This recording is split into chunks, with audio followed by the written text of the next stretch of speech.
Kendrick Lamar is a generational talent. A lot of people discredit Kendrick and don't consider him one of rap's greats because he's too quote-unquote recent, but his debut album is kind of 15 years old at this point. Can we please just start realizing that his balance of lyricism, artistry, flow, social consciousness, and influence is basically unopposed besides a select few rappers? Thankfully, I'm not alone in this though. If you're a nerd like me and use websites like Album of the Year, you'll see that people kinda like Kendrick.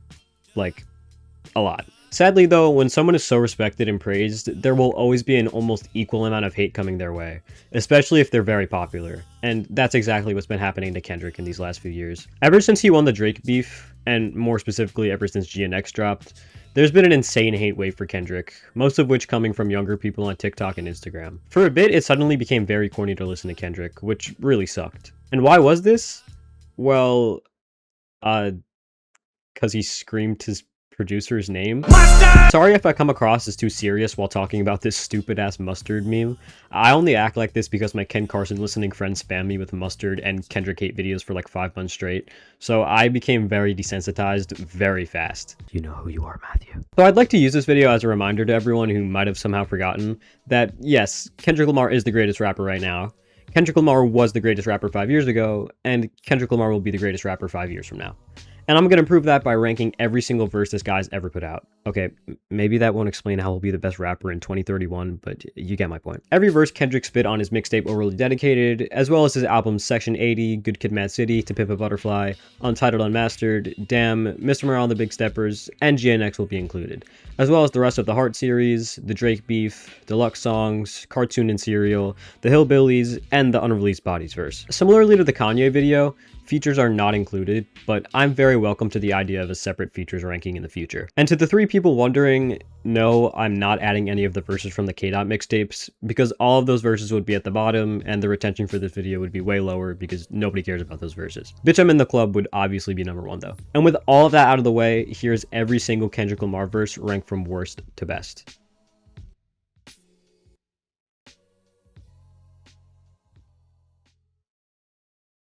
Number 311, verse 2 on Michael Jordan. And the game chose me, what am I to do?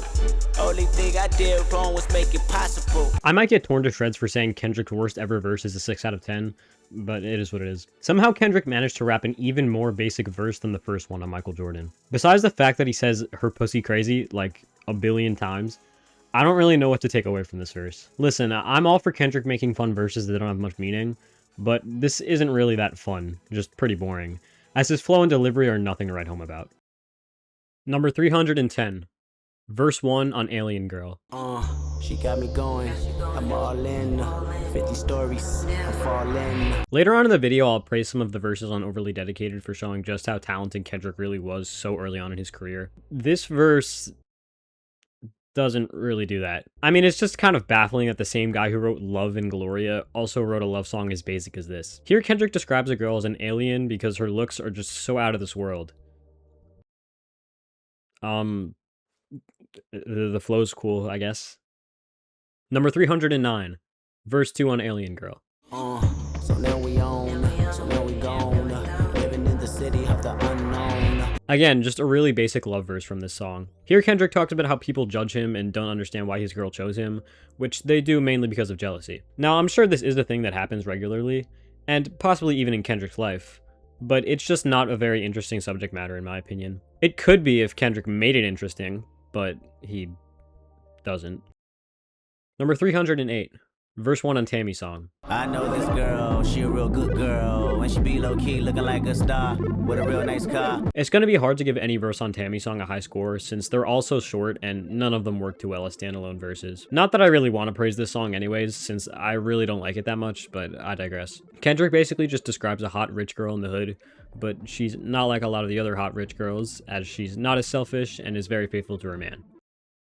Number 307, verse 3 on Tammy Song. I know this girl, she a real hood girl, and she with the shit, keep her hair tied up, big bamboo. It's basically the same exact verse as verse 1, but this time, It's not the same girl. This verse's whole purpose is just to build to the final verse where the two girls get together, but I feel like this could have been done so much better. Instead of having 5 fucking verses, just have one verse about the first girl, another about the second, and then maybe a third verse that concludes it. This just feels unnecessary, especially with the mid-ass chorus that repeats after each one. Number 306. Verse 8 on Untitled 7. I said, yeah, you make me wanna, I had a heart attack when looking at this song's Genius page and realizing it had 8 verses. Just get used to hearing the words Untitled 7. I gotta crown this as the worst verse on the song. A, because it's just as sonically unimpressive as the other verses on part 3, and B, because this is probably the worst verse lyrically as well. The other 2 verses at least had some kind of meaningful lyrics. This is just a freestyle. Again, I do still like how it sounds, but it's basically a nothing burger besides that. Number 305. Verse 1 on Michael Jordan. Make a nigga wanna get some bread or bust a head or fuck my enemies, bitch. Acting bad and getting rich. Michael Jordan is a rough listen. This is the most 2010 sounding song I've ever heard in my life. And it doesn't help that Kendrick has some really corny lines and deliveries on here either, like this. AKA that nigga. Don't worry. Besides that though, he's kind of just rapping about being the best like every other basic trap song in 2010 that sounded exactly like this. You can tell that this was made in the same era as Bitch I'm in the Club, because it really isn't much better. Number 304. Verse 2 on Tammy's song. Until one day, he wasn't acting right. In the middle of the night, she checked his phone. Erica, right? Again, I really can't give much praise to any verse on this song because they're like 20 seconds each. Here, the girl who Kendrick described in verse 1 now finds out that her man cheated on her. So she dumps his ass and fucks some other guy. This is something that happens and it's a real problem, but I don't think the way Kendrick tackles it is necessarily clever or entertaining like he usually is. Kind of just stating what's happening. Bonus points for escalation of story, I guess. Number 303. Verse 4 on Tammy's song. Until one day, he wasn't acting right. In the middle of the night, she checked his pockets, found condoms by. Same situation here, it's literally just a rehash of verse 2, but it's the second girl this time. And instead of finding text on her man's phone, she finds condoms in the man's pocket. Like I said, very underwhelming verses that could have been cut down by a lot. Also, can I just say that this is one of the worst beats Kendrick has rapped over in his main career? It has these 8-bit sounds, but also these weird-ass drums. The whole production just makes no sense. Number 302. Verse 5 on Tammy's song. And so these girls, these vulnerable girls, took they men back, put them in their world, they vulnerable world. So after all of that, the plot twist of the song is that the two girls are gay for each other because their exes treated them poorly. Again, I'm sure that this is a real thing that happens, but I don't understand what the point really is. Hey, all the men out there, don't treat your girlfriend poorly, because if you do, then she'll dump you and become a lesbian. And like I said previously, this really isn't done in a very clever way like Kendrick usually is. A very disappointing song in my opinion. Number 301. Verse 6 on Untitled 7. I don't let you down, therefore you see, you see, you see. The third part of this song is easily the worst. I do like the acoustic vibe on it, but not enough for it to last 4 minutes. And Kendrick's voice has always been a guilty pleasure for me, but it's moments like these where I kind of just have to admit that it's really not that great. This is basically just a freestyle that sort of connects with the lyrics of To Pimp a Butterfly, but still, it's obviously done 10 times better on that album. Number 300. Verse 7 on Untitled 7. My head is the answer.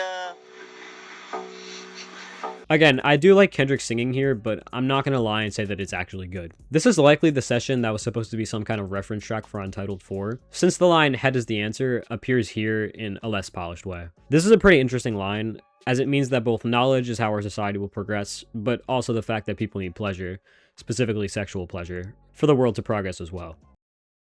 Number 299. Verse 1 on Growing Apart. That's what she said to me. That place I used to call home is just a bed to me. After Overly Dedicated starts with the fucking Heart Part 2, this is really underwhelming. I mean, I get that it's a mixtape, so obviously it's not going to have much of a theme or order to it, but man, the energy of the Heart Part 2 compared to this very basic breakup song is pretty jarring, I can't lie. The verse itself is alright. He's just describing a breakup pretty much. Nothing that's too crazy lyrically, besides some nice wordplay towards the end. Number 298. Verse 1 on No Makeup. I know she about to ask me how she look.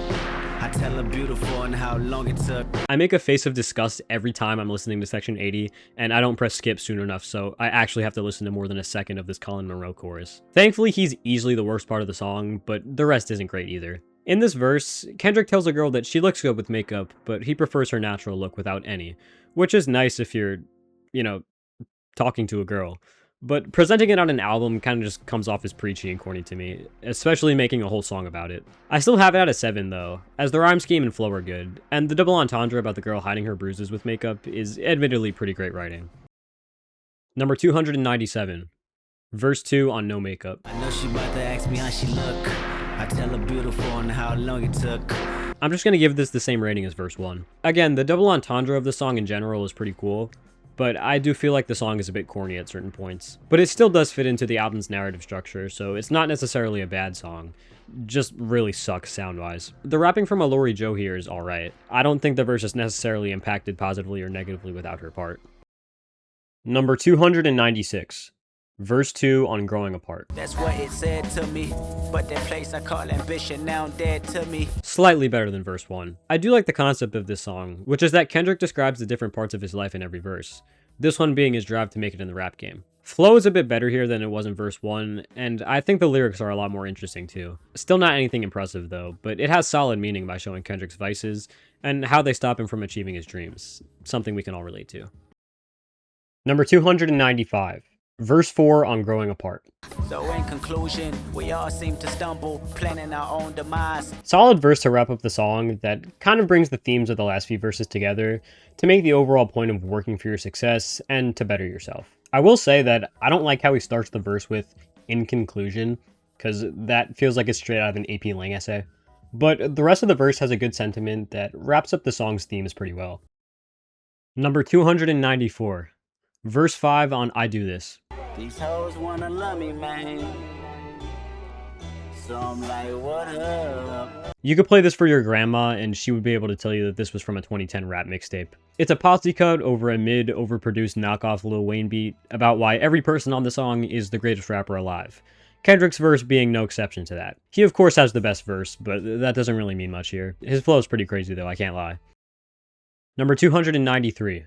Verse 1 on Untitled 4. They say the government mislead the youth. Kendrick Lamar is one of the only people that I will openly glaze, but this is one of his few songs that I genuinely don't like. I mean, it's not bad, but this is, in my opinion, the only song on Untitled I mastered where you're like, yeah, this shit's obviously leftover. The lyrical content of this verse is just a rehash of To Pimp a Butterfly, but in a way messier way since it's a leftover. I also don't really like the whispering thing that Kendrick does here. The only reason this has a 7 is because SZA sounds amazing, as always, but overall, this is one of Kendrick's less impressive songs. Number 292. Verse 1 on Ops. This verse is kind of all over the place. I'm not really taking these soundtrack verses as seriously as the verses on his actual albums, but still, this verse really just sounds cool, and that's about it. From what I got, he's basically just talking his shit about being special and rich and whatnot, while also dissing other rappers that think they're on his level. But those are just inferences. He probably freestyled this one in one take, let's be real. Number 291. Verse 1 on Big Shot.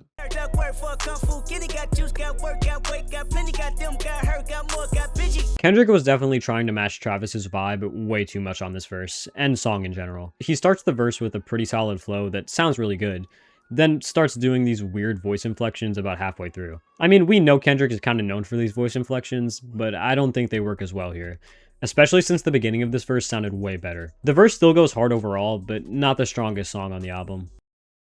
Number 290. Verse 1 on The Spiteful Chant.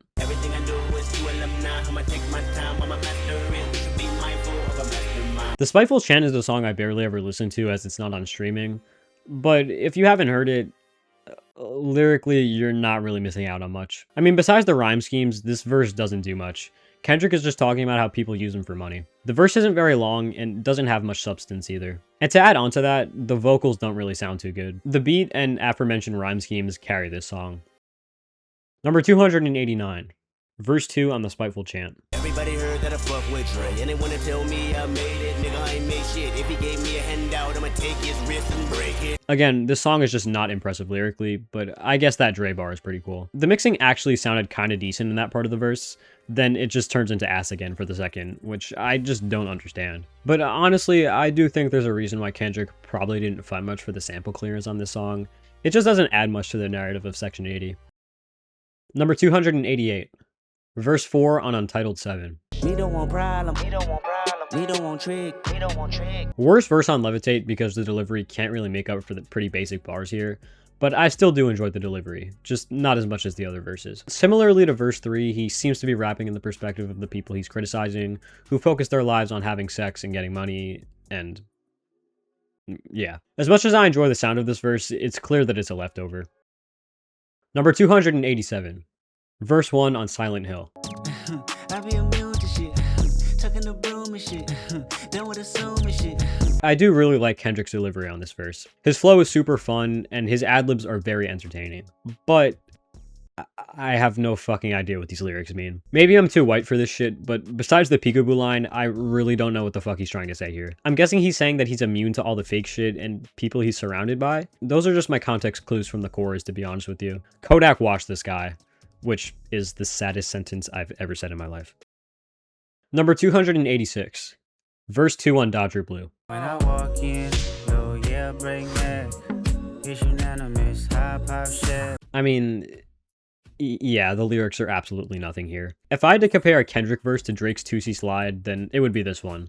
Half the verse is him describing how to do a dance. But hey, I've always been a 2C Slide defender, so I'll defend this song too. No, it's not the most lyrically sharp thing Kendrick's ever made, but it really fits the vibe of the song, so I can't complain. Number 285. Verse 1 on Savior. Mr. Morale, give me high five, 2 times cynical defendant, judging my life, backpedaler. I like how this verse sounds, but I really don't think it's that on topic for the song itself. And when it is on topic, the lyrics are very questionable. Especially this one. Like it when they pro-black, but I'm more Kodak black. What Kendrick is trying to say is that people will only be pro-black when it comes to specific black people like himself. But if someone doesn't fit their agenda, like Kodak Black, then they won't support them. Now, I'm sure this is true, but you're telling me Kendrick couldn't have thought of anyone better to pick? Kodak Black is not just some average thug that white liberals don't want to associate with. This guy has rape charges for a 16-year-old girl. I get Kendrick's point, but come on, man. Not everyone wants to support child molesters. His inclusion throughout this whole album is pretty weird and unnecessary in my opinion. The one positive I will give to this verse is that when the drums come in, it does go really hard. Number 284.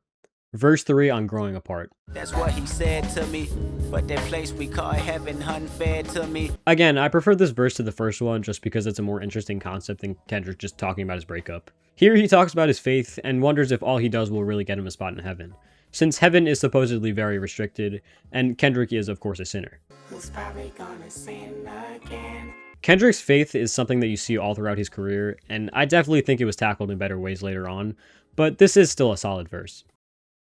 Number 283. Verse 2 on Night of the Living Junkies. Like, why did you have to name a song that? Number 283. Verse 2 on Night of the Living Junkies. And that's scary to me. Every listener is strawberry to me. You pussies ain't shit of an area disease. Definitely not as good as the first verse, but that's really only because it loses the drug-related theme of the song and kind of just does its own thing. I don't mind a mixtape not having a theme because that's what a mixtape is supposed to be. But when the verses on a song don't have much to do with each other, that's more of a problem for me. Still a super sick flow on here though. Number 282. Verse 3 on Night of the Living Junkies.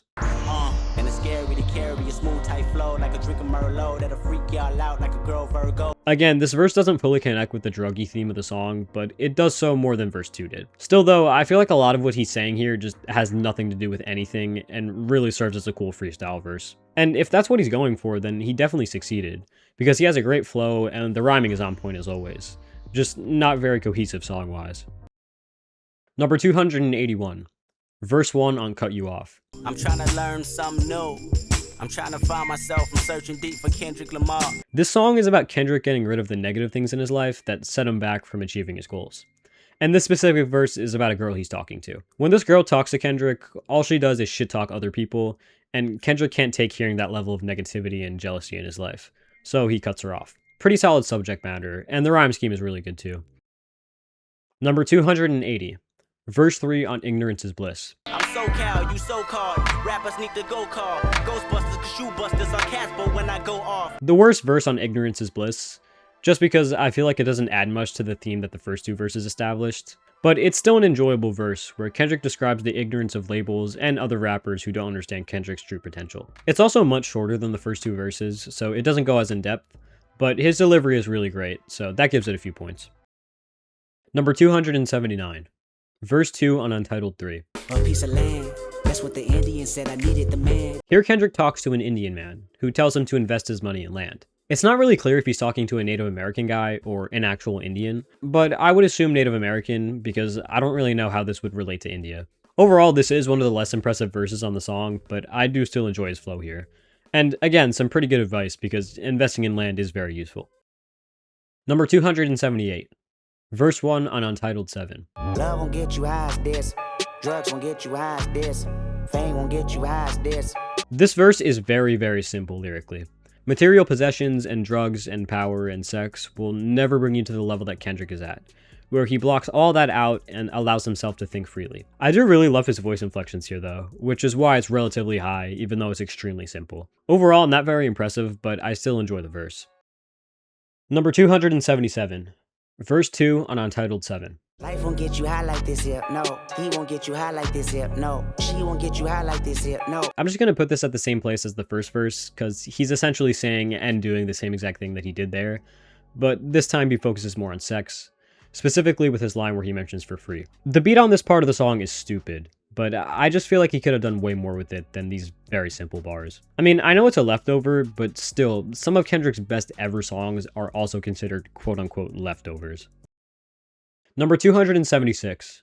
Verse 3 on Untitled 7. Shut your fucking mouth and get some cash, you bitch, you. Lyrically, I definitely think this verse is worse than the previous two, but I just love his delivery throughout this one. At the beginning, his monotone flow and delivery hit hard as fuck.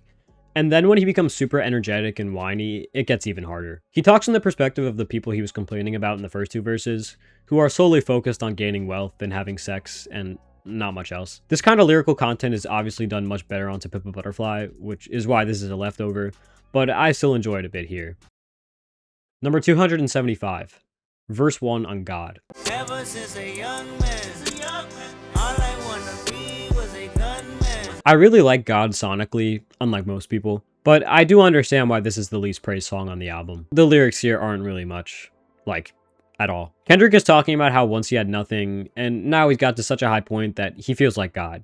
I know, a really creative concept. I mean, I do think the simplicity is the point of it, but that doesn't necessarily mean it's really good writing or anything. Also, who the fuck's JT? Number 274. Verse 2 on God. Fuck is you talking to? Hey, do you know who you talking to?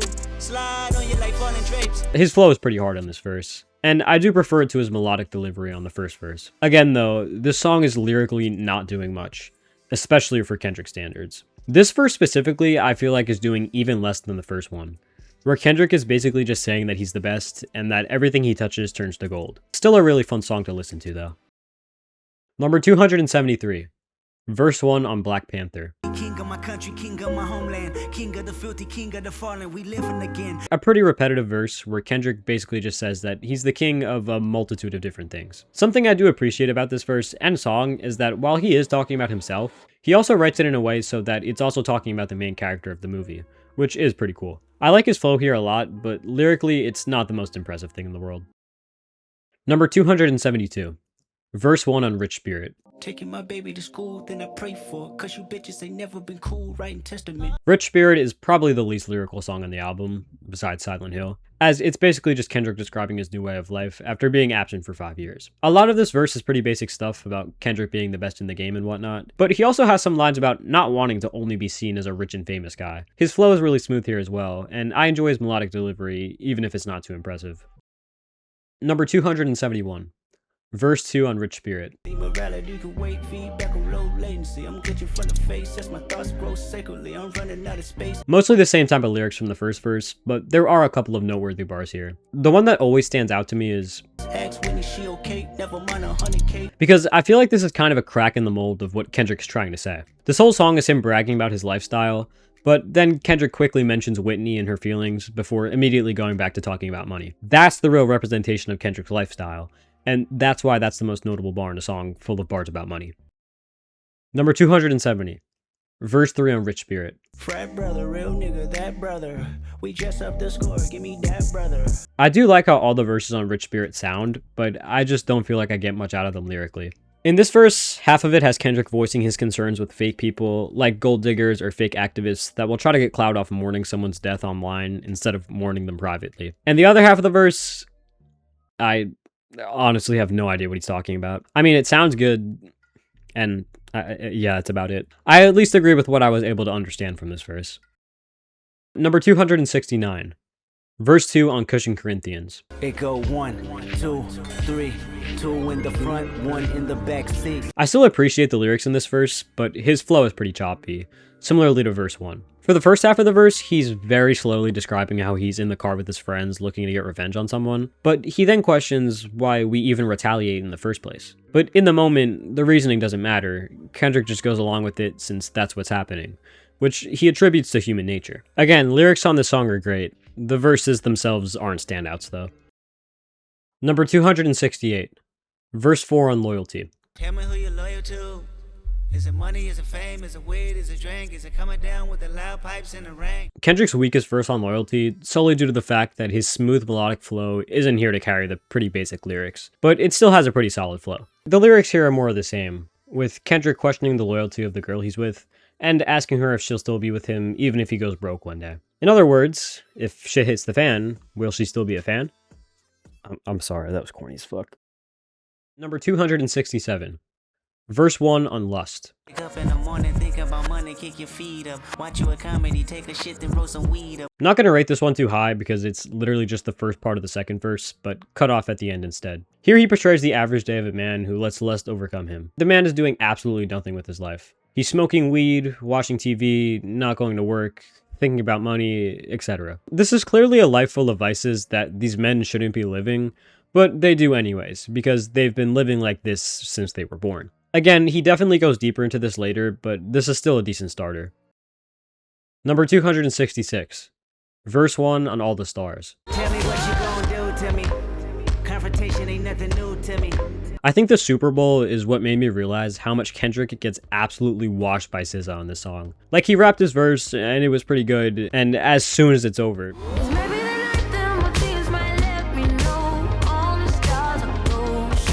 his verse is definitely good here, because the song wouldn't be amazing if there was a genuinely mid-verse. But God, does SZA carry Kendrick so fucking hard. Anyone who listens to this song for Kendrick doesn't exist. Number 265. Verse 1 on Crown. You walk around like everything is in control.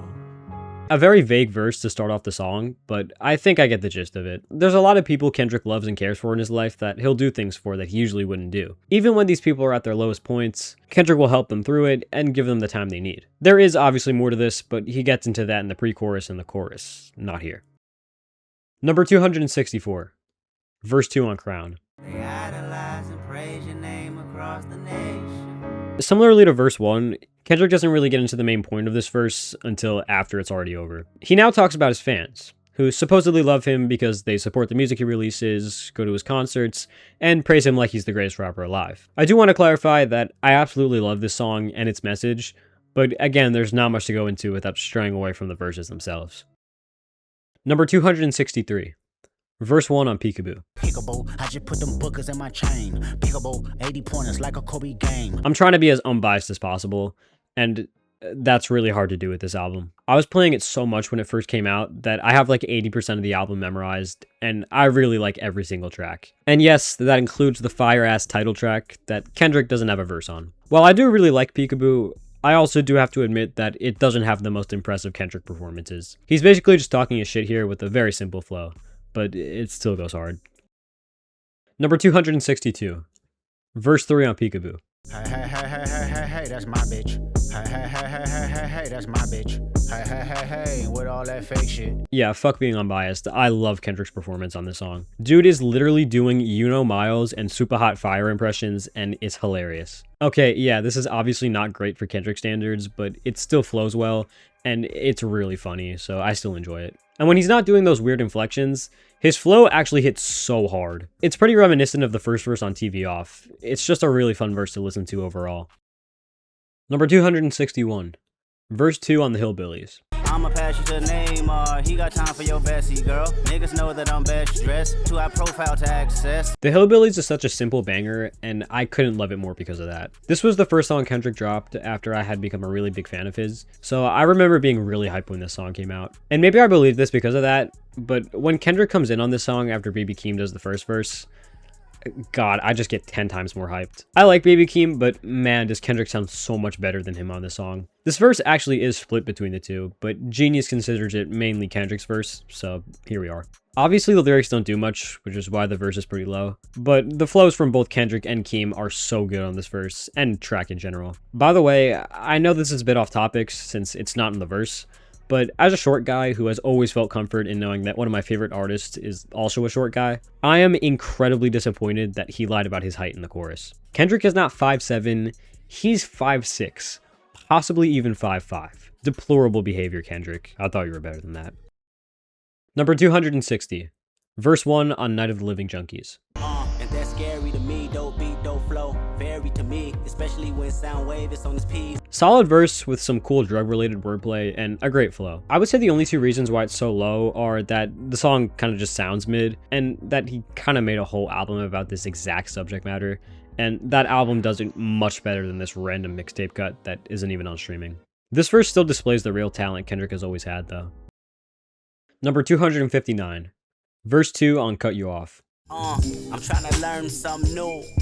I'm trying to surround myself with people that inspire me. On verse 2, Kendrick now talks about one of his friends. Instead of shit-talking other people, he shit-talks other gangs and tells Kendrick about which neighborhoods are beefing and who's getting killed, which is even more damaging to Kendrick's mental health. As he grows older, Kendrick clearly wants to get away from the gang violence of where he grew up, and hanging around people who still live this negative lifestyle also negatively impacts him. Great subject matter here, which I prefer to verse 1.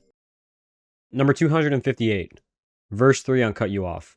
I'm trying to learn something new. I'm trying to better my chances of becoming a star. In the final verse, Kendrick describes how even his own family can bring him down while he's trying to achieve his goals. Kendrick is just baffled by the amount of hate that his family members can have for each other, and he's very tired of them fighting one another. He even says he would cut them off if they weren't his family. I think this is my favorite verse on the song because it's the most relatable one. I feel like most people's families have some kind of situation like this, even though most family members are like Kendrick and are done with the bullshit. I just wish this song sounded a bit better because the lyrics on here are really great. Number 257. Verse 3 on Average Joe. I don't do black music, I don't do white music, I do everyday life music. A bit of a step down from verse 2, but that's only really because I thought the storytelling of verse 2 was really well done. This is still a great verse that shows the fucked up environment Kendrick was brought up in. He also uses this verse to show that he makes this music for other people in similar environments to show that they can persevere and make it out alive, which I think is a great message. Number 256. Verse 1 on Average Joe. Who is K-Dot? A young nigga from Compton on the curve writing raps next to a gunshot. Great and sad verse, where Kendrick describes his life while growing up in Compton. Even though he wasn't affiliated with gangs and murder, he was always surrounded by this, as he had no choice. Kendrick was just trying to survive and have a happy childhood, all while getting shot at from people he's never even talked to. I also really like the very West Coast sounding beat on this song, fits well with the subject matter. Number 255.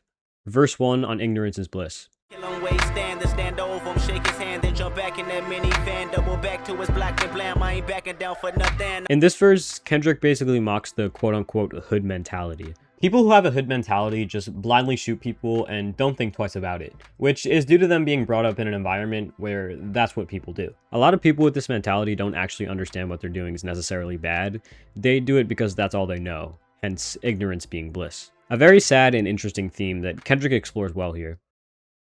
Number 254. Verse 2 on HOC. Now Nowadays, everybody think they big chiefers just cause they heard that new tape from Wiz Khalifa. Not as focused as verse 1, but damn, there's no way he can make a verse sound bad with a flow like this and on a beat like this. Here he doesn't go as far into the smoking part of the song, but more the sober part of the song, where he's the best rapper around, which he's able to achieve because he doesn't smoke. I also love how Kendrick's mom always knew he would make it. I'd love to see what she thinks of his success now. Number 253, verse 3 on HOC. I'll take you back to the 9th grade when Doughboy had me high for 4 days. Contrary to the chorus, I don't need to smoke, I don't need to smoke. Kendrick actually does smoke. Well, he has before. In this verse, he details getting high in the 9th grade and getting very close to overdosing, which is probably one of the reasons why he doesn't do drugs anymore. He does talk about feeling like Frankenstein and seeing flying fish though, which both seem pretty cool if I do say so myself. Might have to start smoking now. Number 252, verse 2 on She Needs Me. What's up, love? It's been a while. You been good? I've been around. Remember dinner dates? I was late, Mr. Chow's. Pretty simple concept for a verse and song. Basically just rapping about a girl that wants to get back with Kendrick after their breakup. Kendrick reminisces on the good times they had, but doesn't want to get back with this girl since she dumped him. Again, it's not the most insane subject matter, but it's still well done, and the song has a great groove to it that goes along well with Kendrick's flow. Number 251, verse 1 on Untitled 3. A peace of mind. That's what the Asian said I needed. Divine intervention was his religion, and I was surprised. Untitled 3 is a pretty interesting song concept, where Kendrick talks to all different kinds of races and tries to improve his life by adding parts of their culture into it. Here he talks to an Asian person, who tries to help Kendrick improve his inner self by meditating and not overthinking everything in his life. And I gotta say that this Asian person is spitting. Worrying about shit all the time can be the most draining thing to your mental health imaginable. Number 250, verse 3 on Untitled 3. A piece of pussy. That's what the black man said I needed to push me. Verse 3 shows the black man's advice, which is giving a piece of pussy. Now, obviously not all black men have sex addictions, so I think Kendrick is definitely talking about himself here, and how his vices can distract him from the things that really matter in his life, that he talks about in the final 2 verses. Also, I don't know if Kendrick does this on purpose, but I feel like every verse's central theme decreases in value as the song continues. Meditation is greater than land is greater than lust, and lust is greater than racism. I could be completely wrong, but that's my interpretation. Number 249, verse 1 on Blood. So I was taking a walk the other day, and I seen a woman. Trying to dissect this album makes my head hurt. So if you're not familiar, the concept of Damn is that the album tells 2 different stories depending on how you listen to it. If you listen to it from Blood to Duckworth, it shows Kendrick go from wickedness to weakness. And if you play it in reverse, it's the opposite. There's more intricacies to it than that, but that's the basis of it. On the first track, Kendrick tries to help a blind woman find something, but he ends up getting killed in the process, which is because of his wickedness that he would have gained if Top Dog killed his dad. But that begs the question, who is the blind woman? I'm sure all of you are thinking completely different things, and I want to make it clear that that's the whole point. Kendrick might have a specific identity of the blind woman in mind, but it's meant to be a secret on purpose so people can come up with their own theories, which is what makes Damn quite possibly Kendrick's most interesting concept album to date. Personally, I feel like the woman is supposed to represent the ghetto. That easily makes the most sense to me, as Kendrick specifies in the final lines of Duckworth that, Because if Anthony killed Ducky, Top Dog could be serving life while I grow up without a father and die in a gunfight. This makes me believe that if Kendrick's dad had been killed, then he wouldn't have a positive enough influence to be able to stray away from the vices of the hood, and this would have caused him to be killed by it because of his wickedness. But hey, if you want it to represent Lady Justice, or God, or the group of people that misunderstand Kendrick's music, then go ahead, because those are just as right as my theory. Now, even though the lyrics are insanely deep on this verse, it is a spoken word verse, so I can't put it above too many actual rap verses from Kendrick. I still do really like this opening though, sonically as well.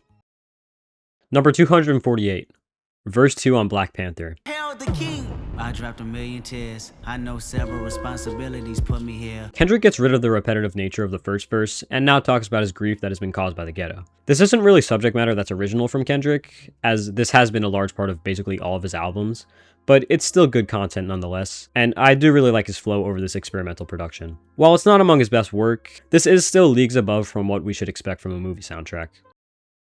Number 247, verse 1 on Purple Hearts. This my undisputed truth.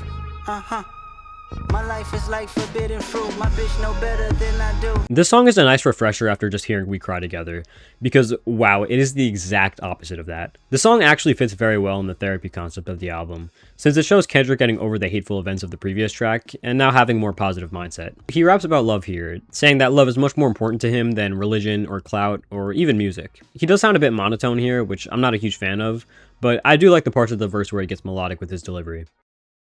Number 246, verse 1 on Man at the Garden. Emotional stability, a sound body and tranquility. I deserve it all, like minds and less enemies. Man at the Garden has always been my least favorite song sonically on GNX, but I've always really appreciated the lyrics. This song is complete whiplash compared to Mr. Morale, as Kendrick's ego is very prevalent here. It's not exactly a bad version of an ego though. Kendrick is just saying that after all these years and all the things he's given to the hip-hop community, he thinks he deserves all the praise and success he's getting. Number 245, verse 1 on Cushion Corinthians. Of life, what's my purpose? Maybe this earth ain't a good place to be. Similar to Po Man's Dreams, Cushion Corinthians is definitely a smoker song. But Kendrick takes a more introspective approach with this song, talking about how he's committed many sins during his life and if he'll be questioned during purgatory. But he sees that all the good and bad he's done is what makes him human, and he believes that people should live the life they want to live, since you never know what's going to happen next. The flow is a bit choppy here, but I still really enjoy the lyrics. Number 244, verse 1 on Blow My High. Taking off when you landing. Bitch niggas gonna throw tantrums and I'm dancing on them stars. Very simple verse where Kendrick talks about lame guys and why he doesn't deal with them. Pretty short verse, but the flow is great over this chill ass beat. I know it's not the most lyrically dense, but this has gotta be his most underrated song. It's such a fucking vibe. I also love how it's a simple dedication to deceased hip hop artists instead of being some intense lyrical showcase. Number 243. Verse 2 on Blow My High. Look at my life and look at yours. Get some ambition while you bored. Time will never wait on no man. Pretty much the same concept as the first verse, although Kendrick goes more into him working hard for his success, while lame guys expect success to naturally come to them. Again though, this is one of Kendrick's few songs where you can kind of just turn your brain off and vibe, instead of going on Genius and analyzing every word in the song, which I do really appreciate in an album with so many lyrically dense songs. Number 242, verse 1 on Real. I promise that I know you very well. Your eyes never lie, even if they tell. Real is most people's least favorite track on the album, and I can see why. Although this is Good Kid, Mad City we're talking about, so this is still an amazing song. It's probably the least impressive sonically, and one of the less lyrically as well. I do really like the concept of the song, but I feel like Kendrick could have gone at it through a better angle. In this specific verse, he talks to a woman who is clearly scarred because of past experiences, who chooses to block this out through relationships or material things. So Kendrick asks her a question at the end. What does her love for all these people and things mean if she doesn't even value her own life? Again, great subject matter, but this specific verse I feel like could have been done better, as most of these things are just a few lines in the whole long verse. Number 241. Verse 3 on Compton. So come and visit the tire screeching ambulance policeman. Won't you spend a weekend on Rosecrans, nigga? Another verse of Kendrick basically just repping Compton. He describes the harsh conditions that the city faces, like violence and crime, which is basically the whole theme of the album. I also really love his delivery here. You can tell this is modern Kendrick, since he seems a lot more mature. Number 240. Verse 5 on The Recipe. They want that shit, they often fiend. I give it to them, but in between my time, I gotta tie shoestrings. I prefer Kendrick's first verse on this song just because I feel like the flow is superior, but the balance that this song has can't force me to give any verse on this song a mid rating. Kendrick is again mainly just talking about the 3 W's that define California: women, weed, and weather. He's really not saying much, but like I'll say later, I think it's important for an artist like Kendrick to have songs where he's not saying much. Number 239. Verse 1 on Now or Never. Waking up in a dream, sleepwalking on another big stage, and never heard peace till you hear people scream. This video was actually my first time ever listening to this song. This definitely isn't the most impressive verse in the world, but I think this song is more for vibes, so it accomplishes its goal pretty well. Kendrick talks about being proud of himself for making it big from the terrible conditions he grew up in, which of course connects to the whole album, but also the previous track in Black Boy Fly. Again though, this song's goal is to have a smooth West Coast bounce, and Kendrick's flow here succeeds in that. Number 238. Verse 1 on Ya. I got so many theories and suspicions. I'm diagnosed with real nigga conditions. Ya is one of Kendrick's most underrated songs ever. Yeah, I know it's on an incredibly popular album, but people never talk about it, and it's such a fucking vibe. I guess when a super lyrical rapper makes a song that focuses less on lyrics, that's a bad thing. This is the point in the album where Kendrick's mindset is still pretty submerged into ghetto culture, but not as much as on DNA, because we see him start to have a more chill and subdued attitude here. I also like how the song contrasts God, as they basically mean the same thing, but one is at the beginning and one is at the end, showing their differences in meaning. Number 237, verse 1 on Loyalty.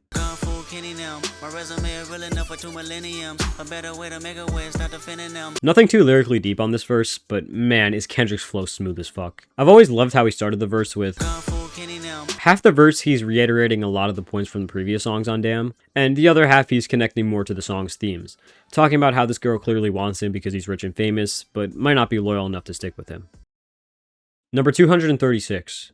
Verse 3 on Loyalty. I'm a savage, I'm an asshole, I'm a king. Shimmy ya, shimmy ya, shimmy ya, rah. Again, lyrics aren't too deep here, but Kendrick's smooth-ass flow makes up for that. He does connect more with the song's themes here, though, saying how the girl he's with will praise him when it benefits her, then insult him when it benefits her. Kendrick, on the other hand, isn't like this woman and is loyal to the soil. Rihanna also has some background vocals on this verse, which elevates it a bit.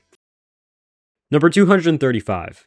Verse 1 on Humble. I remember syrup sandwiches and crime allowances. Finesse a nigga with some counterfeits, but now I'm counting this. I used to play Humble religiously, which was fair because it is a phenomenal song. The only thing is, it is his biggest song for a reason. It's very catchy, and the lyrics are your typical hip-hop lyrics in 2017. And that's the point. Kendrick is making fun of other rappers' lyrical content in the game by saying some dumbass shit and bragging about having sex and getting money. But that doesn't automatically make this one of Kendrick's best verses or anything, even though it achieved its goal pretty well. Number 234. Verse 2 on Humble. Who that nigga thinking that he frontin' on me, man? Get the fuck off my stage, I'm the same man. Ironically, this song is not about Kendrick being humble. The more fitting title would be Hypocrite. On this verse, he complains about women not being humble by using Photoshop to fake their looks, while simultaneously calling himself the realest rapper in the game and bragging about being friends with Obama. The flow is still hard as shit, but again, this is not Kendrick's deepest song or anything. Number 233. Verse 1 on Love. I got something. Hold up. We gon' function. I heard this song in public a few months ago, and that got me to realize how good of a pop song this really was. Even when Kendrick is trying to make a hit, it's clear that he doesn't ever give up the art, because for someone who doesn't have the best voice, he sounds fucking amazing here. Really, the only reason it's this low is because the lyrics are pretty basic. I know this song has billions of streams, but it's legitimately underrated in discourse. People need to stop dismissing it just because it's popular. Number 232. Verse 2 on Love. I'm on the way, we ain't got no time to waste. Popping your gum on the way, and mine away. I don't want pressure you none. Another pretty basic verse lyrically on this song, but man does it sound amazing. He ups his flow here and fits a lot more words than the first verse, where he describes how in love with this girl he really is. There are parts of the verse where Kendrick's voice sounds a little off, but overall it's still a really enjoyable song. Also, I've always thought he was saying camera in that one line, but apparently it's Camry. My life is a lie. Number 231. Verse 2 on Pray For Me. I fight the world, I fight you, I fight myself, I fight God, just tell me how many burdens left. A verse that sounds really good, but lyrically it's nothing too original. It's very similar to a lot of the content on Good Kid, Mad City, where Kendrick describes himself as a savior for the people in the hood. This is still really good subject matter, and it does fit pretty well with the song obviously having religious imagery and themes, but it's just not the most original thing in the world. I'm assuming this was a verse Kendrick had left over and decided to use it for the soundtrack because it was good enough, and honestly I don't blame him. Number 230. Verse 1 on Die Hard. Do you love me? Do you trust me? Can I trust you? Don't judge me. I'm a die hard, it gets ugly. Die Hard is a really good pop song about Kendrick having trust issues with Whitney, while this also deeply affects her. A big theme of the album in general. It doesn't really go too much past that in this verse, but it doesn't have to. The song is just a vibe, and the lyrics being good is enough for me to still really enjoy it, especially since Kendrick's singing performance is far better than it usually is. Number 229. Verse 2 on Die Hard. I got some regrets, but my past won't keep me from my best. The second verse has a much less melodic approach than the first, and a very simplistic flow. It does sound good, but I do prefer the first verse sonically. Lyrically, I like this one more though, as Kendrick is now admitting to his mistakes he's made and wants to see his family strive and prosper, saying he'll do anything for that to happen. Although his trust issues still seem to be prevalent in the final lines, which is Kendrick being a toxic man and not expressing his feelings, which we'll see more of on the next track in Father Time. Number 228, verse 2 on Count Me Out. How you gonna wear my shorts when the lights run deep? How you gonna bend your love when the bed don't sleep? A much shorter and less complex verse than the first one, but I still really like how he sounds here. He questions himself and asks how he'll be able to trust himself and other people when he's still lying about so many things. This verse shows Kendrick talking to himself in a mirror and really examining the nooks and crannies of why he is the way he is and what he has to do to change and become the person he wanted to be in the first verse. Number 227, verse 3 on Crown. I can't please everybody. I can't please everybody. Love gon' get you killed. Okay, now I can talk about the point of Crown. Kendrick feels like he does so much for so many people, but once he's not able to help them anymore, they seem to be mad at him and not appreciate what he still did for them in the past. Hence the line, I can't please everybody. This verse is the buildup of the whole song, and I really like how it sounds, especially Kendrick's voice, which sounds better than it usually does. I also love how Kendrick even ties back his own personal problems to this song, saying that not only can he not please other people, he can't even please himself. Number 226, verse 1 on Mr. Morale. He not your father, just detox my calling is right on time. Transformation, I must have 1,000 lives and like 3,000 wives. Really short, but really hard verse. The lyrics talk about Kendrick's psyche and how he's constantly fighting off demons, while also mentioning the past life regression he does. I had no idea what this shit was before writing the script, and I'm kind of in disbelief that this is actually a real thing, but hey, what do I know? Anyways, Kendrick's delivery is really hard here, as it always is when he's rapping over Pharrell production. Number 225, verse 1 on Squabble Up. Woke up looking for the broccoli. Hot key, keep a horn on me. That could my seat. IP ownership, the blueprint is by me. Hearing this shit at the beginning of the Not Like Us music video was so hype when it came out. This really was the preview to the type of sound GNX was gonna have, and man, was the anticipation so high. It's pretty obvious that verses like these aren't supposed to be some lyrically deep onslaught like a lot of Kendrick's other music. It's supposed to be fun party music, and it succeeds at that. Number 224, verse 2 on Squabble Up. What the fuck? I got hits, I got bucks, I got new paper cuts, I got friends, I got foes, but they all sitting ducks. Again, there's really nothing deep about the lyrics on this song, and a lot of songs on GNX. I skim through the Genius annotations on songs like these, and see people try to make super big theories on what some of these bars mean, and it's just kind of sad. Like, there's so many artists releasing music that actually have super deep lyrics. Songs like these are not one of those. It honestly does hurt to put verses like these so low, just because I was bumping this shit like crazy when it came out. But objectively, it's not on the level of some of the other verses. Number 223, verse 1 on Luther. Hey, Roman numeral 7, babe, drop it like it's hot. Luther is a really good pop song, and the verses, while again not being very deep, fit it really well. Kendrick harmonizes here, talking about how he'll do anything for his lover, and he's clearly gotten some voice lessons because he sounds really good. I will say that it is probably my least favorite verse on the song, because I'd rather hear SZA on a song like this, and she's only on the other two verses, but Kendrick is still able to hold his own here. Number 222, verse 2 on Luther.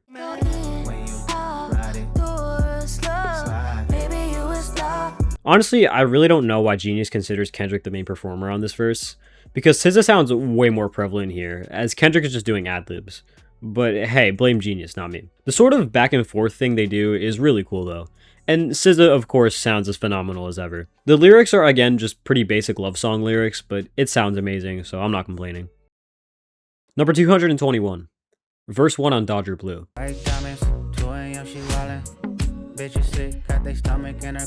If you look up the word vibe in the dictionary, this song will be the definition. I've lived in New York my whole life, but damn, I feel like I was bored in LA while listening to this shit at night. No, the lyrics aren't all that impressive, but he makes it flow so well. And his voice, while pretty monotone, just sounds so fucking good with this bouncy ass production. This song actually would have been generational if it wasn't 2 minutes long. Number 220, verse 1 on Hole Up. I wrote this record while 30,000 feet in the air. Stewardess complimenting me on my nappy hair. This verse is literally just about Kendrick fucking a stewardess on a plane, but this song just sounds too damn good for me to give it anything below an 8. The first time I was ever on a plane, and not 3 years old, I played this song as the plane took off, and yeah, maybe that's some nerdy ass shit, but it was fucking awesome. I definitely recommend if any of you are as big of a Kendrick dick rider as I am, which, I don't know if that's possible, but... Number 219, verse 1 on Backseat Freestyle. Goddamn, I feel amazing. Damn, I'm in the matrix. My mind is living Not every 10 out of 10 song has 10 out of 10 lyrics. Backseat Freestyle is undoubtedly a perfect song, but some perfect songs are perfect because they're just fun. Backseat Freestyle's verses are very fun, with 16-year-old Kendrick low-key going off and spitting some fire bars. But yeah, it obviously doesn't lyrically compare to basically any other song on this album. Not that it's supposed to anyways. Number 218, verse 2 on Backseat Freestyle. I got 25 lighter on my dresser. Yes, sir, put fire to that ass, body cast on a stretcher. Another verse on Backseat Freestyle that's very simple lyrically, but still very effective. Here we get the horny side of teenage Kendrick, where he describes spending a short period of time in bed with a woman, but not letting it get to him. I like how this song is directly after Bitch Don't Kill My Vibe, since that song is Kendrick at probably his most mature, so this track being right after it is meant to show the growth he's endured since he was a teenager. Number 217, verse 4 on I'm Dying of Thirst. What are we doing? Who are we fooling? Hell is hot. Fire is proven. Honestly, this is probably the least impressive verse on this song, just because I feel like it has the least originality to it compared to the others. The lyrics are basically just saying that everyone in the hood has been sinning for a while and continues to sin, aka they're dying of thirst.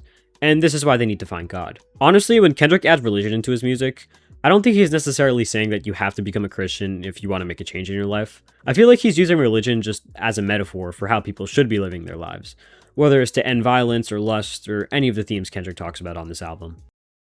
Number 216, verse 2 on King Kunta. Yeah, brought it out of Richard Pryor. Manipulated Bill Clinton with desires. Similar to verse 1, this one isn't really supposed to hit hard as a standalone verse. It's more just another component of the song. In the few seconds he has on this verse, Kendrick talks about the yams, which I interpret to be power. He mentions the power that power has. Wow, that sounds stupid as fuck. When mentioning people like Richard Pryor and Bill Clinton. Now that Kendrick has the yams, he's gonna go back to his hood to show all the people that shit-talked him throughout his life that it's possible to achieve his success. This is basically Kendrick's version of a brag rap song, but since it's, you know, Kendrick, he's still able to make it pretty deep. Number 215, verse 2 on Mirror. She woke up in the morning for the daily news.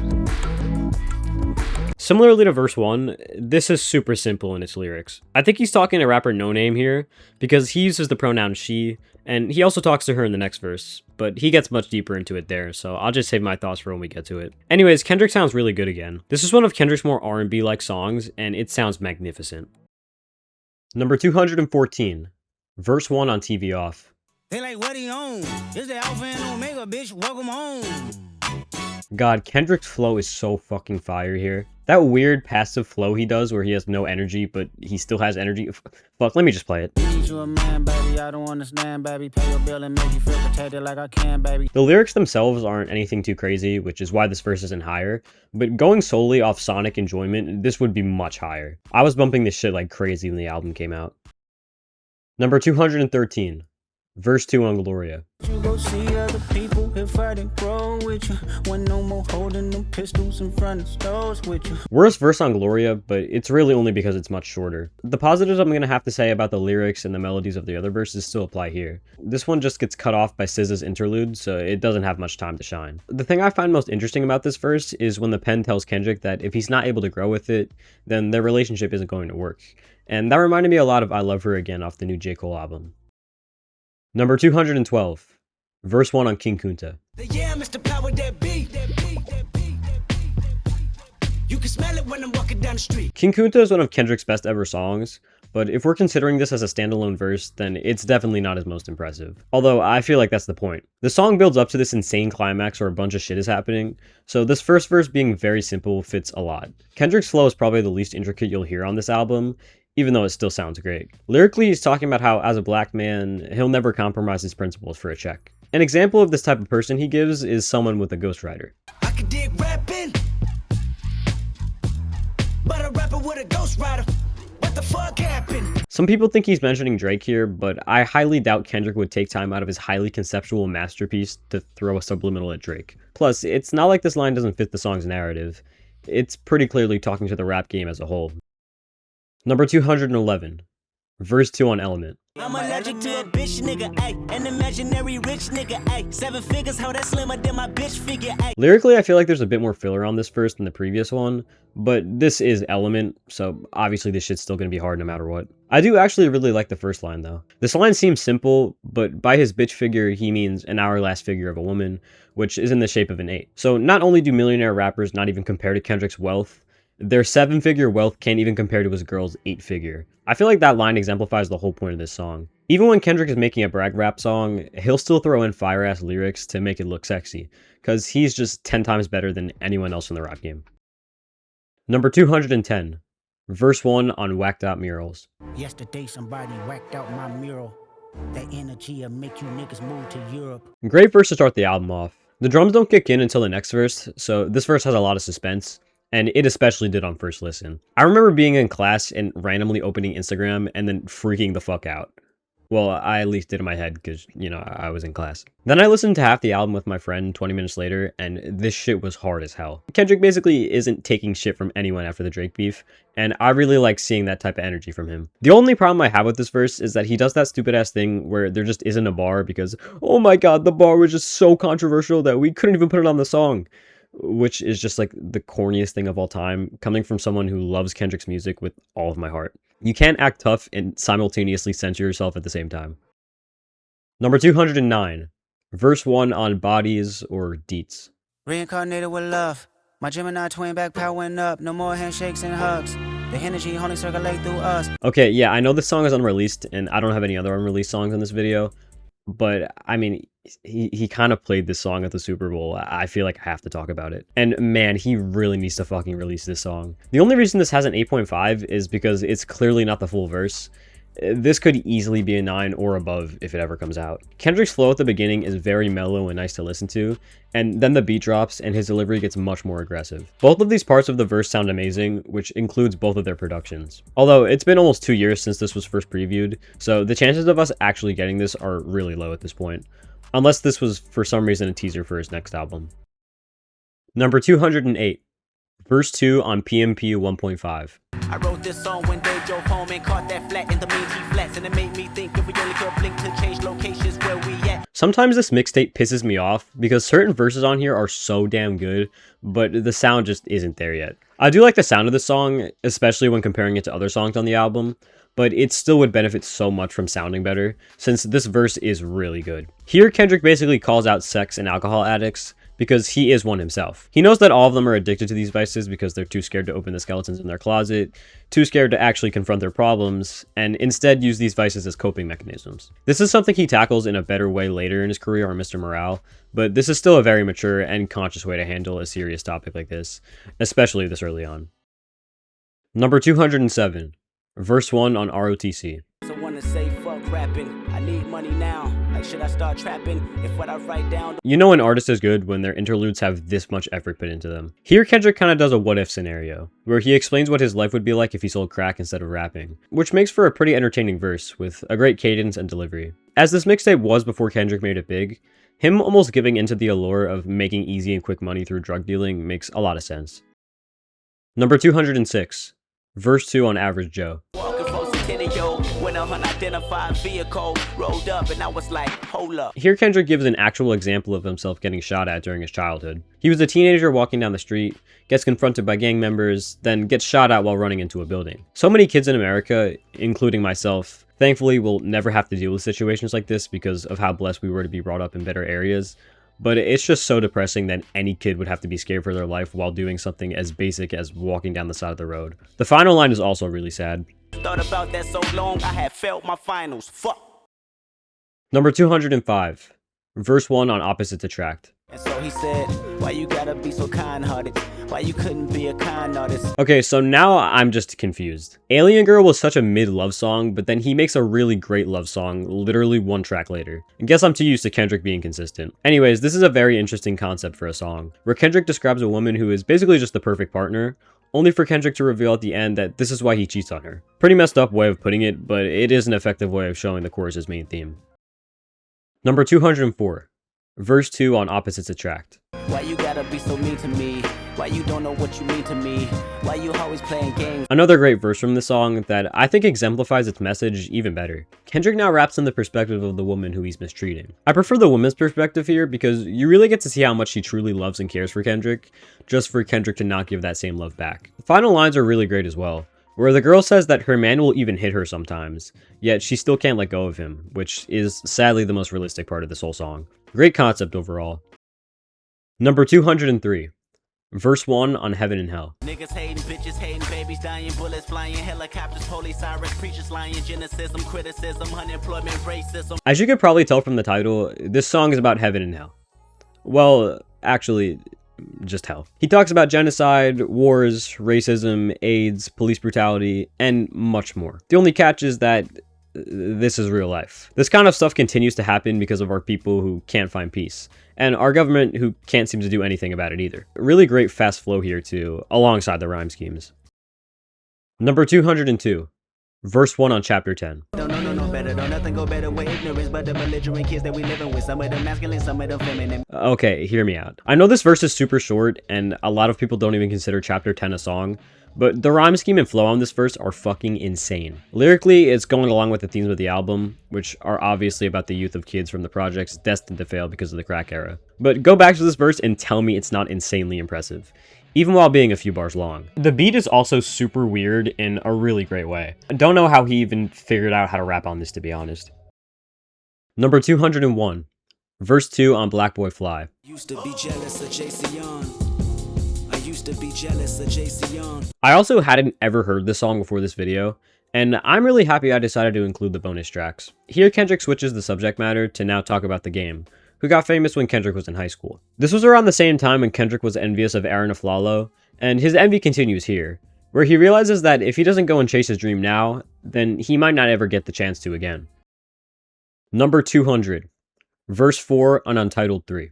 A piece of minds, that's what the white man wanted when I rhyme, telling me that he's selling me just for $10.99. Definitely the best verse on Untitled 3, where Kendrick goes off. Lyrically, it's very similar to something like Wesley's Theory or For Sale, which is obvious since this was a tpab leftover. He now talks about the white man, who just wants to use Kendrick's gullibility and newfound fame to make a check off him. But my favorite part of the verse is how he flows at the end. Really elevates the song for me. Your profession anonymous as an artist. If I don't target your market, if you ain't signing your signature, when I throw you my wallet. Number 199. Verse 2 on Man at the Garden. Cause my intentions was pure, even when you wasn't sure, even with every allure. Here Kendrick speaks more on his positive influence as an artist. He talks about his openness and honesty on Mr. Morale, and his inspiring and uplifting messaging on tpab to show the positive influence he's had on so many people's lives. Basically, what I think he's trying to say here is that in an industry where so many of the biggest rappers are completely fake, Kendrick is one of the only ones actually trying to give people food for thought. And for that, he deserves the praise and accolades. And he couldn't be more right. Number 198. Verse 2 on Cartoon and Serial. This shit make a nigga just wanna shit hone everybody, even with a pot of piss in. How my aim sloppy at a loud mouth. Discharge. This verse is less about Kendrick's rap career and more about Kendrick being inspired to live a ghetto lifestyle because of his environment growing up. I mean, this still fits the song, as Kendrick is still running shit like the chorus says, whether it's the rap game or his hood. I do really like this song, but I am glad that it wasn't on Good Kid, Mad City. While, yeah, it does talk about Kendrick's upbringing a lot, it really doesn't fit the album's narrative at all, and I have no idea where it would have been sequenced in the album. At least we have it as a Lucy, though. Number 197. Verse 1 on Barbed Wire. Have you ever felt like you never get life, like you never get right, sorta like a black sheep? Great verse, but I will say that it gets a big advantage from Barbed Wire being by far the best sounding song on Overly Dedicated, which is partly due to Kendrick's great delivery. But the lyrics are still great here as well, in which Kendrick says that he'll never stop fighting for success, even in a climate and situation where he was destined to fail. Very uplifting verse and song. Number 196. Verse 1 on Poe Man's Dreams. I used to want to see the penitentiary way after elementary. Thought it was cool to look the judge in the face when he sentenced me. As someone who doesn't smoke, if I ever decided to, I would definitely listen to Section 80 while doing so. This album has so many songs that you could just sit back and chill to while also having great lyrics, this being one of them. Kendrick basically says here that he's doing this music shit to get himself and his people out of the terrible situations that they've been put in, as he's now grown up and realized that a ghetto lifestyle won't get him anywhere. Great smooth flow as well. Number 195. verse 2 on Poor Man's Dreams. You like the mistake a street nigga for real nigga. The same nigga that kill with ya, squeal with ya. Lyrically pretty similar to the first verse, but instead of wanting to help his family and friends through his music's success, in this verse he details wanting to help people from his hood with his music's words and messages. This line shows this especially. I know some rappers using big words to make they similes curve. My simplest shit be more pivotal. Kendrick feels like he's actually giving people substance, which is not something a lot of rap artists were doing at this time, as they were only focused on the success part, while Kendrick is focused on both. Number 194. Verse 3 on Cushing Corinthians. Book and then burn up some of this reef for my plan is to figure out the world and escape all my demons. Definitely the best verse on the song, where Kendrick is content with the fact that he's a sinner. The song is basically telling everyone that they should live their lives how they want to live their lives, and think how they want to think. Kendrick is going to sin, and he knows he's going to sin, but he's still a Christian too, and that's how he lives his life. He also makes the point that everyone is a sinner, even if some people want to claim that they're not. I really like the messaging on here, and overall it's a great sounding song. Number 193. Verse 2 on Absol's outro. I wrote this because I was ordered to. People say I speak for Generation Y. Why lie? I do. Even though it's technically not the outro to the album, it's still a really great closer for Section 80 that ties up its themes very well. After everything that Kendrick has said on this album, he ends it by telling you that he's not some kind of genius. He's not the next socially aware rapper. Kendrick just tells you what he sees, and you make your own interpretation from there. Yeah, he talks about the drug problems of his peers on ADHD, or the ghetto lifestyles that people portray on Ronald Reagan era, but he's not necessarily saying those are bad things, and that he's better than those people because he doesn't partake in those things. He's just reporting on what he saw growing up and what he sees now, and you make your own judgments from there. I feel like this is necessary for a guy like Kendrick to say, as he has lots of deep themes in his music, and I feel it's important for him to reiterate that he's not morally or mentally superior to anyone. He's just a human motherfucking being over dope-ass instrumentation. Number 192. Verse 2 on Real. I promise that I know you very well. Your eyes never lie even if they fail. Out the sky and your optics turn stale. I think this verse is a lot more important than the first to the narrative of Good Kid, Mad City. Kendrick is now talking to a male who lives the ghetto lifestyle that loves sex and money and cars and crime, but has no love for themselves. While this essentially just seems like the male version of verse 1, Kendrick actually confirmed that the guy he's talking to is basically the same type of person that he was when he was a teenager, which makes this verse hit harder in my opinion, since that connects to Kendrick learning to love himself before being able to make a change for others in the hood. Number 191. Verse 1 on Compton. Everybody serenade the new faith of Kendrick Lamar. This is King Kendrick Lamar. Compton is supposed to be in the perspective of present-day Kendrick, who has started his new life, as he's now signed to Dr. Dre. In fact, this was actually the first song that Kendrick ever recorded with Dre. This song, maybe besides Backski Freestyle, is probably the least lyrically deep song on the album, and I'd probably say it's my personal least favorite, but that's not really saying much. It still sounds phenomenal with an amazing Just Blaze beat. And on this verse specifically, Kendrick has a great rhyme scheme and flow, even if the content isn't too impressive. Number 190. Verse 6 on Compton. Now we can all celebrate, we can all harvest the rap artists of NWA. A very fitting final verse for the song and album in general. Alongside Kendrick's amazing flow and rhyme scheme, he pays homage to Dr. Dre and NWA and thanks them for bringing Compton to international levels, which is what allowed Kendrick to be able to make it out of Compton himself, and not only make this album, but make a change in the hood for the better. And Dre not only signing Kendrick, but also being on this song, just makes this feel like a really big full circle moment. Number 189. Verse 3 on The Recipe. My nigga said he wanna fly out to get him some. If I ever go to California, then this is one of the first songs I'm playing. While The Recipe isn't even close to being as deep as basically any song on the base Good Kid, Mad City album, I think Kendrick making songs like these are still really important. I mean, he was handed the torch of the West Coast from Dr. Dre, Snoop Dogg, and The Game. 3 rappers with legendary West Coast songs. So Kendrick now leading the way for California means that he can't just depend on lyrics. He has to have the right vibes as well. And this song is direct proof that he deserved that torch. Number 188. Verse 2 on Now or Never. A fool if I take it all for granted. A smart man if I keep my feet planted to the earth, cause the people that hurt can understand it. Fuck, I'm really glad I decided to add these bonus tracks. This song is sonically such an amazing addition to the album, and Kendrick even one-ups his previous verse here. Lyrically, he's mainly just expanding upon the first one by saying that he's not just going to stop climbing now that he's finally made it. And hey, 5 #1 songs, 5 #1 albums, 27 Grammys, and 2 Super Bowl halftime performances later, I think we can say he kept climbing. Number 187.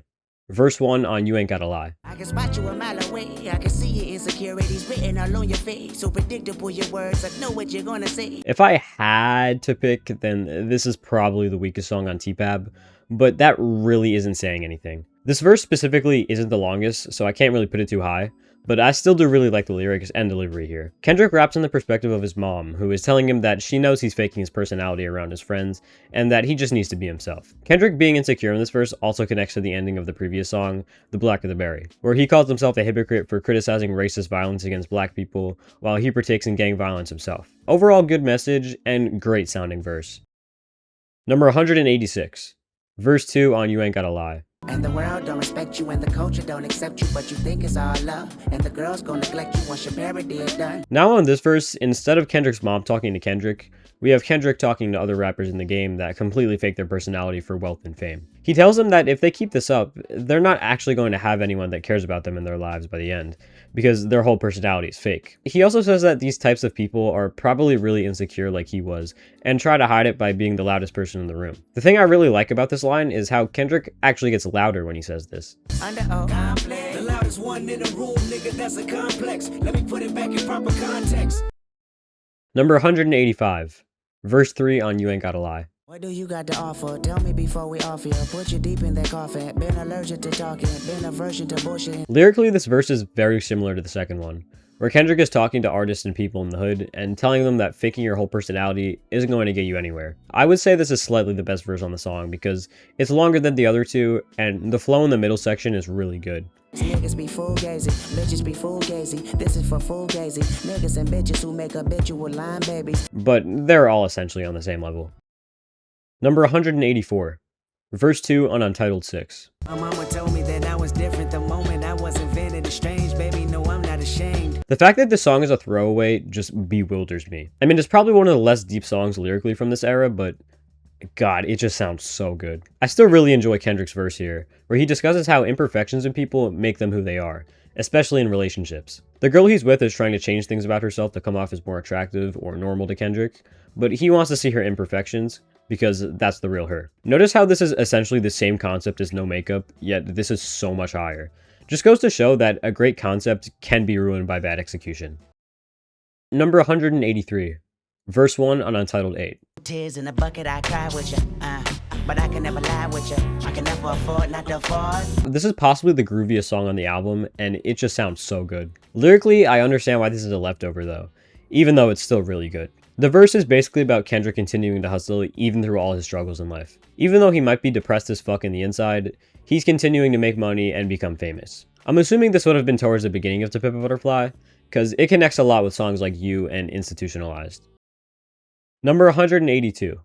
Verse 2 on Untitled 8. My homegirl got a credit card scam. She got a scholarship to college, but she don't give a damn. Intuition got a broke bitch wishing. Now Kendrick talks about his friend in the hood that's really smart and literally has a scholarship to college, but she still tries to hustle in the streets for her money instead. This is the problem that Kendrick thinks a lot of people in the hood have, including him, which is what the first verse was about. Sonically, it sounds great, just as the previous verse did, with this funky-ass bounce. Number 181. Verse 2 on Ya. I'm a Israelite. Kendrick goes deeper into the theme of falling into the traps of the ghetto, here basically just referring to it as a sin, as he incorporates many different religious references. One of these, of course, being Kendrick calling himself an Israelite. I know nowadays people try to complain about these lines, and I'm sure the same people doing that were the same people that were complaining about The Blacker the Berry when it was released. If you've even listened to a shred of Kendrick's music, it's pretty obvious that he would be extremely against the idea of Zionism, and especially the current Israeli government. What he's saying through this is that he and lots of other black people are the children of God, yet they still continue to sin on a daily basis because they're human, and humans are programmed to sin. He also brings Fox News up for the third time in a row on this album, and I'm not complaining.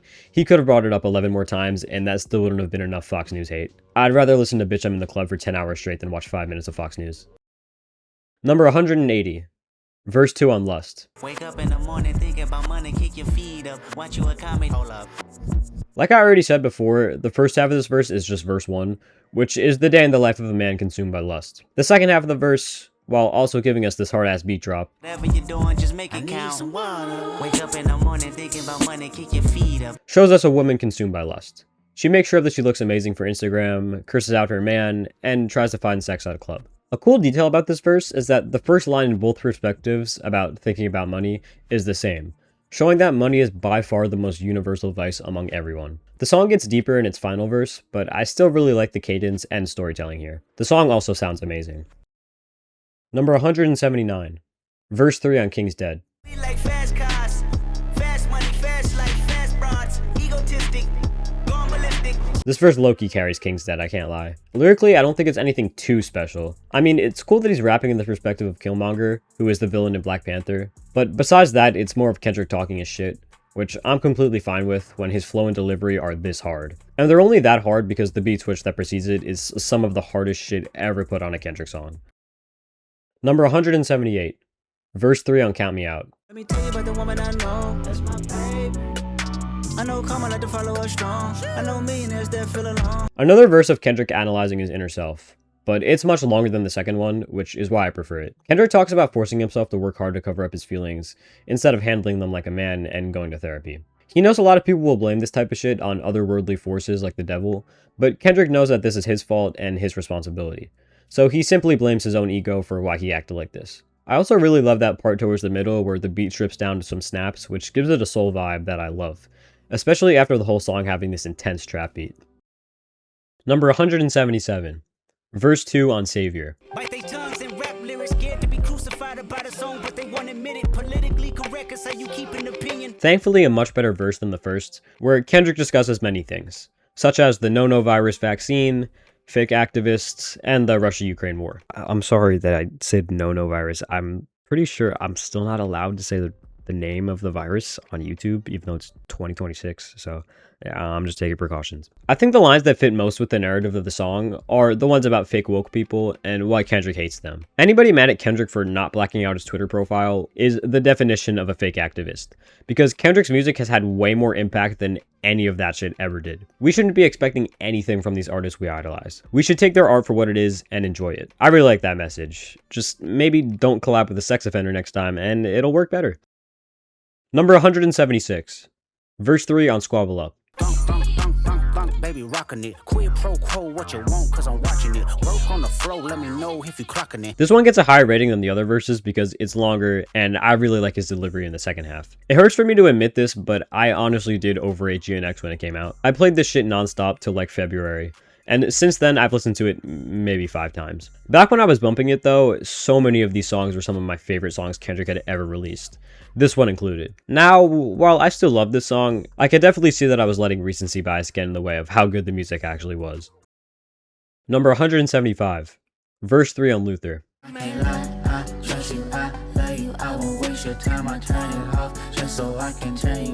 Like I've made pretty clear, I care much more about the sound than the lyrics on this song, and album in general, so this verse has got to be the best on Luther for me. On the first verse, it was just Kendrick singing. On the second verse, it was Kendrick and SZA singing back and forth. On this verse, they sing the same words at the same time, and it never really hit me how much this works until listening to the song for this video. Obviously, the duality of the male and female vocals is supposed to pay homage to the song that this song samples, and I think this verse is the best representation of that. Not my absolute favorite song on the album, but it definitely deserved all those Grammys it got.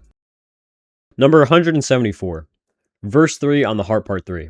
Whoever thought that Rosenberg mentioned me to Drake, even Vanessa from XXL that told him press play. A much shorter verse than the other ones on this song, but The Heart Part 3 is just so good that even verses as short as these can still be pretty high up. Kendrick mentions becoming one of the biggest rappers in the game by getting his deal with Aftermath and getting to meet and perform with legends he grew up listening to, like Dr. Dre and Snoop Dogg. His delivery still goes really hard, with his voice sounding really strained, which shows his passion.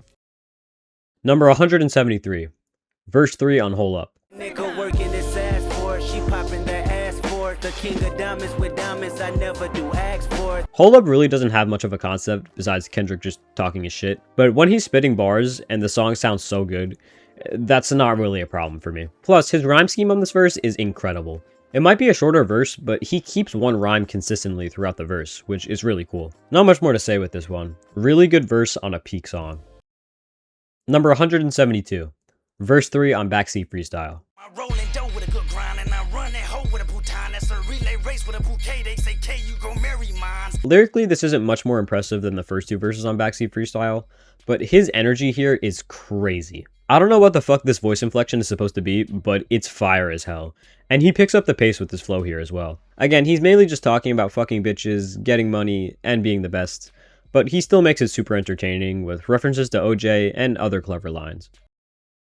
Number 171, verse 3 on Good Kid. All I see in this room, 20 zannies in these rooms, growing candy for pain. Can we live in the same society? Not as lyrically dense as verses 1 or 2, and not as long either. Instead of talking to a specific part of Compton, he talks to the city of Compton as a whole, and says that it'll forever be in debt to him for making him a victim of its terrible conditions. I do really love his flow and rhyming here, as I do with the other two verses, but it is a lot shorter than those, and I'm not a fan of him repeating the 20 zannies and shrooms line, to be honest. The lyrics are still amazing though. Number 170, verse 2 on Swimming Pools. Okay, now open your mind up and listen to me, Kendrick. I'm in your conscience. If you do not hear me, then you will be history, Kendrick. Ah, swimming pools. Not sure if you guys are aware, but there's a really ironic factor to this. I'm playing. Everyone and their grandma knows about this song's irony, since it has an anti-alcoholic message while being a party song that people drink to. But it's hard not to mention that, as it really is a genius way of proving Kendrick's point. In verse 2, Kendrick goes deeper and deeper into this alcohol binge that he's in, so much so that he gets the confidence to start flirting and eventually have sex with a girl at a party. A cool part of this verse is how Kendrick's conscience tells him at the beginning that if he keeps going, shit is just going to get way worse than it already is. But Kendrick, of course, doesn't listen. He also ends the verse by drinking even more. This part of the song is less relatable in a peer pressure way, but instead for vices, as Kendrick describes how he knows what he's doing is wrong, but the urge of getting more drunk just gets stronger the more he keeps drinking. Great flow in the second half as well. Number 169, verse 1 on I'm Dying of Thirst. Tired of running, tired of hunting, my own kind, but retiring nothing. For being such a short verse, I think it's still really effective. The main theme of the second part of the song is being tired, and in this verse, Kendrick is tired of the vicious cycle of violence in the hood that doesn't seem like it'll ever end. He thinks everyone in the hood participating in this cycle of hatred against one another needs to realize that it's useless, and instead seek faith, which I think is another thing that can really apply to many different situations. Number 168, verse 2 on I'm Dying of Thirst. Don't go in the corner, look at the coroner, daughter is dead, mother is mourning, Here we get a more descriptive verse, which describes the aftermath of a girl being shot dead in Kendrick's hood. He adds details such as the girl's mother crying or the coroner watching to make the scene more dramatic and make the audience realize how much death really affects people. I believe that Kendrick decided to put these two songs together to show how trying to make a change really does matter. In Sing About Me, he shows the different perspectives of people who decide on if they'll do something about what's happening in their environment. And in I'm Dying of Thirst, he shows why it's important that people try to do something, hence the imagery with this verse. Number 167, verse 3 on I'm Dying of Thirst. How many sins, I'm running out, how many sins, I lost count. Kendrick gets more personal in verse 3, after talking about the hood as a whole in the first two verses. Here he's basically saying how he wants to be a savior for the hood and bring positive change, but he can't do any of that before he's able to bring change to his own lifestyle. As a wise man once said, what's love got to do with it when you don't love yourself? Hold on, wait a minute. Number 166, verse 3 on King Kunta. I was gonna kill a couple rappers, but they did it to themselves. Everybody's suicidal, they didn't even need my help. Like I said before, King Kunta is basically Kendrick's version of a brag rap song, but you know, it's still deeper than any other brag rap song because it's Kendrick. This verse continues to pick up the pace, and is the only one on the song that actually feels like something Kendrick would normally spit. Again, he's mainly just talking about being the greatest in the rap game and going back to his hood to celebrate his success. And hey, I don't know much about politics of Compton, but Kendrick does seem like he'd be a great mayor, or maybe even governor of California. Please get Gavin Newsom the fuck out of there. Number 165, verse 1 on For Sale. I remember you took me to the mall last week, baby. You looked me in my eyes about 4 or 5 times. If I had to describe For Sale using one word, it would be bliss. I can't believe anyone considers this the worst song on the album, because this legitimately sounds like entering heaven, which is ironic since the song is about the devil. Well, actually, that's not really ironic, because that's the whole reason why the song sounds like it does. Kendrick not only shows us lyrically how Lucy tempts him, but sound-wise, this song sounds so joyful and colorful, which is meant to represent Kendrick's temptation as well. This verse is pretty short, and lyrically not too much is going on, so I'll comment more on it when it gets to the second verse. Number 164, verse 2 on Mama. I know everything. I know everything, know myself, I know morality, spirituality, good and bad health. Definitely a big step down from the first verse, but it still sounds phenomenal. Kendrick tries to show us here that he thought he knew everything there was to know, until he went back home and realized that he didn't know anything. This is very similar to the verses on Real, where Kendrick repeats something throughout the verse and then at the end makes a twist that proves whatever he was repeating wrong. While I'm not a huge fan of the repetition, it's still a really cool way that he storytells. When he talks about home here, I think he's talking about Africa, because I feel like he probably knows most of the shit about his hometown. And Kendrick not knowing shit in Africa definitely connects to how much the dollar costs later on in the album, and the next verse on this song. Number 163. Verse 1 on Complexion. Dark is the midnight hour, her bright is the morning sun. Give a fuck about your complexion, I know what the germ is done. Complexion is basically a spin on folk or ethnicity that ties more into the narrative of To Pimp a Butterfly. Kendrick's flow over this groovy ass beat is just so fun to listen to. This verse is shorter, which is why it's not too high, but it's still pretty effective. Kendrick basically just says that he doesn't give a fuck about the complexion of a black woman, because a black woman is a black woman, through and through. This whole song definitely does not weaken Drake's already bad disses aimed at Kendrick not liking black girls on Family Matters, like, at all. Number 162. Verse 2 on Complexion. Dark is the midnight hour, her bright is the morning sun. Brown skinned but your blue eyes tell me your mama can't run. Mainly just a continuation of the first verse, now with a few added lines that reinforce the song's themes of complexion not meaning anything. Here he details Whitney herself explaining this to Kendrick, and he clearly took this to heart from an actual woman explaining it. He also mentions the Willie Lynch theory, which was the way that slave owners used to exploit their slaves and make them all against each other instead of the slave owner, and they would often use the color of skin to do this. This is probably why being light or dark-skinned is still such a prevalent idea to this day that Kendrick tries to dismiss here. I do really like both of Kendrick's performances here, but let's not act like Rhapsody doesn't easily steal the show. Number 161. Verse 2 on I. What you gonna do? Lift up your head and keep moving. Turn the mic up. Another verse where Kendrick is just trying to lift up the people of the world, who always seem to be more concerned with the negative things in life, instead of the positive. He feels like most people are like this because they lack confidence. So he urges everyone to lift their heads up and push through whatever it is they're going through, so they can see better days. Personally, I prefer the first verse sonically, but this one still has great lyrical content. Number 160. Verse 3 on I. I went to war last night. If this was a full verse, then it would probably be the best on the song. Kendrick talks about how, in the hood, while people fight each other in gang wars, most of these people also fight wars with their inner selves. But again, they just need to lift their heads up and keep pushing. Or as JID would say, swing on. I really like his flow here, which sounds super cool on this breakdown of the beat. But again, the verse sadly gets cut off short due to the fight that starts in the crowd. While that does lead to an amazing spoken word section, it does decrease this verse's score. Number 159. Verse 1 on Element. I'm willing to die for this shit. I done cried for this shit. Might take a life for this shit. Put the Bible down and go out for a knife for this shit. Sometimes after albums full of deep lyrical content, what you really need is a simple brag rap track from Kendrick. And that's what Element is. Element was basically the precursor to everything that went down in 2024. He was done playing and asserted dominance over the whole game. The lyrics on this verse, while not insanely impressive from a meaning standpoint, are so catchy and fun to rap along to. I also love how Kendrick sounds over the minimal production at the beginning, done by the amazing James Blake. And then after saying his grandmas are now dead, so now he has no reason to hold back, the drums kick in and the song becomes 100 times harder. Number 158. Verse 3 on Element. Niggas thought they wouldn't go see me, huh? Niggas thought they cared that real life is the same life they see on TV, huh? This is the verse on Element most directed at other rappers in the game. He basically warns these fake-ass rappers trying to come to LA that he's still around and isn't playing, especially since they've been throwing subliminals at him for years since his Control verse. I'm usually against all the theories of Kendrick dissing Drake on like every song, but I feel like he is probably talking to him here, among others such as Big Sean, who he dissed in the original version of Element. This is also the first instance of Kendrick referring to himself as some kind of spiritual force that will destroy your career once reckoned with, something that will come back in the Drake beef. Number 157. Verse 1 on XXX. Throw a steak off the ark to a pool full of sharks, he'll take it.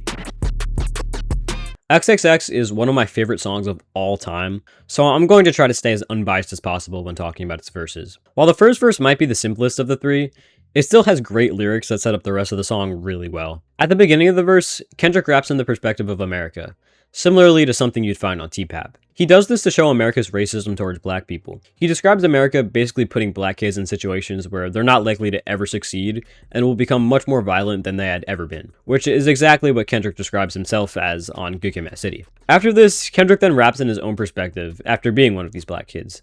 And he's of course filled with anger, revenge, and violence. Besides these amazing conscious lyrics, I also adore his delivery here. It's super monotone and dark, which fits the mood of him being numb to anything in his life after growing up in such a terrible place. His delivery here also makes the beat drop in the second verse hit 10 times harder. Editing DJ here. I know I said earlier, like I was trying to stay unbiased because this is like one of my favorite songs, but honestly, like I think I was trying to stay too unbiased. Like, listen, I'm not gonna switch this list around right now. Like that would literally just mess everything up. But this verse should be higher, guys. I would give this like a 9. This verse should be like 50 spots higher. I'm not gonna lie. I don't know why I underrated this so much. I love this verse.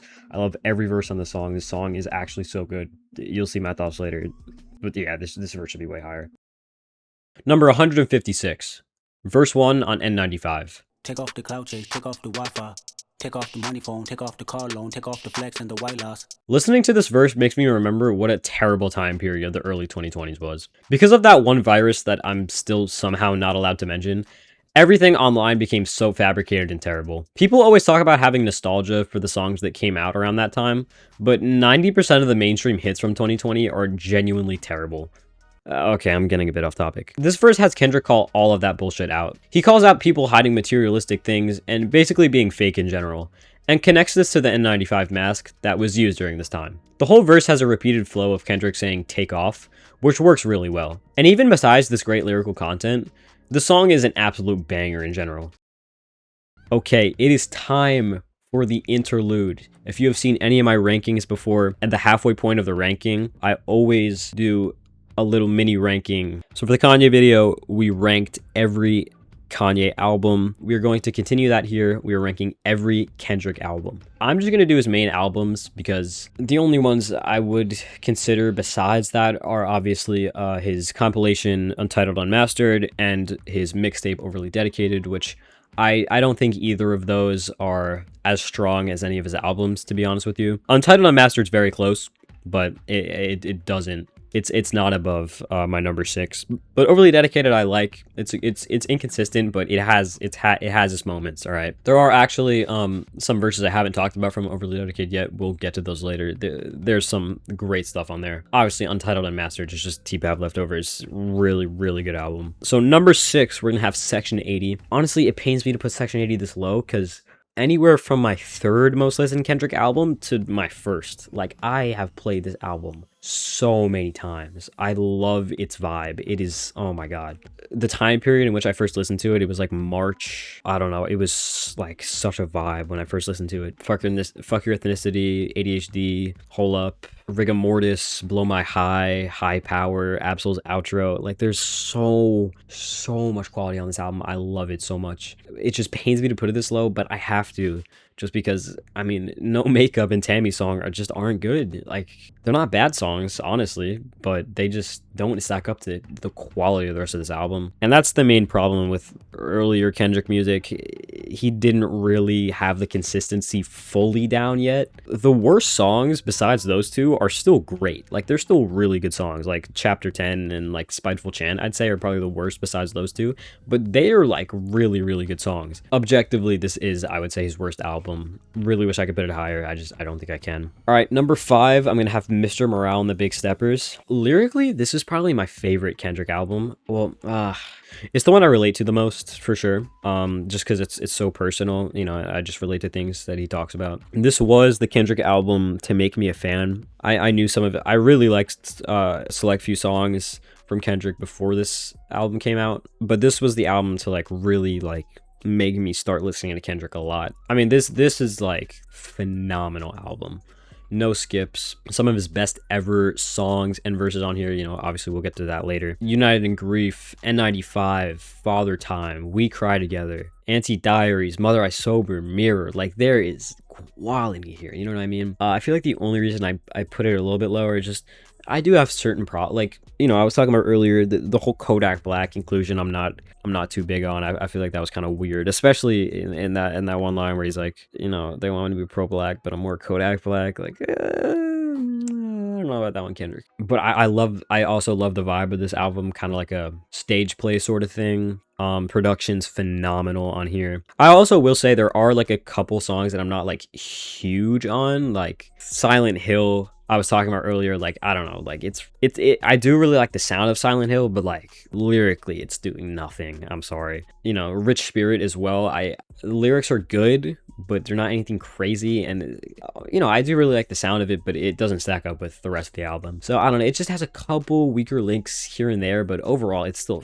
absolutely incredible album. I mean, this isn't really like the Kanye ranking, the Kanye album ranking, where like the lower placing albums are like suck and have like serious issues. Like, no, to me all of Kendrick's albums are phenomenal. I love every single one of them. They have to be in order for this, you know, it hurts, but it is what it is. Number 4, I'm gonna have GNX. Putting GNX above Mr. Morale is probably gonna make some people mad, but you know, this was the other Kendrick album that I was there, you know, when it came out. I mean, at this point though, I was a way bigger Kendrick fan. Like, Mr. Morale is what made me a Kendrick fan. I'd say GNX shows the level I was at. Yeah, I mean, I don't care. I'm always gonna love this album, no matter how many people try to convince me that it's corny or like whatever. It's his worst album. I mean, the lyrics are terrible. I don't care, bro. I don't care. I have this whole 4-hour long video talking about lyrics. You know what I mean? Like, I appreciate lyrics, but I also appreciate sound. I also appreciate fun music. This album is so fun. It's so fun. I was playing it so much when it came out. Literally, like, every day I would listen to this album, like, front to back. And I did say before that I did overrate it a bit when it came out. Like, I don't know, like, there were songs like Whacked Out Murals and Squab Love I thought were like some of his best ever songs. I don't think that anymore. No, some of his best ever songs are on this album. Let me clarify that. I mean, Hey Now, I don't care. That song is so good. Reincarnated, of course. TV Off, people hate on now. When it came out, people were like gushing over it, but now, oh my god, he's so mustard. It's so corny. Obviously, Heart Part 6 is generational. Gloria's 10 out of 10. The only like weak links I could talk about with this album, I'd say, like, Men at the Garden, I like the lyrics a lot. I'm not huge on the sound. People compare it to like One Mic by Nas, but I think One Mic sounds way better than Men at the Garden. And then GNX, I really like GNX. But like, I will admit, I feel like objectively it's probably the worst on the album. It's just so fun, man. There's so many bangers on here. Like, like, just because he's not rapping about the political and economic state of the world, like, doesn't mean like it can be an amazing album. I have it on vinyl too. I love this album. I love the moment it caught, like the moment in which it released. It was just such a moment, you know. Like, I don't know, I love GNX. I will always love GNX. Number 3, we're gonna have Damn. I don't want to say underrated because it's like one of the most streamed albums of all time, but man, like, people do not give this album enough credit. Same with GNX. I feel like GNX is more overhated than underrated, but I don't really feel like people hate on Damn like that. I think I said it earlier, but like, yeah, this in my opinion is probably Kendrick's best concept ever for an album. Like, it is so deep. It is absolutely phenomenal. The reason it's not top 2, well, the reason it's not top 2 is because the top 2 are the top 2. I mean, yeah, you can make one of the best albums of all time and it's not going to compare with those top 2. Like, it's just what it is, you know. Obviously Blood, something like Blood is not the strongest. It's not supposed to be though.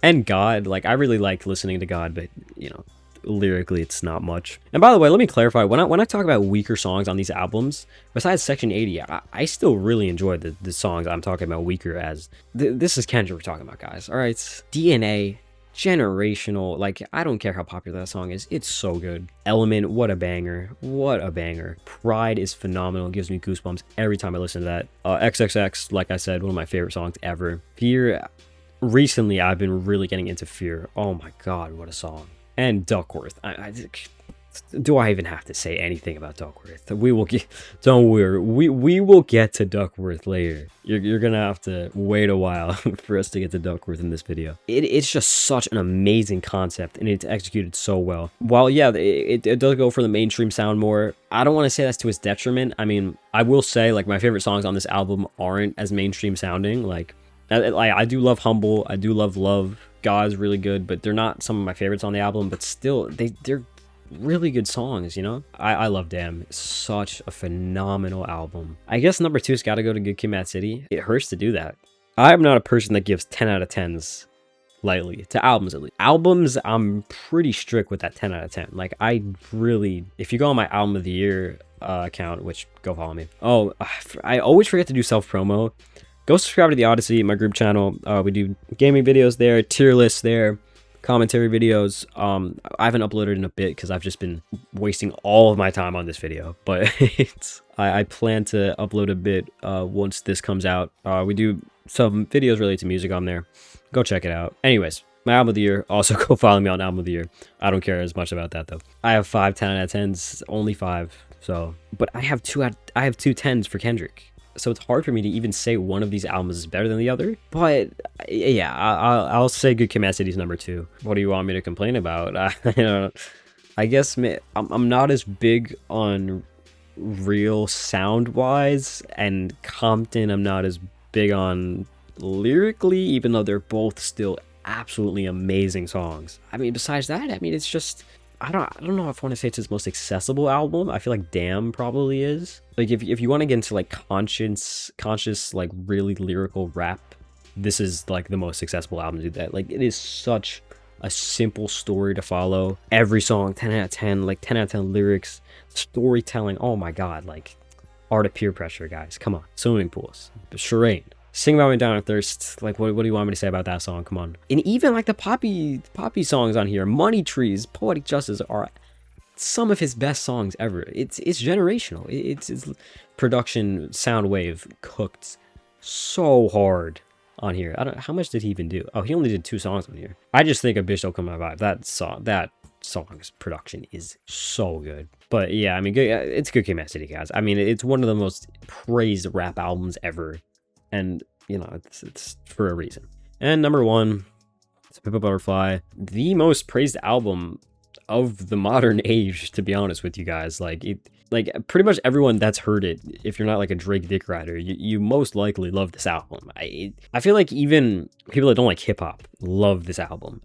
This one, I can't even, there's literally nothing to complain about with this album. Like, I said You Ain't Gotta Lie was my least favorite earlier, but that's not even like a negative to the album. That is still a close to perfect song. I don't know. I love the jazzy sound here. The lyrics, of course, probably his most conscious in his whole career. Personal lyrics, socially conscious lyrics. Every single song on this album is generational. Like, I don't know how he did it. I don't think he'll ever top this, even though, I mean, it's Kendrick we're talking about, but like, how do you top this? Lyrically, I think it's debatably the best, at least the best rap album ever. I don't know. I mean, you know, I got to expand into more genres, I feel like, to know that, but for best lyrically ever. But I mean, come on, guys, this is just insane.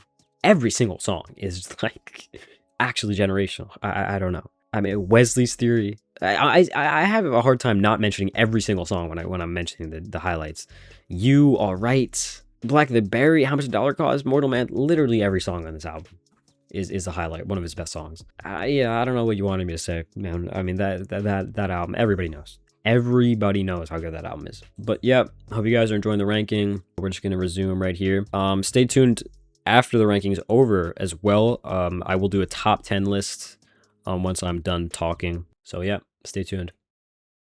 Number 155, verse 2 on N95. Word in a panic, the women is stranded, the men on the run. The profits abandoned, the law take advantage, the market is crashing, the industry wants. Verse 2 shows Kendrick discuss the industry more than the people in the world. Kendrick felt like the pandemic allowed for the large majority of people to suffer and be used, while the top 1% were benefiting off everything that was happening. Kendrick thinks this is fucked, and also thinks that people should be able to speak their minds on things like these without getting persecuted by the media, which he'll mention again later on in the song. Delivery-wise, I really like his flow at the beginning, and the second half has a melodic cadence that I think is great as well. Number 154, verse 1 on Mirror. The pressure's taking over me, it's beginning to loom. Easily one of my favorite songs on Mr. Morale, and such a phenomenal closer. Kendrick thankfully goes for a much easier to digest outro than something like Immortal Man or Duckworth. The whole point of the song is Kendrick saying that now after his successful therapy session, which was this album, he's prioritizing himself over anyone. including us fans, which this verse is dedicated to. He reiterates that he's not our savior and that we all have our own lives that we should be focusing on instead of when the next Kendrick album is going to drop. If we do our jobs, then he'll continue to do his at whatever pace he feels, because he's his own person that should be able to decide that for himself. While the lyrics are very simple, I still love how it sounds, and Kendrick's voice is actually really good here. Number 153, verse 2 on TV Off. Turn this TV off. Ain't with my type activities, then don't you get involved. Hey, what? How many shit I seen? Send them all. The genius annotations for this verse are actually hilarious. The annotators legit think that this song is some deep messaging about how we need to revolt the capitalistic system we're living in, all because Kendrick made a slight reference to Gil Scott-Heron by saying, "Turn this TV off."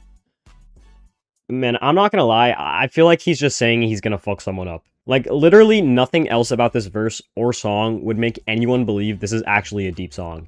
These people are just looking for anything.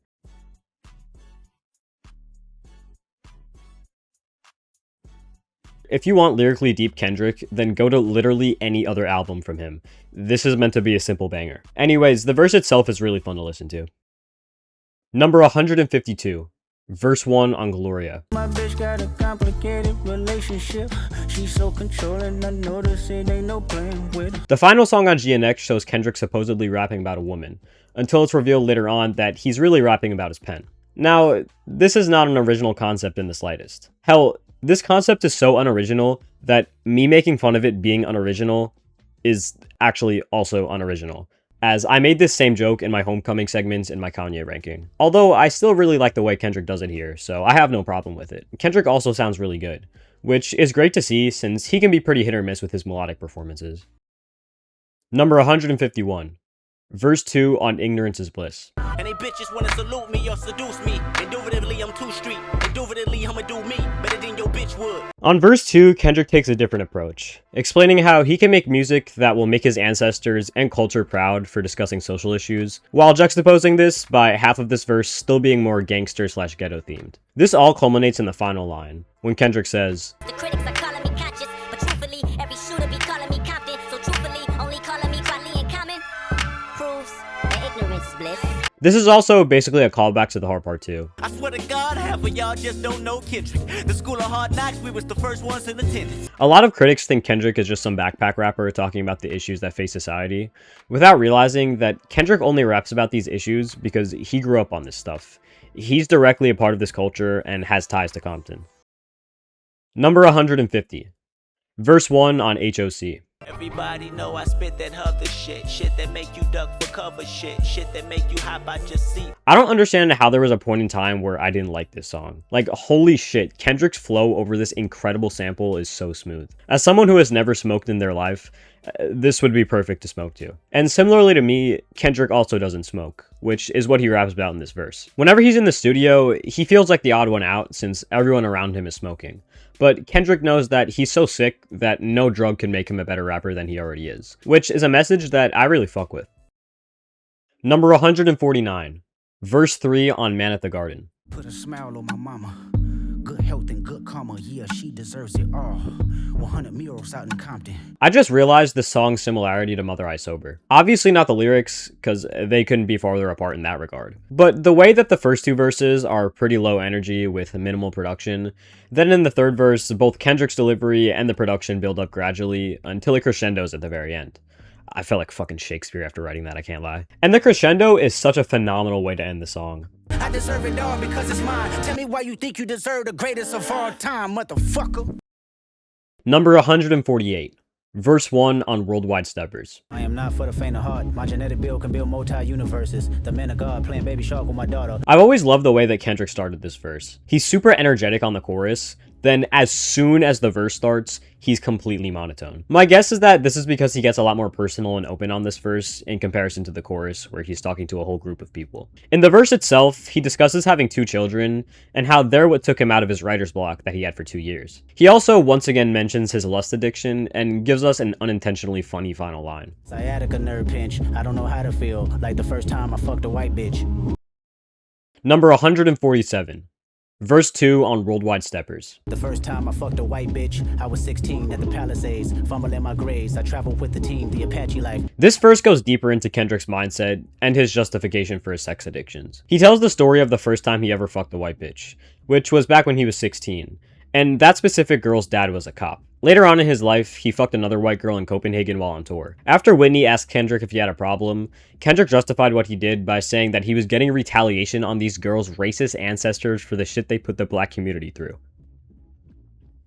Yeah, so this line is fucking insane, and it's supposed to be. Obviously, this interesting reasoning is a terrible excuse for Kendrick cheating on his girl, but it ties to the cultural implications of trauma in Kendrick's life that he'll get into later on. Number 146, verse 3 on Savior. The cat is out the bag, I am not your savior. I find it just as difficult to love thy neighbors. Another verse about how activism has been ruined in the last few years. He again talks about fake activists, but this time mentions specifically the ones that think capitalism and social progress are somehow compatible. Like those fuck-ass corporations making $5 trillion a year that change their social media profile pictures to rainbows every June to act like they care about the LGBTQ community, when everything their company stands for directly contradicts minority groups succeeding. Kendrick doesn't fuck with anyone who conforms to shit like this, and that's why I love him. I also love this line. Yeah, Tupac dead, gotta think for yourself. Number 145, verse 3 on TV Off.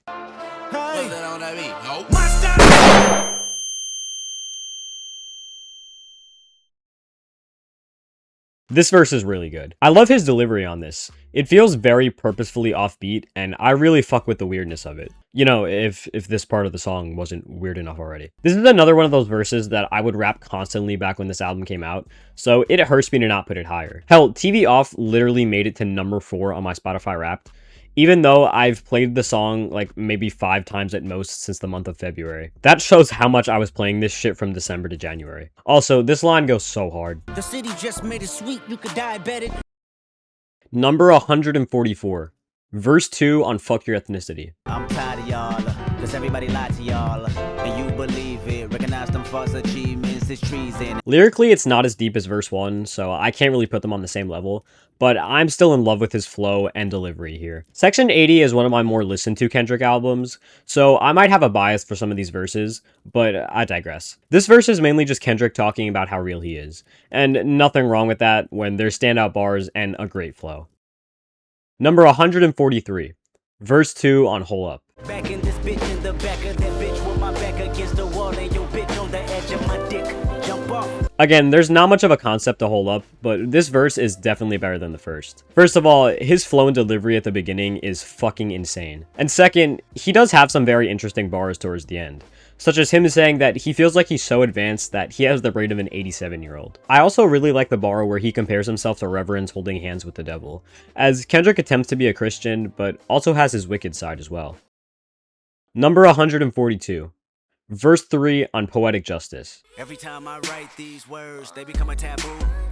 Making sure my punctuation curve, heavy letter hits true. I definitely prefer Kendrick's first verse on this song, as the flow is better, and a lot of this verse just recycles lines from that one, but, I mean, it's still Poetic Justice. Here Kendrick talks to Shireen and tells her that love has to be more than just sex.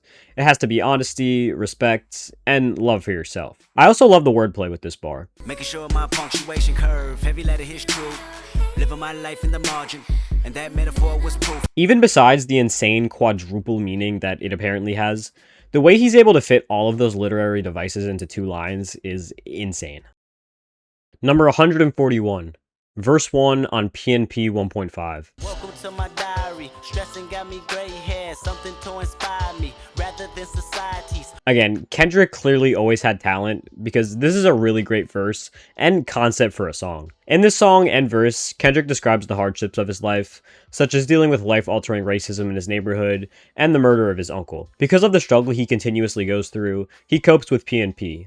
Pussy and Patron. I feel like most listeners, no matter what background or status they come from, can relate to this in one way or another. I mean, for me personally, whenever I'm struggling with something, I usually resort to vices, which obviously is not a good thing, but because of the world we live in, it's basically just become human nature. This is something that Kendrick of course realizes, but doesn't do much about, as he is also human. Great messaging all around. His hungry delivery on here is amazing as well. Number 140, verse 1 on Black Boy Fly. Used to be jealous of him to follow. I used to be jealous of him to follow. He was the one to follow. This verse gives us a really interesting perspective that fits with the themes of Good Kid, Mad City, but still brings something new to the table. Kendrick talks about Aaron Aflalo, who is a professional basketball player that grew up in Compton around the same time that Kendrick did. He describes the envy he had of Aflalo, as he was a straight-A student that was basically the golden child of Compton with his basketball skills, while Kendrick and his friends were doing nothing to create a future for themselves. I think Kendrick being envious of this guy really adds to the theme of peer pressure from his environment, completely changing the decisions he makes. Kendrick felt like he could have been something bigger. He could have been like Aflalo, but he instead let the street lifestyle get the best of him. A very interesting concept that adds a lot to this album, which is something that I really appreciate, because I feel like deluxe songs feel completely separate from the base album a lot of the time. Number 139, verse 3 on Black Boy Fly. My mama didn't raise me up to be jealous hearted like most of the winners call it. Regardless of where you stay, hold your head and continue marching. Another phenomenal verse from this song that connects to this album's themes. After talking about Aaron Aflalo in the game, Kendrick now talks about himself, and how he didn't think it was possible for his dream to come true like theirs. Not because he doesn't believe in himself, but because he didn't believe it was possible for more people to actually make it out of the hood, since the mortality rate is so high. This is a sad message, but also an uplifting one, since, as we can tell, Kendrick was definitely able to make it out and become an inspiration for others in Compton, like the game and Aaron Aflalo were to him. Number 138. Verse 1 on Cartoon and Cereal. This shit make a nigga just wanna ride. Reminisce when I had the morning appetite. Applejack and after that I hit the TV died. I almost forgot to put this song in the video. I don't even want to know what the comments would look like. This is a pretty hard verse where Kendrick describes his living conditions growing up and how that drives him to make music for the world to hear and be inspired by. He has a really interesting genius annotation for this line, Not to worry, every warrior will come and see euphoria, and that's a covenant I put on every tribe. where he says that people have told him before that his music has literally prevented them from killing themselves. I think this is added in a song like this to show that he's trying to give people something to listen to that will really make them think and feel something. Some real music. Since growing up, Kendrick was watching cartoons and eating sugary cereal all day. Shit that has no meaning and is bad for him. His delivery is great here as well. Really hard song. Number 137. Verse 2 on Barbed Wire. You ever felt like you never get life, like you never get right, sorta like a black sheep trying to get away from the world stereotype. Kendrick ups the ante with this verse, as he once again explains that people who grow up in the same situation or environment as him are expected to fail and never amount to anything. This time he speaks of a teenage girl who ends up getting pregnant, which causes her to become poor, which then causes her to become a prostitute, and this cycle just repeats and repeats and repeats. For how upbeat this song is, this topic is pretty much the opposite of that, but Kendrick still juxtaposes the dark topic by his entertaining delivery. Number 136. Verse 3 on Barbed Wire. Have you ever felt like you finally got life, you finally got right, no longer a black sheep? Somehow the verses just get better on this song. On verse 3, the man/woman has now finally overcome the odds and are successful black people from the ghetto. He no longer has to sell drugs or kill people to get by, and she no longer has to sell her body. Yet they're still looked down upon. Since they aren't expected to succeed, when they actually do succeed, they aren't looked at the same as everyone else at the top, which is the sad truth of this kind of scenario. Such a great conscious rap song, easily the best on this mixtape, besides the hard part too. Number 135, verse 1 on Ronald Reagan era. Welcome to Vigilante, 80, so don't you ask me, I'm hungry, my body's antsy, I rip through your fucking pantry. Pretty self-explanatory verse. Kendrick paints a vivid picture of how life in the hood is in his era, the era of children born during the Ronald Reagan administration, or the crack era. Kendrick never goes fully in depth with what Reagan specifically did to impact the black community too much, so I'll give a quick lesson since I'm a history nerd. Reagan began what is known in American politics as the sixth party system, which we're still living in today. This is because Reagan made a large change in the United States political system, which is largely due to his economic policies known as trickle-down economics, or Reaganomics. You can go into the specifics of what really happens in trickle-down economics, but the bottom line is that it makes rich people more rich and poor people more poor. And as we know, black people are a significant portion of the lower class, especially in the 80s, where segregation had only been federally outlawed for like 15 years at that point. I don't really think I need to explain the problem with rich people getting richer and poor people getting poorer, because we'd be here all day. Bottom line is, in a capitalist society, money is everything. So when a large group of people don't have money, it's not going to end well. which is why there's so much violence and animosity in these low-income areas like Kendrick describes in the song. And if you thought that was bad, it gets a whole lot worse. There was only one group of people that Reagan hated more than black people. Well, actually there were two. Gay people and communists. But we're focusing on the communists right now. Since the Cold War was still a thing, we were still in the mindset of communism equals insert terrible insult here. So Reagan was stopping basically any communist uprising that he could. In Nicaragua, there was a group of anti-communist rebels called Contras that teamed up with the US to defeat the communists. Since the Contras were in alliance with the CIA, they were basically able to smuggle insane amounts of crack into the US, which of course ended up going to all the low-income neighborhoods. Reagan obviously wasn't the one to smuggle the crack, but he was the one to do absolutely nothing about it. This started what Kendrick calls the crack era, where large amounts of poor people in low-income neighborhoods became addicted to crack, making these areas more dangerous, making the life expectancy of poor people to be lower, and for poor people to be even more poor than they already were. So yeah, that pretty much sums up... nah, I'm kidding, of course there's more. Reagan then weirdly started to be super against drugs, even though he let a shit ton of them get trafficked into the US just a few years back. He brought the previously organized war on drugs to a whole new level, where you would go to jail for like 6 life sentences for having a gram of cocaine on you. He also started making minimum sentences for people arrested on drug charges, and coincidentally made these minimum sentences way higher for specific types of crack that were much more common in low-income neighborhoods. And of course, the amount of black people arrested during this period was very disproportionate to the amount of white people arrested, even though studies show that white people did just as much crack as black people, if not more. Okay, sorry, that actually is all. Well, it's probably not, but I don't want this video to be a ranking of every racist law that Ronald Reagan passed, so let's move on. I love Kendrick's hunger and passion on this verse, as well as the descriptive lyrics of what goes on in his hood. Rhyme schemes are sick too. Incredible verse all around. Number 134. Verse 2 on Ronald Reagan era. Let's hit the county building, gotta cash my check. Spin it all on a 40 ounce to the neck, and in retrospect. Really just more of verse 1, where Kendrick is describing the effects of the Reagan administration on low-income neighborhoods, like people using their welfare checks to buy drugs, or the violent gang wars that were going on over turf. My favorite line is, 1987, the children of Ronald Reagan break the leaves off your front porch with a machine blowtorch. I interpret it as Kendrick and everyone else of the Reagan era are not even able to do something as simple as raking their leaves without being able to put down a gun, because that's just what you have to do, and sadly what many of these kids were raised on. Number 133. Verse 3 on Now or Never. You looking at me and you tell me I'm blessed. Calculated my steps, my heart, my breath. Breathe lungs of a victory and vividly you see me. Only Kendrick would put this much effort into his verses on his more pop-oriented songs. Lyrically, he just continues from verses 1 and 2, and hopes that everyone from Compton can climb as far as he was able to with his passion. But man, his flow here is just stupid. This verse honestly fits as the final one on the album just as much as Compton. The whole album is about Kendrick trying to make it out of the projects, so he can see the people of Compton live better lives. And this verse and song really feel like that dream is coming true. Number 132. Verse 3 on Untitled 8. I wrote this song like a little broke home, baby. Broke home, baby. You know the poverty stricken, the little broke boy, baby. The song sounds amazing during this verse. Not only with Kendrick's flow becoming even better, but the beat transforming into this funky masterclass of a production. I also prefer the lyrics here to the other verses as well. In the first 2 verses, Kendrick talks about the lack of motivation that a lot of people in the hood have to make their lives better, because in their minds, they have shit so hard. Here he combats that by talking about his trip to Africa again, and how the people there have it so much harder than the people in Compton ever could. This obviously is very similar to Kendrick's verse on Mama, but it's a much more direct criticism of Kendrick's viewpoint that his people suffer more than anyone. Amazing verse to close this insane B-sides album. Number 131.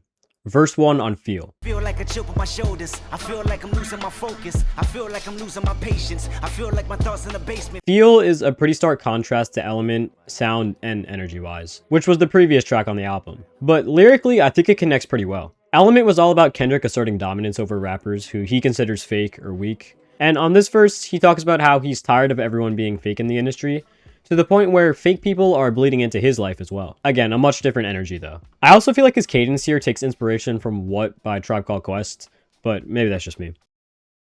Number 130.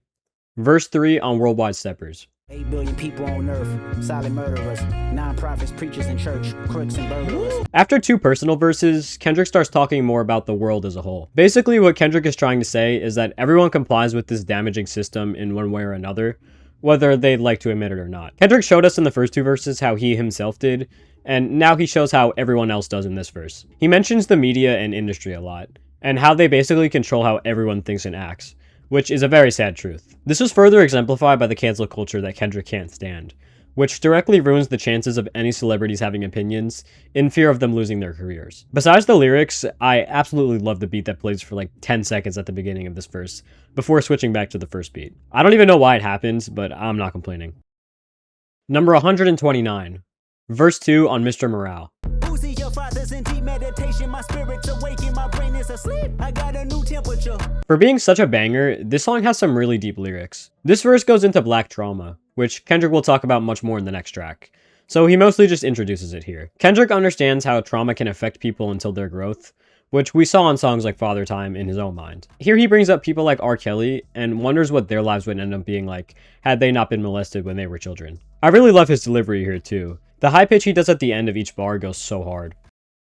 Number 128, verse 2 on Whacked Out Murals. Riding in my GNX with Anita Baker and the tape deck. It's gonna be a sweet love. The amount of times I've said riding in a GNX with Anita Baker and a tape deck is going to be a sweet love, that has to be studied. This is where the song gets real, and man does it go hard. If it wasn't already solidified enough, then this verse is enough proof alone that Kendrick is a legend of the game, as he calls out two legends by name, Lil Wayne and Snoop Dogg. First, Lil Wayne for being disappointed after not getting the Super Bowl halftime show in New Orleans, instead of congratulating Kendrick for it. Lil Wayne has always famously not paid attention to what's going on in hip-hop, but he was obviously aware of Kendrick's success, and he acted like a complete bitch over this situation. And that continued after the song came out, with Wayne essentially threatening a diss track on Kendrick. Wayne would have got washed by Kendrick in his prime, let alone now when he's rapping over elephant stock sound effects. Yeah, no thanks. Kendrick also calls out Snoop Dogg because he seemed to be joking about Drake using his voice with AI to diss Kendrick. Snoop Dogg is famously pretty fake and cares way more about money than he does his people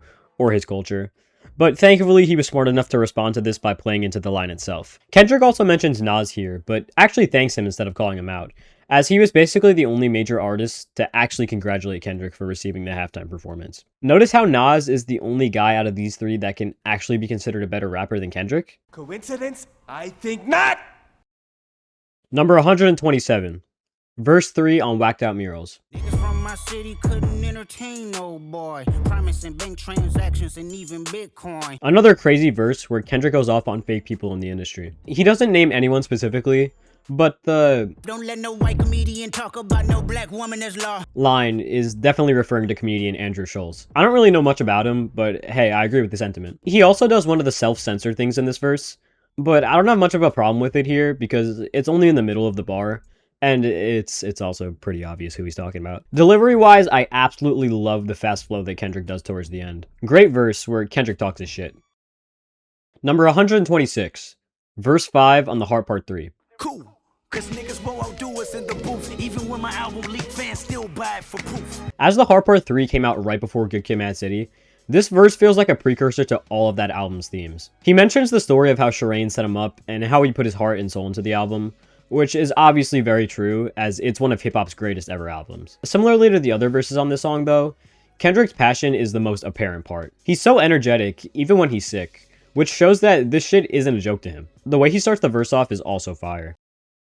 Number 125, verse 1 on The Heart Part 4. 30 minutes later, my future favors the legendary status of a hip-hop rhyme savior. Travel around the atlas in a spaceship, candy coated. This is definitely up there with Part 6 for the vibiest installment of the Heart series. As good as Kendrick's lyricism is here, I almost don't even care about what he's saying because his flow over this smooth-ass beat just puts me in a trance. I wouldn't say the verse necessarily has an overall theme. Kendrick is just spitting bars about his wealth and power, his future family, and the wealth inequality gap in America that causes all of the crime he grew up around. Some cool bars here, but again, his flow is easily my favorite part. He slid on this shit. Number 124, verse 2 on Keisha's song. And Lord knows she's beautiful. Lord knows the usual's leaving her body sore. Her anatomy is God's temple. In verse 2, Kendrick describes Keisha getting caught by a police officer, but being let off free as long as she repays him with sex. I feel like this is meant to show that this isn't only a problem for women. Sex addiction is also something that millions of men deal with, including Kendrick himself, which is why prostitution even exists in the first place. I also really like how Kendrick portrays Keisha as self-aware throughout the song. Thankfully, I didn't grow up in neighborhoods like these, so I don't know for sure. But I feel like for as many people in these areas that are born into lifestyles and don't think twice about them, there are just as many, if not more people that fully understand that what they're doing is wrong, yet they still do it because they have to. Tupac being Keisha's favorite rapper and Keisha thinking about Rosa Parks are prime examples of this. She understands the struggles that black people like herself face in America, but what other choice does she really have? This is her lifestyle now, and if she tries to escape, then, well, verse 3 happens. Such a beautiful, yet devastating song. Number 123. Verse 1 on Bitch Don't Kill My Vibe. Look inside of my soul and you can find gold and maybe get rich. Look inside of your soul and you can find out it never exists. Bitch Don't Kill My Vibe seems like a very deep song when you see all the insanely long Genius annotations for a single verse, but when looking at it as a whole, it's a pretty simple concept. Kendrick is now rapping in the perspective of himself when he wrote this album, and not when he was 16. Which is why this song's subject matter is pretty similar to Section 80 and High Power. Kendrick feels like art is getting materialized, and that many artists, and people today, just want to see money come out of art. Well, Kendrick feels like people should be learning from art and becoming better. He feels like people who just look for money are soulless, while he's inspiring a whole generation of people with this music. I think this is really important for the album, as it shows that Kendrick has evolved from the immature teenager he once was, and throughout the rest of the album, we get to see how this ended up happening. Number 122, verse 2 on Bitch Don't Kill My Vibe. Trying to keep it alive and not compromise the feeling we love. You're trying to keep it deprived and only co-sign what radio does. Kendrick again attacks greedy rap artists and label execs here for not doing anything interesting or meaningful with their music. But he also sympathizes with them a bit. As Kendrick came from poverty, he understands that money is what makes the world go round, so he knows what it feels like to long for money. But as they can see, Kendrick is successful enough while still giving real lessons and emotions in his art. So he still sees many artists and execs as having no excuse. While this was still very true for the time, this sadly becomes more true as the years pass, with streaming just making this song way more relevant than it was back when it was released, especially with the stream modding going on. There were still positives to come out of this song though, as I'm sure most conscious and lyrical rappers of today's hip-hop scene were directly inspired by Kendrick and this album. Number 121, verse 1 on The Art of Peer Pressure. Me and my niggas fall deep in a white Toyota. A quarter tank of gas, one pistol, and orange soda. The Art of Peer Pressure is such a descriptive song. The way Kendrick describes being in his car with his friends while smoking and bumping Jeezy makes you feel like you're there with him. This verse doesn't really go too deep into the story of the song, since it's mainly just establishing the setting of the record, but it achieves that very well. Kendrick also seems very self-aware in the fact that he's being pressured into doing stuff like smoking weed and talking to prostitutes, which I think is a very important part of the song. Number 120, verse 2 on The Art of Peer Pressure. It's 2:30 and the sun is beaming. Air conditioner broken, I hear my stomach screaming. Pretty much just an extension of verse 1, where Kendrick continues to describe his surroundings while hanging out with his friends. The self-awareness I was just talking about continues here, where Kendrick and his friends press some Crips that they see. Kendrick knows that he isn't one to gangbang, as he doesn't like to be a violent person, but hey, is he really going to be the guy to kill the mood when he's with his friends? This is a great song for showing the peer pressure in the hood, but it can also be used for peer pressure in most scenarios. I'm sure anyone can really relate to this song, which is what makes Kendrick's music so great in general. You don't have to come from a background like Kendrick to be able to connect to his music. Number 119, verse 4 on The Art of Peer Pressure. I hit the back window in search of any Nintendo DVDs, plasma screen TVs in the trunk. Probably the most descriptive verse on the song. I mean, this verse really makes you feel like you're in the car with Kendrick and his friends in the middle of a police chase. I also love the part where Kendrick's mom calls him in the middle of the chase and he casually has to answer that he's kicking it while he's literally seconds away from getting busted. There's an interesting Genius annotation that suggests that since Kendrick is the only one out of the 4 guys in the car that has good karma, he's the reason why the cops only missed them on one of the 4 turns. I definitely think this is a stretch, but it's an interesting theory nonetheless, and definitely makes sense in the context of the song. I know some people might be disappointed that these verses aren't higher, but when they're on their own, they really don't compare with Kendrick's greatest verses. As a complete song though, this is one of his all-time best without a doubt.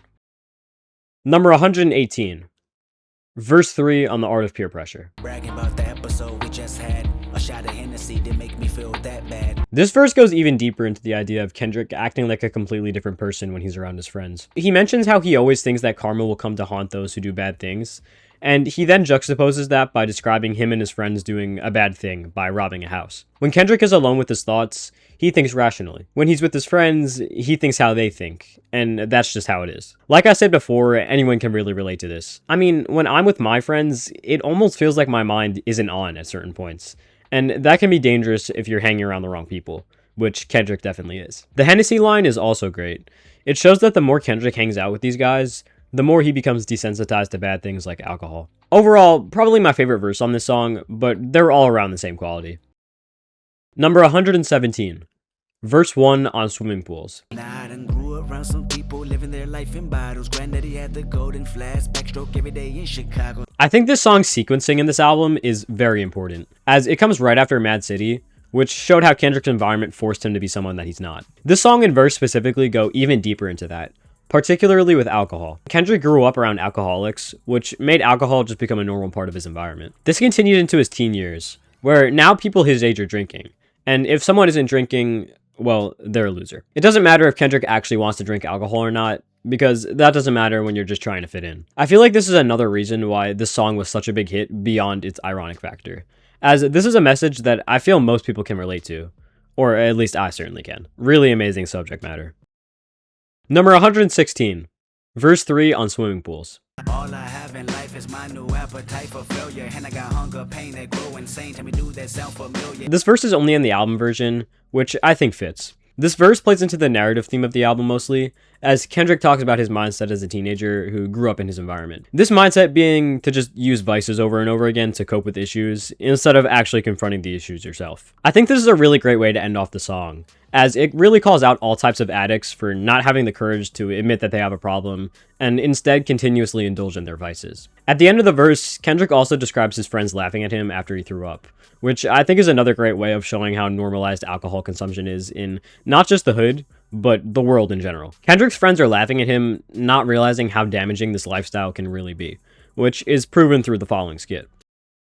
Number 115, verse 5 on I'm Dying of Thirst. Too many sins, I'm running out. Somebody send me a well for the drought. It's hard to give any of the verses on Dying of Thirst the credit they deserve, because they're all split up, but I'd say this one sums up the song's themes the best. Kendrick again talks about sins such as lust and greed that are taking over his life, and he even knows that they'll ruin his life if he continues to partake in them. But he does them anyways because that's how he's programmed at this point. I think that's the sad truth about most people who suffer from an addiction, or most people who live in the hood and let vices control them. They know it's wrong to do them, but what else are they gonna do? That's exactly why Kendrick repeats the line about being tired of tumbling. This shit has just been going on for way too long without anyone doing shit about it, which is the difference he has to make. And that all starts with Kendrick hopping in the water and praying that it works, or finding God and hoping that he's able to save him. The two different parts of the song connect a lot more once you look into the lyrics. Number 114, verse 1 on Institutionalized. Life to be like a box of chocolate, quid pro quo, something for something, that's the obvious. Oh shit, flow so sick. Institutionalized is such a unique sounding song, and Kendrick really complements that by rapping an amazing verse. His delivery sounds really cool here, as he kind of changes the pitch of his voice at certain points. Lyrically, he's talking about how he and other black people that grew up in the ghetto are institutionalized, which basically means that no matter what they do with their lives in the future, they will always have the mentality of when they were living in the hood. Kendrick feels this way himself, but so does his friend who he mentions, that Kendrick took to the BET Awards. When he was there, Kendrick's friend was theorizing on how he could steal from these celebrities, proving Kendrick's point on people being institutionalized even after making it out of the hood. A really cool concept for a song and verse that's executed really well. Number 113, verse 2 on For Sale. You said to me,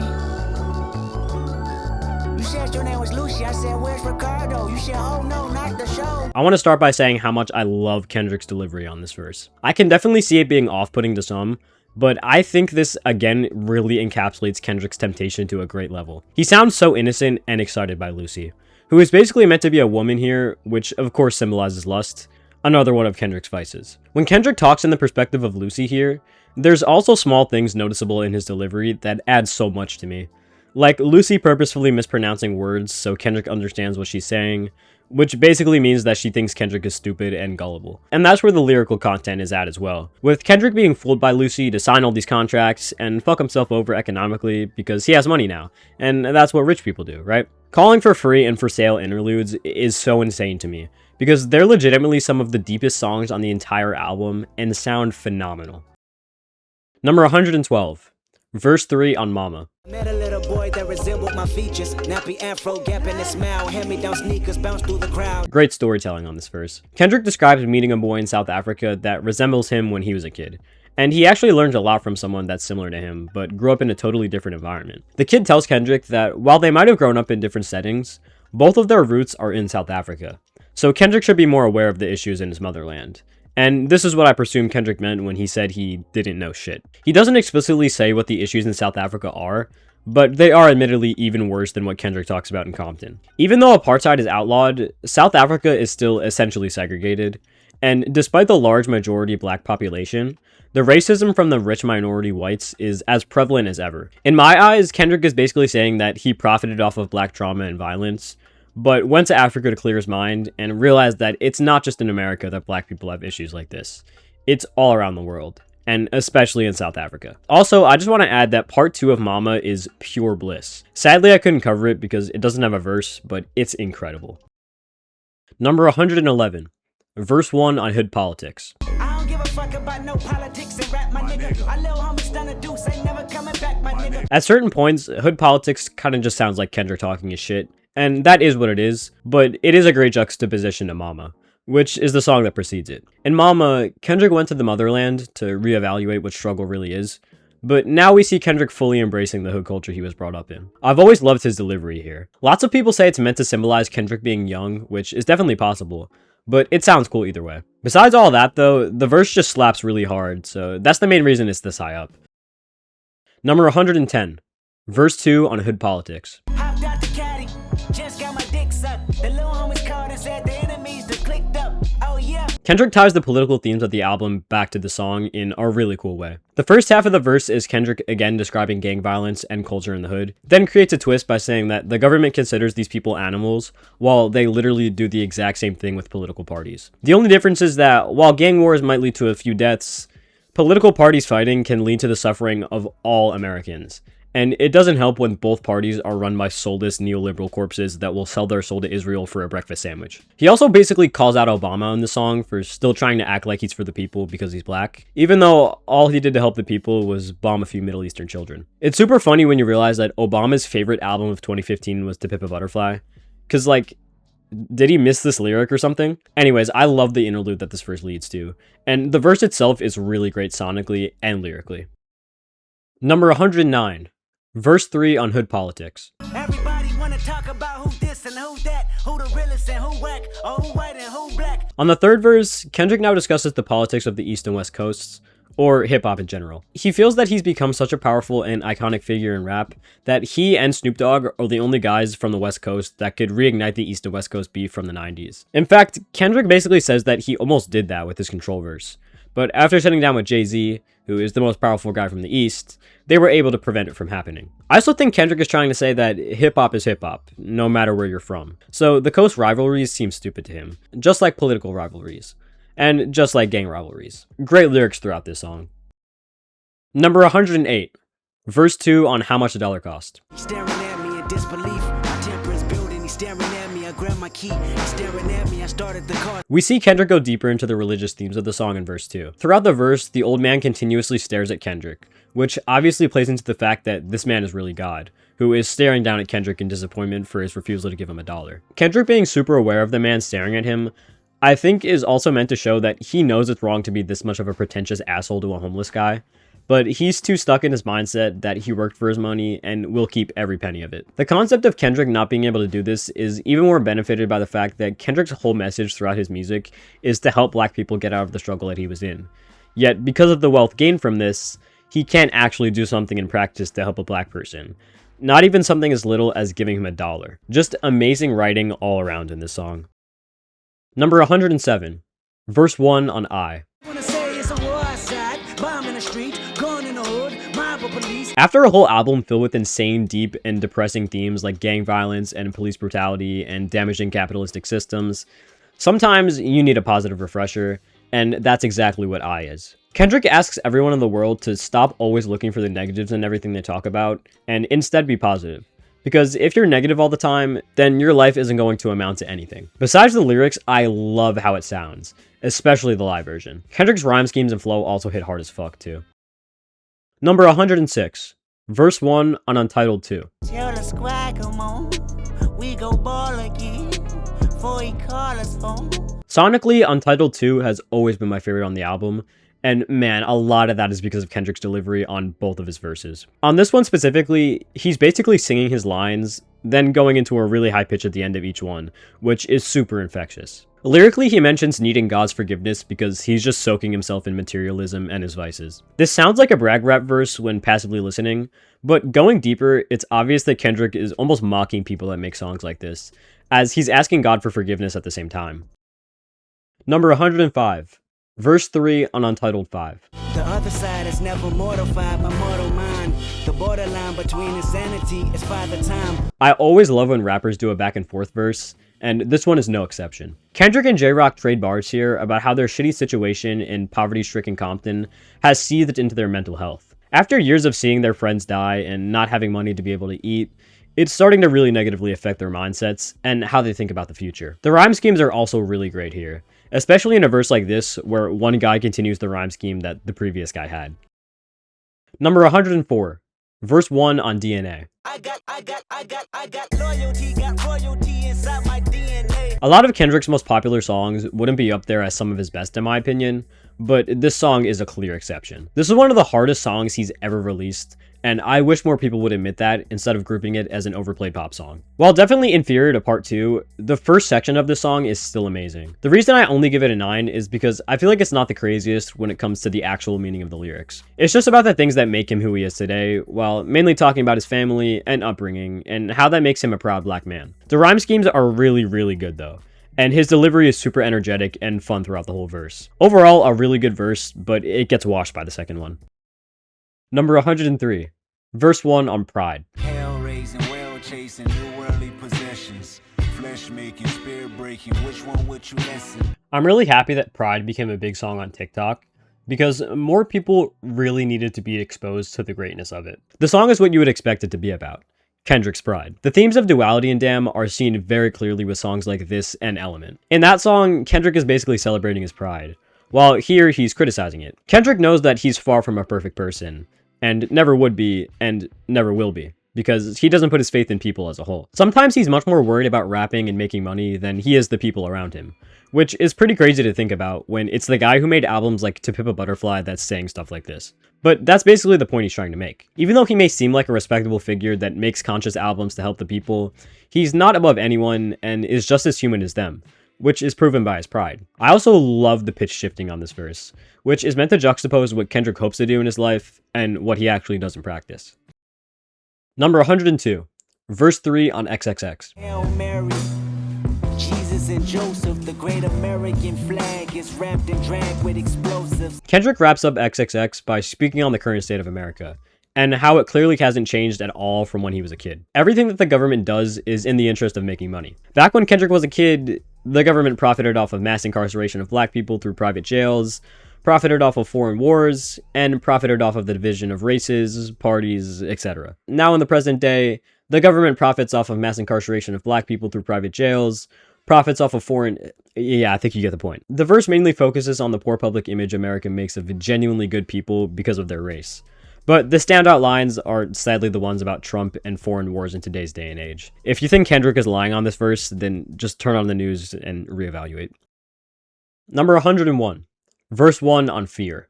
I beat your ass, keep talking back. I beat your ass, who bought you that? You stole it. I beat your ass if you say that game is broken. Fear has a really cool concept where each verse has Kendrick rapping in the perspective of himself experiencing fear at different points in his life. The first verse starts at the earliest version of it, when he was 7. This verse is slightly different though, as Kendrick actually raps in his mom's perspective, since I imagine it would be pretty hard to rap from the perspective of a 7-year-old. It also makes sense, because Kendrick was obviously very innocent at 7, and didn't understand a lot of things. So it's understandable that his mom was the only thing he feared. Even the things that she says that make him scared in this verse, like his mom threatening to beat him over his teachers complaining about him, is nothing compared to the shit he's going to talk about in the next few verses. But hey, that's what you fear when you're 7. Amazing storytelling here.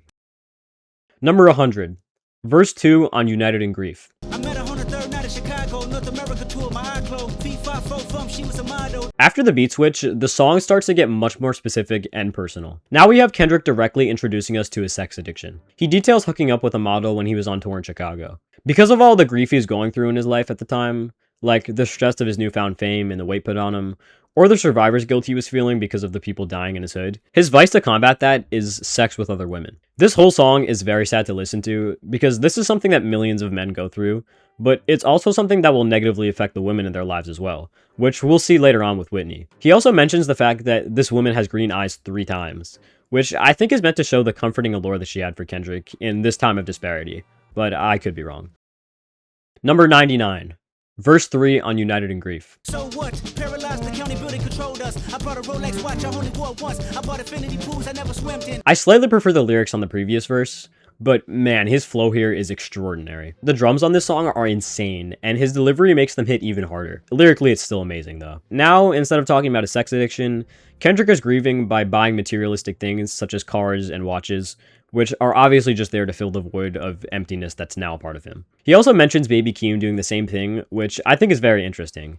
And it makes a whole lot more sense after his new album Casino, which describes the type of shit he went through. I also really like the final line. Poverty was the case, but the money wiping the tears away. Number 98. Verse 3 on N95. Can I vent on my truth? I got nothing to lose. I got problems and pools. I can swim with my fate. Cameras moving whenever I'm moving. The family suing whatever I make. The way Kendrick comes into this verse is so fucking hard. It was originally supposed to be on a Baby Keem song, and that makes sense because his delivery is insane here. Lyrically, Kendrick now mentions how he feels that a lot of people in his life are starting to feel fake and only be there for the money, which is something he's touched on in the past, but it definitely fits with this song's themes. Back to his delivery, his flow in the second half also goes really hard. I also really like the hypocrite line. Number 97. Verse 1 on We Cry Together. I swear I'm tired of these emotional ass, ungrateful ass bitches, unstable ass, confrontational ass, dumb bitches. This is gonna be a weird one to rank. We Cry Together is easily one of the most creative songs Kendrick has ever released. The concept of the song is really simple. It's just an argument between Kendrick and his girl. And the outcome is exactly what you'd expect. It's basically structured as a rap battle where they both trade bars, which are just insults back at each other. The argument gets better in the next verses, but here the introduction alone is good enough for me to give it a really high score. Number 96. Verse 1 on Anti-Diaries. My auntie is a man now. I think I'm old enough to understand now.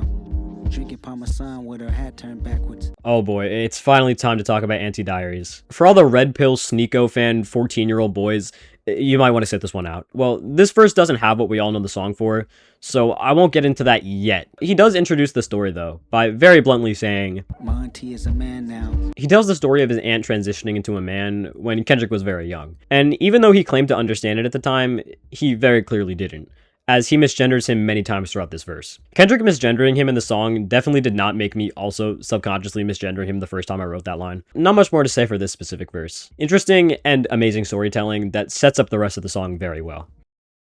Number 95. Verse 3 on Anti-Diaries. Demetrius is Marianne now. He's more confident to live his plan now. Okay, let's hope I'm able to recover from this segment. So in verses 2, 3, and 4 of Anti-Diaries, Kendrick uses an anti-LGBTQ slur that was very popular to use back when Kendrick was a little kid, and is still sadly pretty popular today. It is obvious that Kendrick didn't have poor intentions for using this slur, but the use of the slur did cause a lot of controversy among everyone. There were people part of the LGBTQ community saying that the use of it was okay. There were people not in the LGBTQ community saying that it wasn't okay, and vice versa for both. Before I give my take on it, let me clarify that I'm a straight cisgender man who has never been marginalized in my entire life. Therefore, you should not give a single fuck about my opinion and shouldn't take what I say as the only correct answer to this, as there is none. But personally, I think the way he uses the word is completely fine. Kendrick is not calling his uncle or cousin this word. He's saying that back when he was a kid, this was the word that other people, including himself at the time, would use to downplay their situations. He's trying to prove how ignorant he really was at the time, and no matter how much he tries to claim that he was, that he really wasn't old enough to understand the severity of what his uncle and cousin were going through. Again, I am in no place to talk. I'm only giving my worthless opinion on this matter because I'm ranking every verse, and this does happen to be a Kendrick verse, so I kinda have to. If you're a member of the LGBTQ community and his use of the word offends you, then more power to you. I completely understand why. I'm sure me not being part of that community is part of the reason why I don't have much of a problem with it. Besides all that, Kendrick now discusses his cousin transitioning from Demetrius to Marianne, while again still misgendering her. I actually have seen people that are more mad over the fact that Kendrick misgenders his uncle and cousin more than him using the slur. But honestly, if you're not mad about one of those things, then I don't understand why you would be mad about the other, because they essentially serve the same exact purpose. In all of the verses, Kendrick switches back and forth between using he and she pronouns, so it's pretty obvious that it's intentional. This is another way of showing Kendrick's ignorance as a child to these very complex and deep topics, to the point where he doesn't even know what to call these people. Amazing storytelling here, even besides all the controversy.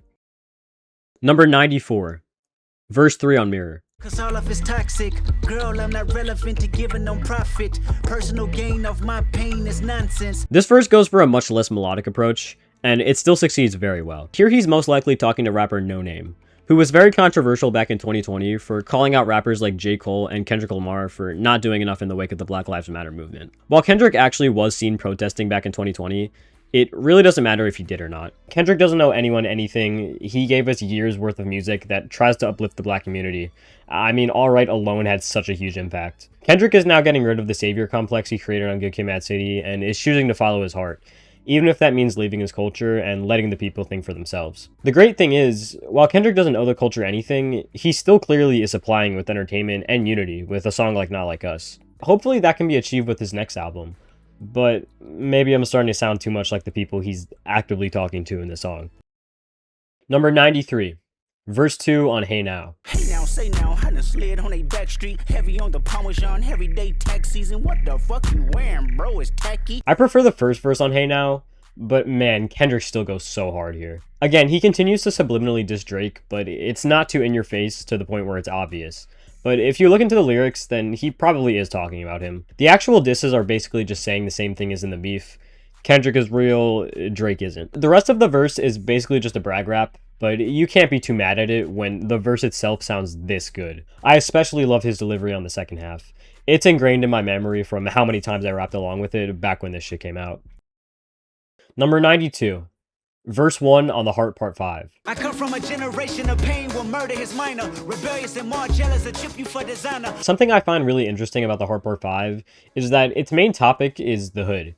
Even though the album it led up to, Mr. Morale and the Big Steppers, is probably Kendrick's album with the least focus on Compton and issues in the ghetto. Just like every other installment of the Heart series, Kendrick has an insane amount of passion on this verse, where he raps about things like seeing people get killed at an extremely young age, betrayal when your friends go to jail, and other things that prove one of Kendrick's lines later in the song. The song obviously gets much deeper later on, but I still love this verse, since this is easily one of Kendrick's best ever songs.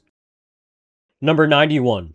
Verse 1 on Euphoria. Them superpowers get neutralized. I can only watch in silence. The famous actor we once knew is looking paranoid. This verse is still pretty brutal, even for sounding insanely chill and laid back. I think this verse was obviously meant to bait all of us by thinking that Kendrick was going to make a boring 6-minute diss track with a monotone delivery, spitting quadruple entendres, and that made the beat drop go even harder when it happened. Kendrick introduces this diss track by basically teasing some of the main points he's going to go after Drake for, such as his angles being predictable, him leeching off black culture, and of course him liking little kids. That Mr. Morale bar has also aged like fine wine after Drake's Heart Part 6, where he accidentally fabricates a story about Kendrick's family after listening to Mr. Morale.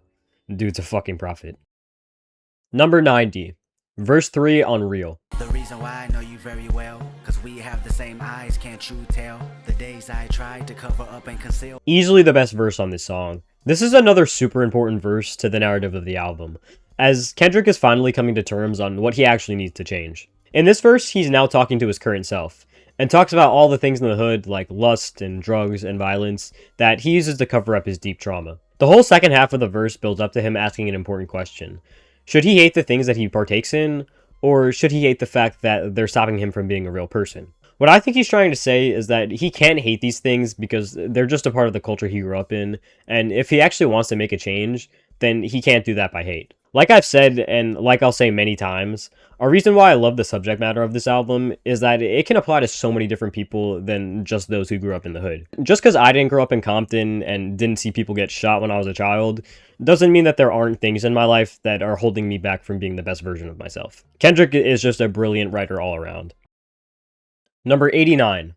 Verse 3 on Lust. I wake in the morning, my head spinning from the last night. Both in the trance, feelings I dead, what a fast life. After 2 verses of describing the lust that men and women face, Kendrick now talks about his own lust. He's obsessed with money, fame, sex, and all the other things that the people described in the last two verses are also obsessed with. He won't stop his daily tendencies until he gets what he wants.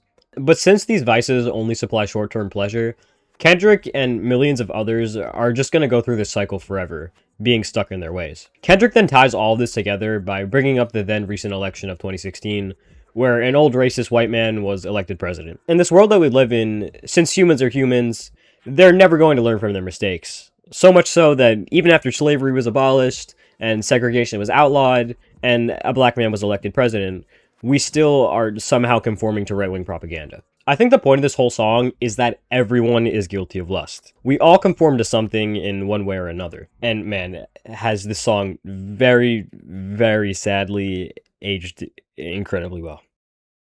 Number 88, verse 3 on Gloria. Spontaneous firecracker, plus our love is dangerous. Life of passion, laughing at you lose your temper. The final verse on GNX is a great way to end it off. This is the verse where Kendrick, of course, reveals that the girl he's been talking about this whole time has really been his pen. Which, again, is not a very unique twist, but it's still done very well here. He has some cool wordplay in this verse that hints at the twist before it happens.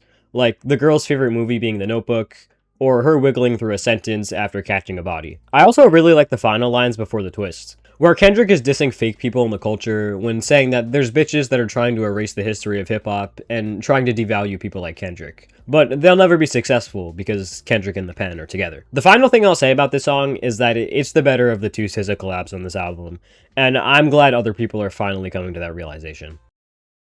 Number 87, verse 1 on Heart Part 6. Load up the Pro Tools and press 3. Studio filled with Jack in the Box and Pepsis. Niggas watching Warstar videos. Heart Part 6 is like the one quiet guy in the friend group. He's never really the center of attention, but literally everyone loves him. Seriously though, what is there to dislike about this song? The beat is phenomenal, the sample makes you float, and the verses, this one included, tell an amazing yet sad story of Kendrick's come up with his TDE guys. This verse specifically puts into perspective the very early days of TDE before Kendrick made it big, back when he was trying to find his own pen while helping J-Rock get big.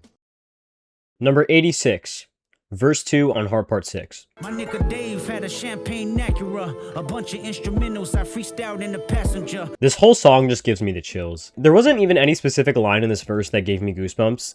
The whole verse in general was just so good that it got me emotional. I think Kendrick's delivery is really underrated on this song. He seems really energetic, which shows how passionate he is about rap and how much he appreciates the guys he came up with for how they all helped each other. The story itself is also really heartwarming to listen to. Number 85, verse 1 on Hey Now. Hey now, say now, mother by my yin. Big face Buddha, get my peace from within. I tried to hide my GNX bias with songs like Squabble Up, but man, this shit is too hard for me to give it anything less. Kendrick's menacing ass flow here will always get me hyped, especially over this super simple yet incredibly hard production. Lyrically, he's subliminally mentioning his win in the feud against Drake, with some really cool lines like, The black Noah, I just strangled me a goat. Which basically means that Noah can only have 2 goats, so since there were 3 goats, Kendrick had to get rid of one of them. This is a completely biased pick, but this verse just goes too hard for me. Number 84, verse 1 on Mother I Sober. I'm sensitive, I feel everything, I feel everybody. One man standing on 2 words. God, this section of the album is so fucking depressing, and no song shows that off more than Mother I Sober. The song is about generational trauma and how it can affect other things such as grief and addiction, specifically with sex addiction in Kendrick's case. In this first verse, he details his mother being molested when he was 5 years old, and how he still feels guilt for not doing anything about it today, even though he was at such a young age. This song is the proper climax of the album, as it really brings all of its themes together into one incredibly depressing story and message. Also, the final line is phenomenal. Transformation, you ain't felt grief till you felt it sober.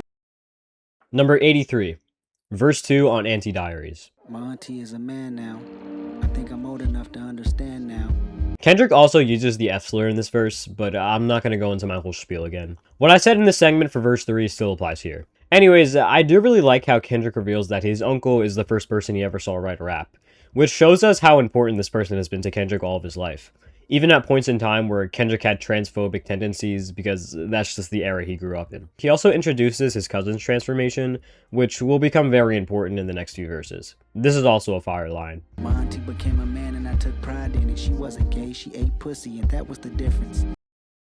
Number 82, verse 2 on We Cry Together. Wasting my time and energy trying to be good to you. Lost friends, families, game more enemies because of you. The argument heats up on the second verse, where Kendrick's girl starts blaming all of her problems on him, and Kendrick responds by using his physical superiority to stop her from going to work. Very normal and healthy argument, guys. If you have an argument with your significant other that's like this, then don't worry, there's definitely not any issues with that. You guys will get through it together. Also, Kendrick's girl said that she's gonna fuck his cousin, which is really funny.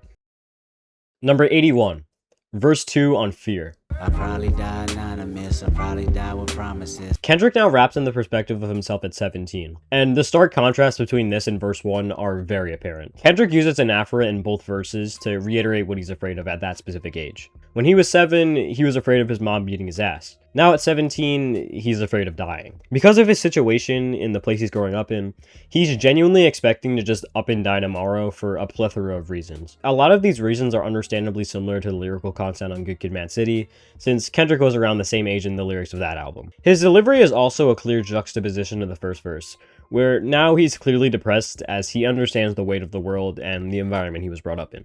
This is my favorite line. I probably die cause that's what you do when you're 17. Number 80, verse 3 on Fear. When I was 27, I grew accustomed to more fear.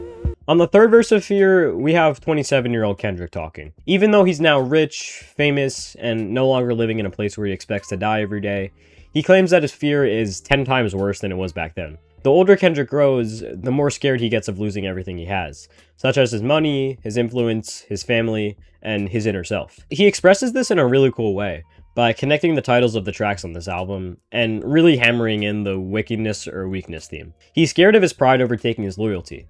He's scared of his DNA preventing him from seeing God. He's scared of losing his humbleness. He's scared that his love is gone from the world. It feels like a very full circle moment for the album that iterates all of its messaging very well. The final thing I want to mention is the previously mentioned anaphora. In the first two verses, Kendrick uses an anaphora to show the thing that he fears the most at that time in his life. Now that he's 27, he fears so many things that the thing he repeats is fear itself, possibly hinting at the fact that what Kendrick fears is fear. Wow, I just said fear 7 times. Well, 8 now, I guess. Number 79, verse 1 on Poetic Justice. I recognize your fragrance. Hold up, you ain't never gotta say shit. And I know you taste this a little bit. High maintenance. The supposed radio hit of the album still hitting this hard just shows how goated this album is. Poetic Justice is probably one of the least deep cuts on Good Kid, Mad City lyrically, as Kendrick is just basically describing the allure that a girl like Shireen has to him at 16 years old. It is very similar to the first track on the album, but less storytelling and more Kendrick reflecting on his relationship with Shireen. I know most people say that the only 2 songs on here that are in the perspective of 2012 Kendrick are Bitch Don't Kill My Vibe and Compton, but honestly, I would argue this one is as well. The quote-unquote poetic justice Kendrick describes is the karma that comes back to bite him in the ass at the end of the track when Shireen sets him up. So I don't know how 16-year-old Kendrick would know about any of that. This is further proven with the If I told you that a flower bloomed in a dark room, would you trust it? line, which is basically Kendrick saying that he knows essentially nothing about Shireen and is only trusting her because she's hot. A very fitting song for this point in the album.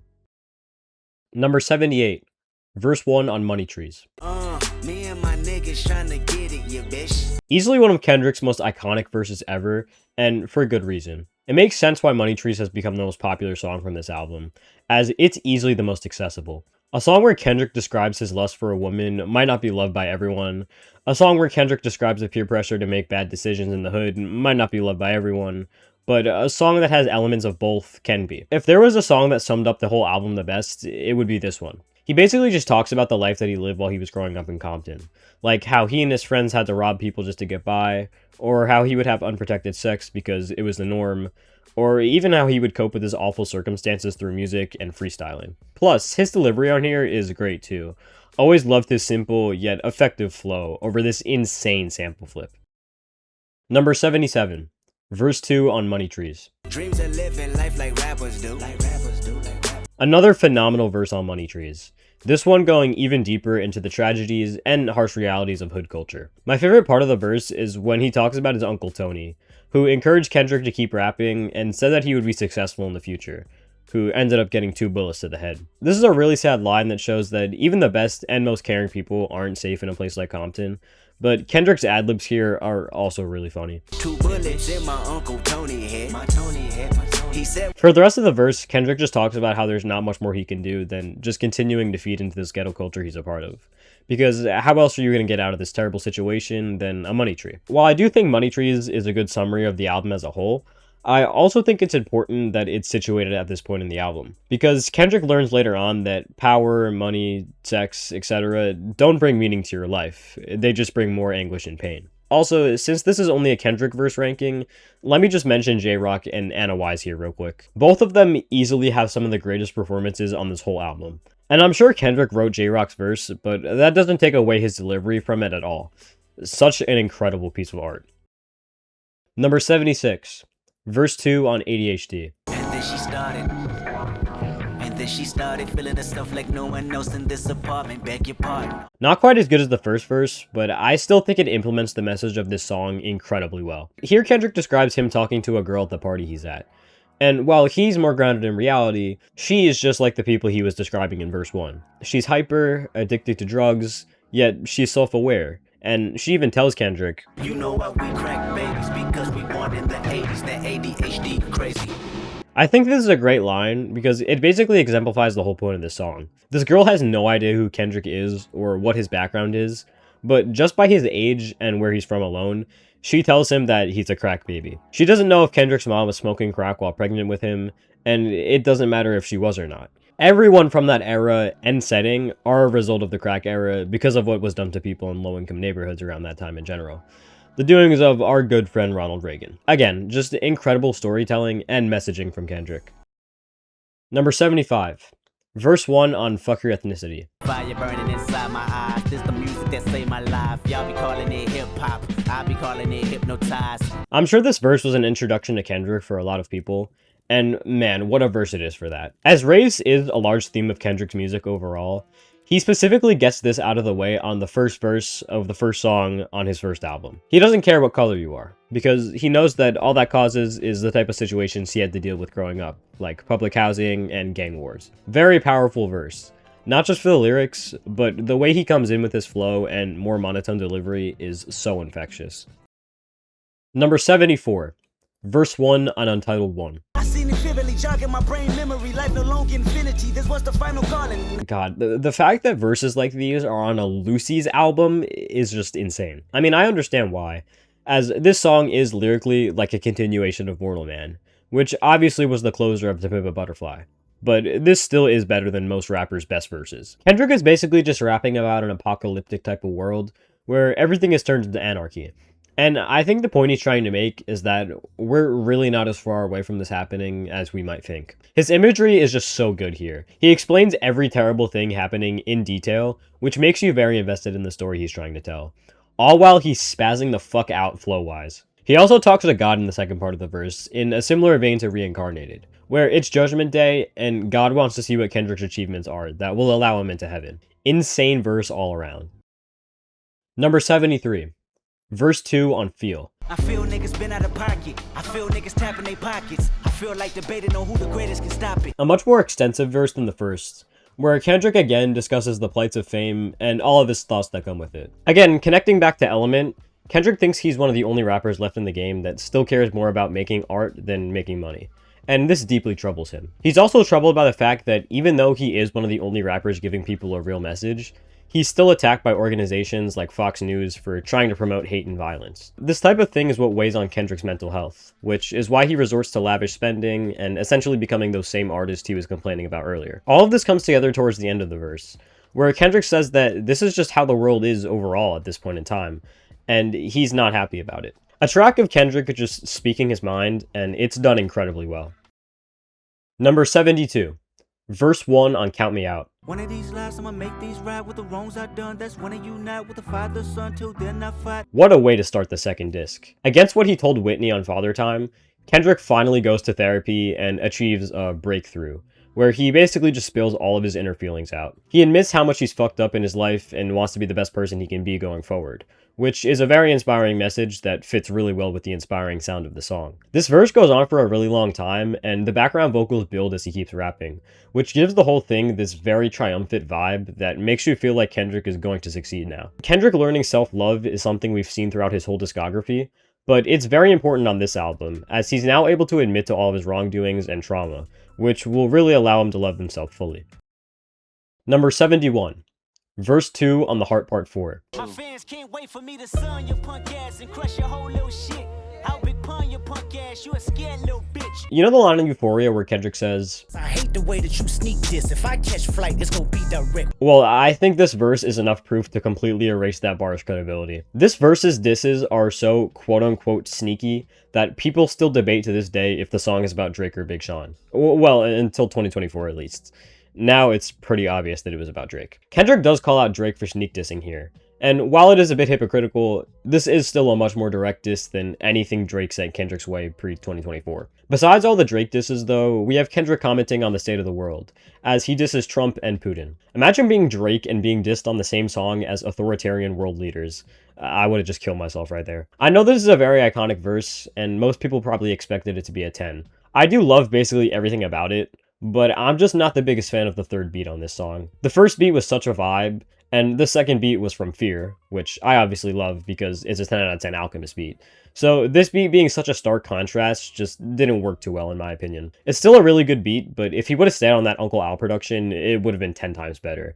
But then I guess we would have never gotten Fear, so never mind. Number 70. Verse 1 on Reincarnated. I got this fire burning in me from within. Concentrated thoughts on who I used to be. I'm shedding skin. Whenever I hear people hating on GNX, I'm like, did you forget about Reincarnated? Because genuinely, who could hate on a song like this? This is probably the worst verse on the song, and Kendrick's passionate vocals where he takes the perspective of singer John Lee Hooker are still absolutely incredible here. The first half of the verse is also very interesting, as it actually seems to be in Kendrick's perspective, where he says he's been battling himself for a while, and that he's tried past life regression, which I mentioned earlier, and that fits a lot with this song's themes. Honestly, I wouldn't be surprised if this song was a Mr. Morale leftover, and he took it off just because it didn't fit the album. Number 69. Verse 2 on Reincarnated. Another life it placed me as a black woman in the chitlin circuit. Seductive vocalist as the promoter hit the curtain. On the second verse, Kendrick now raps in the perspective of a female singer in the chitlin circuit, who is most likely Billie Holiday, but could also be Dinah Washington. This woman becomes very successful, but ends up succumbing to a heroin addiction and dies. Since this is supposed to be someone that Kendrick connects with deeply, I'm assuming this is meant to symbolize the sex addiction that Kendrick had, which was directly ruining relationships he had and was taking him farther away from God. I don't have much to say about these two verses because I want to save it for the final one, but I will again praise Kendrick's amazing delivery that interpolates Tupac. Number 68.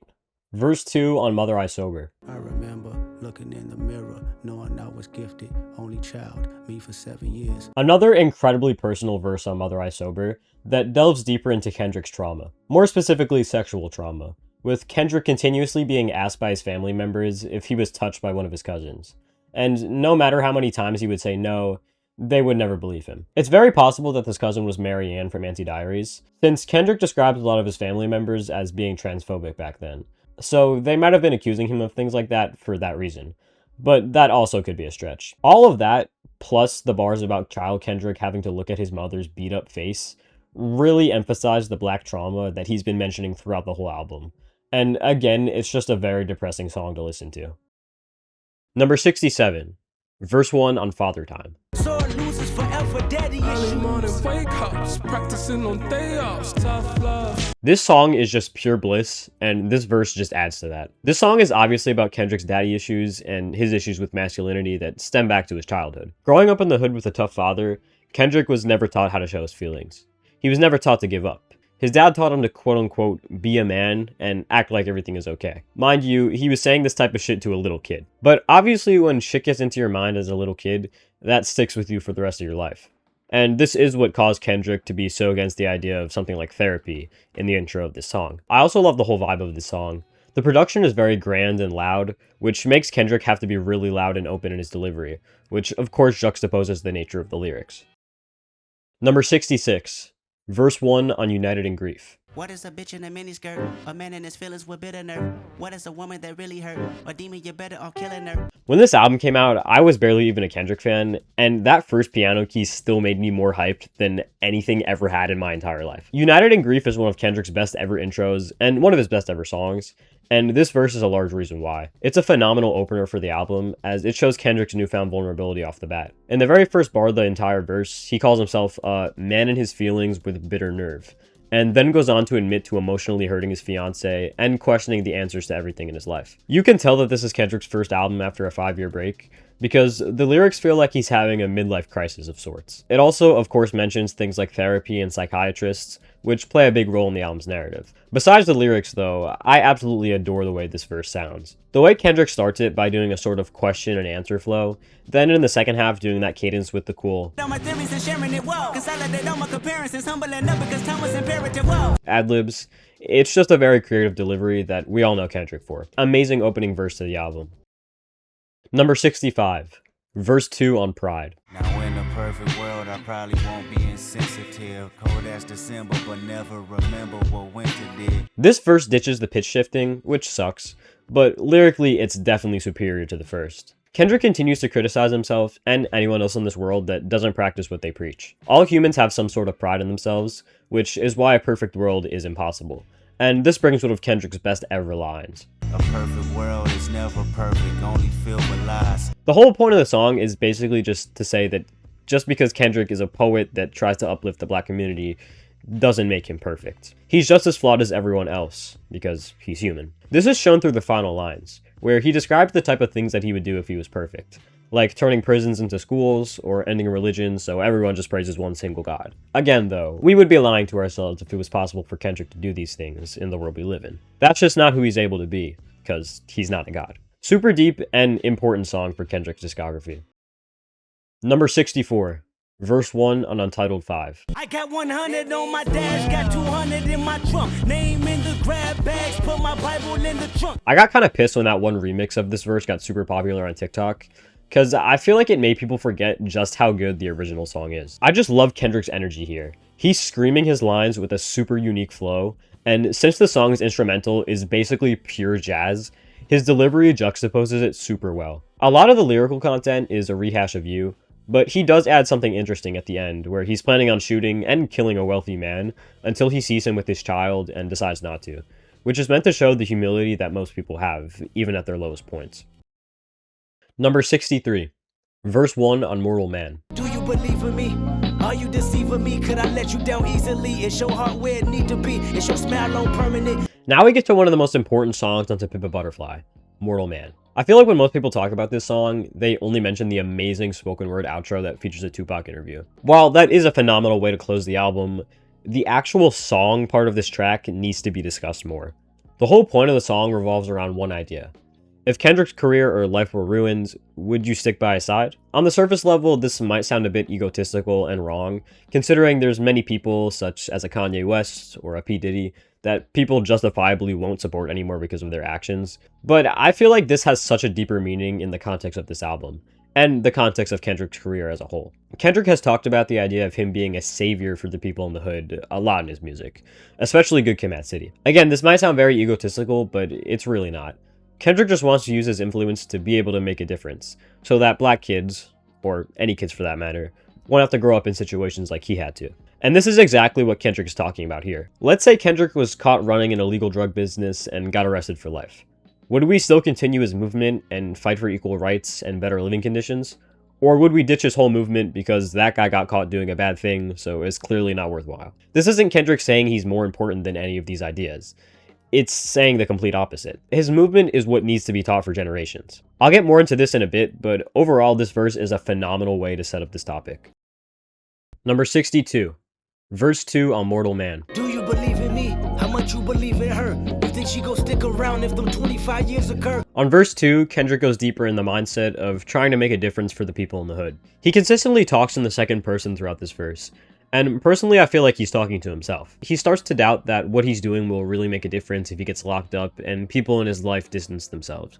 But connecting back to the previous song, Kendrick will continue to fight for the black community because that's what he believes. He also consistently mentions Nelson Mandela in this song, who is the main person Kendrick looks up to when trying to make a change for his community. Kendrick feels like he's the Mandela for the people following his movement, and hopes to create that influence from his music. So even when it's his turn to settle down, people will still carry his legacy on. Number 61. Verse 1 on How Much a Dollar Cost. How much a dollar really costs? The question is detrimental, paralyzed in my thoughts. Parasites in my stomach keep me with a gut feeling, y'all. It's pretty hard to talk about all the verses from this song separately, because I wish I could just give all 3 verses combined an 11 out of 10. But the 3 verses on their own are still phenomenal. This verse is mainly setting the stage for the rest of the song. Kendrick starts telling the story of him being in South Africa, feeling as good as ever in his nice-ass car, while the people surrounding him don't have shit. This is where the idea of money's real value comes in. Kendrick can act superior to the people in South Africa because he's rich and famous, but we are all human beings that breathe the same air. While at a gas station, Kendrick encounters a homeless man that asks him for a mere $1. But Kendrick still says no because he thinks the man will just use it for crack. He can say this as an excuse, but if you think about it, it's pretty obvious that this isn't his real reason, even before getting to the final verse where he basically reveals that. Nobody is going to be able to buy crack with a single $1. Kendrick clearly is too prideful and feels his accomplishments are much more important. Therefore, he deserves all his money. But again, we'll get more into that soon. Number 60. Verse 1 on You. I place blame when you steal, place shame when you steal. Feel like you ain't shit, feel like you don't feel confidence in yourself. You is such a haunting song. It somehow gets worse in the next 2 verses, but the vibe of this one is still really depressing, and even scary to a certain extent. Kendrick is literally screaming at himself for being a piece of shit. He blames himself for basically everything that goes on in his life, such as his teenage sister getting pregnant. Kendrick feels that if he was a decent person, then he would have been a bigger and better influence on his sister to the point where this wouldn't happen. But in reality, Kendrick is able to preach words of wisdom to millions of people that listen to his songs, but not the people closest to him in his life. I hope this doesn't sound bad, but this song is honestly kind of relatable for me. No, I haven't had a manic suicidal episode while drunk in a hotel room, but there's been countless times in my life where I was really pissed or disappointed in myself. And I feel like Kendrick is able to perfectly capture that feeling here, albeit to a very extreme extent. Number 59. Verse 2 on These Walls.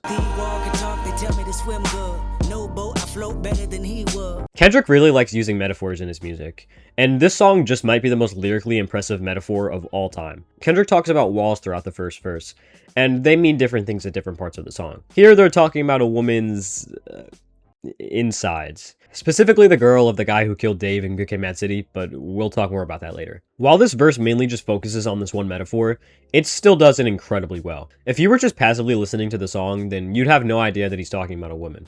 But once you listen closely, it's very obvious. And that also makes it obvious that the walls having different meanings doesn't mean that that's applicable throughout the whole song. Because, like, what else could Kendrick possibly mean by interior pink color coordinated? Anyways, the flow of this verse is amazing as well. Probably the funkiest song on the album. Number 58. Verse 3 on These Walls.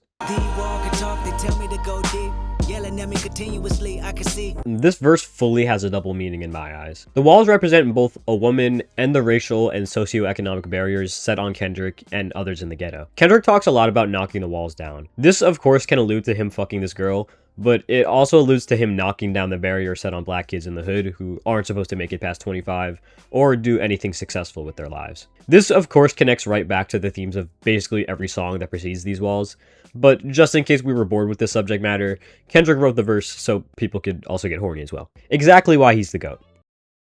Number 57. Verse 2 on Institutionalized.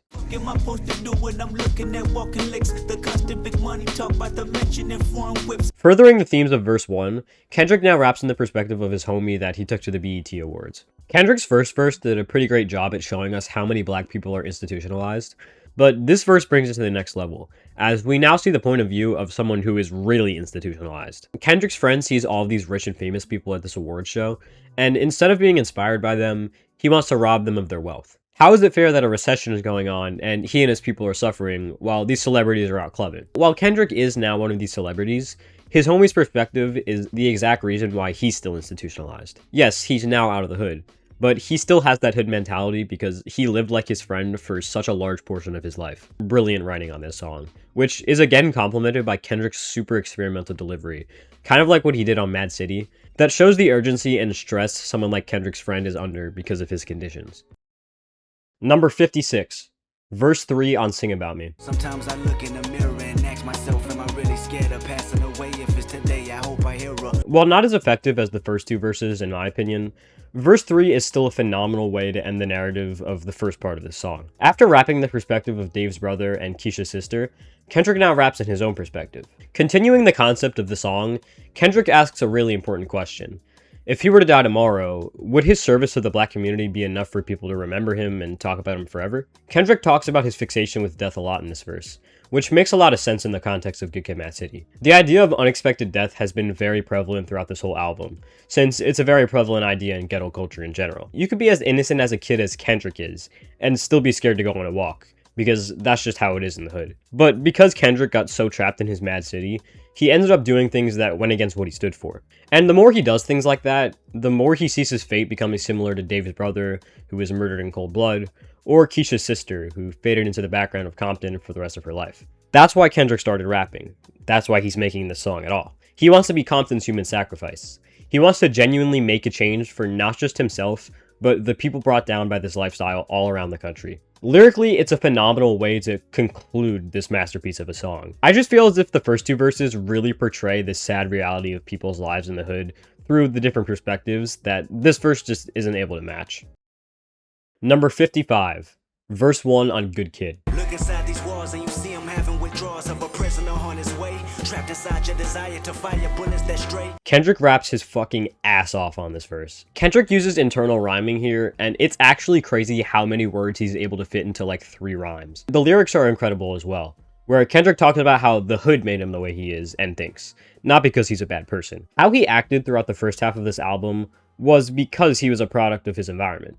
His lust for Shireen, his willingness to rob a house, doing drugs with his friends, these are all a part of Kendrick's life because he grew up around people who thought and acted the same way he did. And an equally important component of this verse is that Kendrick doesn't just say this about himself, he says this about other people too. Step on my neck and get blood on your Nike checks. I don't mind, cause one day you respect the Good Kid, Mad City. Kendrick is now just realizing that he's a product of his hood, and he knows that other good people in this Mad City aren't going to understand that as early or as easily as he did. This is one of the reasons that Kendrick wants to get out of Compton. He wants to show his homies that it's possible to grow out of this mindset and environment and be the best version of yourself. Really great messaging and rapping here. Number 54, verse 2 on Good Kid. All I see is strobe lights blinding me in my hindsight, finding me by myself. Promise me you can help in all honesty. The theme of Kendrick being a good kid who's tainted by bad influences continues here, but we instead focus on the cops instead of gangs. Even though Kendrick is a good kid that isn't in a gang and gets into much less trouble, the cops still see him as a violent gang member because he's black. This plays into the hardships that come with living in a city like Compton. No matter what kind of person you are, you're not safe from your surroundings. I also love how Kendrick repeats the line of red and blue from the last verse, this time meaning cop lights instead of gang colors. Another line that juxtaposes verse 1 greatly is the final line. In the last verse, Kendrick talks about how once he makes it out of the hood, his homies will realize that they too are good people who do bad things because of their environment. In this verse, Kendrick says that the police will never realize that Kendrick is a good person because they're so blinded by hate, which shows us who the good and bad of the city really are. The rhyme patterns and flow are also insane again. Phenomenal verse. Number 53. Verse 1 on Shireen, aka Master Splinter's daughter. I met her at this house party on El Segundo in Central. She had the credentials of strippers in Atlanta. What a way to start an album. First of all, the storytelling being this fucking good on the intro is definitely a sign that you're in for a roller coaster throughout the whole rest of the album. The song is about this girl teenage Kendrick met named Shireen, who Kendrick had a huge crush on. Actually, crush wouldn't even be the right word. He basically just wanted to fuck her. Kendrick gets to know this girl and talks with her all summer, until one day he thinks he's about to get lucky, and he drives to her house. This is obviously the standout bar. Sent a picture of her titties blowing up my text. I looked at him and almost ran my front bumper into Corvette. But this bar is fucking fire, too. I had a fifth in the trunk like Curtis Jackson for ransom. Besides the very immersive story that Kendrick raps here, the thing I love most about this song is the vibe. The instrumental just feels so mysterious and chilling, and when added with Kendrick's lyrics of the sexual mystique that this woman has, this song just has a vibe that no other song on this album, or even in Kendrick's discography, can really match. Such a phenomenal start to one of the greatest albums ever. Number 52, Verse 2 on High Power. Visions of Martin Luther staring at me. If I see it how he seen it, that will make my parents happy. Another phenomenal verse on High Power, where Kendrick talks about fighting back against the oppressive system and living for yourself. He brings back the Martin Luther King bar from the previous verse, as he knows that living by his words of peaceful protest are right, but that's just not how he feels. He's angry with the system, and he's going to express himself by fighting back, which is very powerful. The Illuminati bar is also fire too. Number 51. Verse 1 on Keisha's song. And Lord knows she's beautiful. Lord knows the usuals, leaving her body sore. She take the little change she make. Keisha's song is essentially a sadder version of Brenda's Got a Baby by Tupac. The song is surprisingly about Keisha, who is a prostitute living in Long Beach who does what she can to get by. As she's a powerless woman, she's taken advantage of by the men using her. And when she does make some money, she spends it on new nails or giving it to her sugar daddy. It's just a very sad yet very realistic portrayal of prostitution for black people in the ghetto. And that Rosa Parks line gets me every time. So she hit the back seat. Rosa Parks never a factor when she's making ends meet. Number 50. Verse 1 on ADHD. Man, I swear my nigga tripping off that shit again. Pick 'em up, then I set 'em in cold water, then I order. ADHD is such a genius song. Kendrick tells a story of him being at a party while everyone else is incredibly high, and he's really the only one there taking everything in. And he realizes that this is all a product of the crack era. So many people at this party seem to have ADHD, as they have very short attention spans and use drugs as coping mechanisms because they don't see why not. When you're in a situation where you don't even expect to be alive in a few years, why not party like it's your last day on Earth? It's really such a great concept for a song, and the actual sound of the song adds to it. A lot of songs on this album are hardcore rap cuts like Rigor Mortis or High Power, while this one is very chill and melodic, kind of like something you would listen to while you're high. So it has that swimming pool's irony in a way. You could easily listen to this song and vibe while being high out of your mind, but if you actually listen to the lyrics, you realize how Kendrick is talking about how big of an issue this really is for his generation. Incredible all around. Number 49. Verse 3 on Not Like Us. Once upon a time, all of us was in chains. Homie still double down, calling us some slaves. Atlanta was the mecca, building railroads and trains. This is easily the most creative way anyone has ever called Drake a culture vulture before. Kendrick essentially creates a second meaning to Not Like Us. It originally meant that Kendrick and others aren't weirdos like Drake, but now it means that Kendrick is actually a part of black culture, while Drake isn't. Kendrick presents this by telling the story of how Atlanta was the mecca for black culture ever since the colonial days, and that Drake is essentially much more similar to the white colonizers that were forcing slaves to do the work instead of the slaves themselves. Well, not essentially, since he literally calls Drake a colonizer. No, you're not a colleague, you a fucking colonizer. This is easily the best bar on the entire song, and perfectly exemplifies how Drake is a culture vulture. The middle portion of this verse is also very entertaining, with Kendrick naming off various different artists from Atlanta, such as Future, Young Thug, and 21 Savage, that Drake has been leeching off of since the start of his career to further his gains, street credibility, and sales in the rap game. While being my least favorite verse on the song, this is still an amazing and unique way to diss Drake for not really being a part of black culture. The other verses just have more standout bars. Number 48. Verse 5 on Untitled 7. I feel like Pacino and Godfather, I'm charged. Our Father throughout in heaven, Kendrick at large. By far the best verse on Untitled 7, and easily the best part of the song too. This verse feels lyrically similar to a King Kunta, but like way better. Well, King Kunta is sonically better because it doesn't have two inferior parts surrounding it, but god, this verse washes King Kunta's verses out of the water. First of all, his rhyme schemes and cadence here are fucking insane. These types of verses are the most satisfying to listen to. You don't even have to pay attention to what he's saying to know that this is a lyrical masterclass. He basically just boosts his ego on this verse, but unlike a lot of other rappers, he does it rightfully so. He compares himself to God and Jesus a lot, which brings my favorite line on the song, where he says other rappers in the game fear him like they fear God. Holy fucking shit. And unlike other rappers who brag about their cars and their hoes, Kendrick is over here bragging about putting money into youth centers. This guy has every right to make a song like this. Another thing I love about this verse, even though I don't know if it's intentional or not, is when he mentions his next album at the very end, and right after a gunshot plays, which obviously is a big part of, you know, his next album. Just a crazy ass verse overall. Number 47.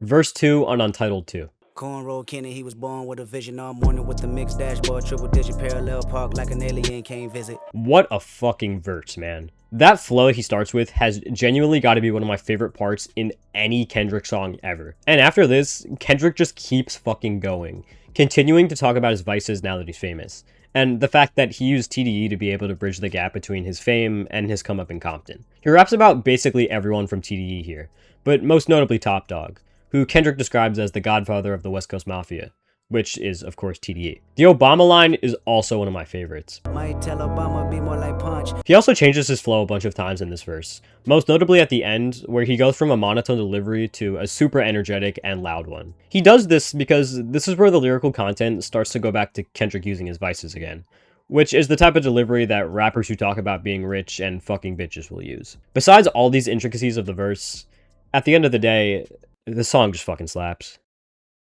Number 46, verse 3 on We Cry Together. I don't even know why I fuck with you. I'll be damned if I stuck with you. Change my number, I'm ducking you. The argument between Kendrick and his girl reaches its climax. And by that, I mean Kendrick gets absolutely ethered by her. She goes off on Kendrick for being a womanizing, egotistical, narcissistic, and society-conforming piece of shit that is the reason why people like Trump or Harvey Weinstein are able to do the things they do. Kendrick knows she's right and is silent when she says all of this, and then his response is that R&B girls don't do songs with each other.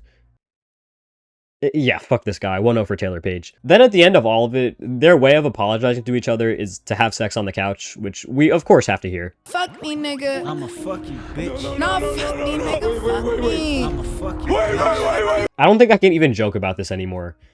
Guys, if your relationship looks anything like this, get out now. This is genuinely some of the most toxic shit of all time. And that's what makes this song so impressive. The acting from both Kendrick and especially Taylor Page is incredible. And notice how I said acting. This feels like a short film way more than it feels like a song. That's how impressive it all is. But since it is a song, I gotta mention that insane Alchemist production real quick. It seems that Kendrick always picks Uncle Al to produce his absolute deepest and darkest songs, and man does that work so well. The Alchemist can really do any kind of beat you want him to, and it'll be fire. Number 45, verse 3 on Heart Part 6. Pick up the phone and bust it up before the history is lost. Hand to hand shake is good when you have a heart to heart. This is one of the only verses this high up that doesn't have an insanely deep meaning or some of the most impressive rhyme schemes. This verse is just an amazing and emotional end to Kendrick's come-up story. This verse now shows Kendrick years after he's finally made it, and he wants to focus more on the business side of things with PG Lang, which is a different goal than the other main members of TDE. And Kendrick believes that this is why Black Hippie never fully worked out. But because all the TDE guys are real friends with Kendrick, they were able to settle all of this without it turning into drama. And Kendrick urges everyone listening to do the same when situations like this arise. This is one of my favorite messages Kendrick has ever put on a song, especially because of its simplicity. Easily one of the best songs and verses off of GNX.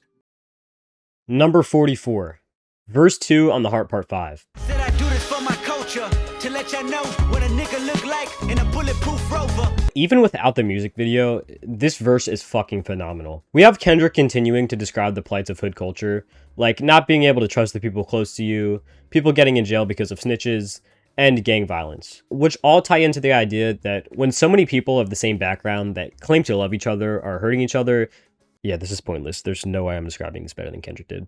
In a land where hurt more people, fuck calling it culture. Easily one of my favorite ever Kendrick lines that gives me goosebumps every time without fail.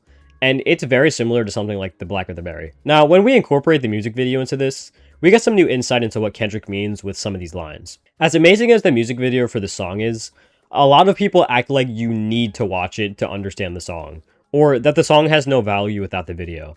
And that's incredibly stupid in my opinion. Yes, the music video explains a few of the bars better and gives some examples, but it's not like Kendrick is rapping in the perspective of OJ, Kanye, and the others like he is in verse 3. At least for me, I've played this song way more times on Spotify than I've ever watched this music video. The verse itself can stand on its own easily. Number 43, verse 1 on Not Like Us.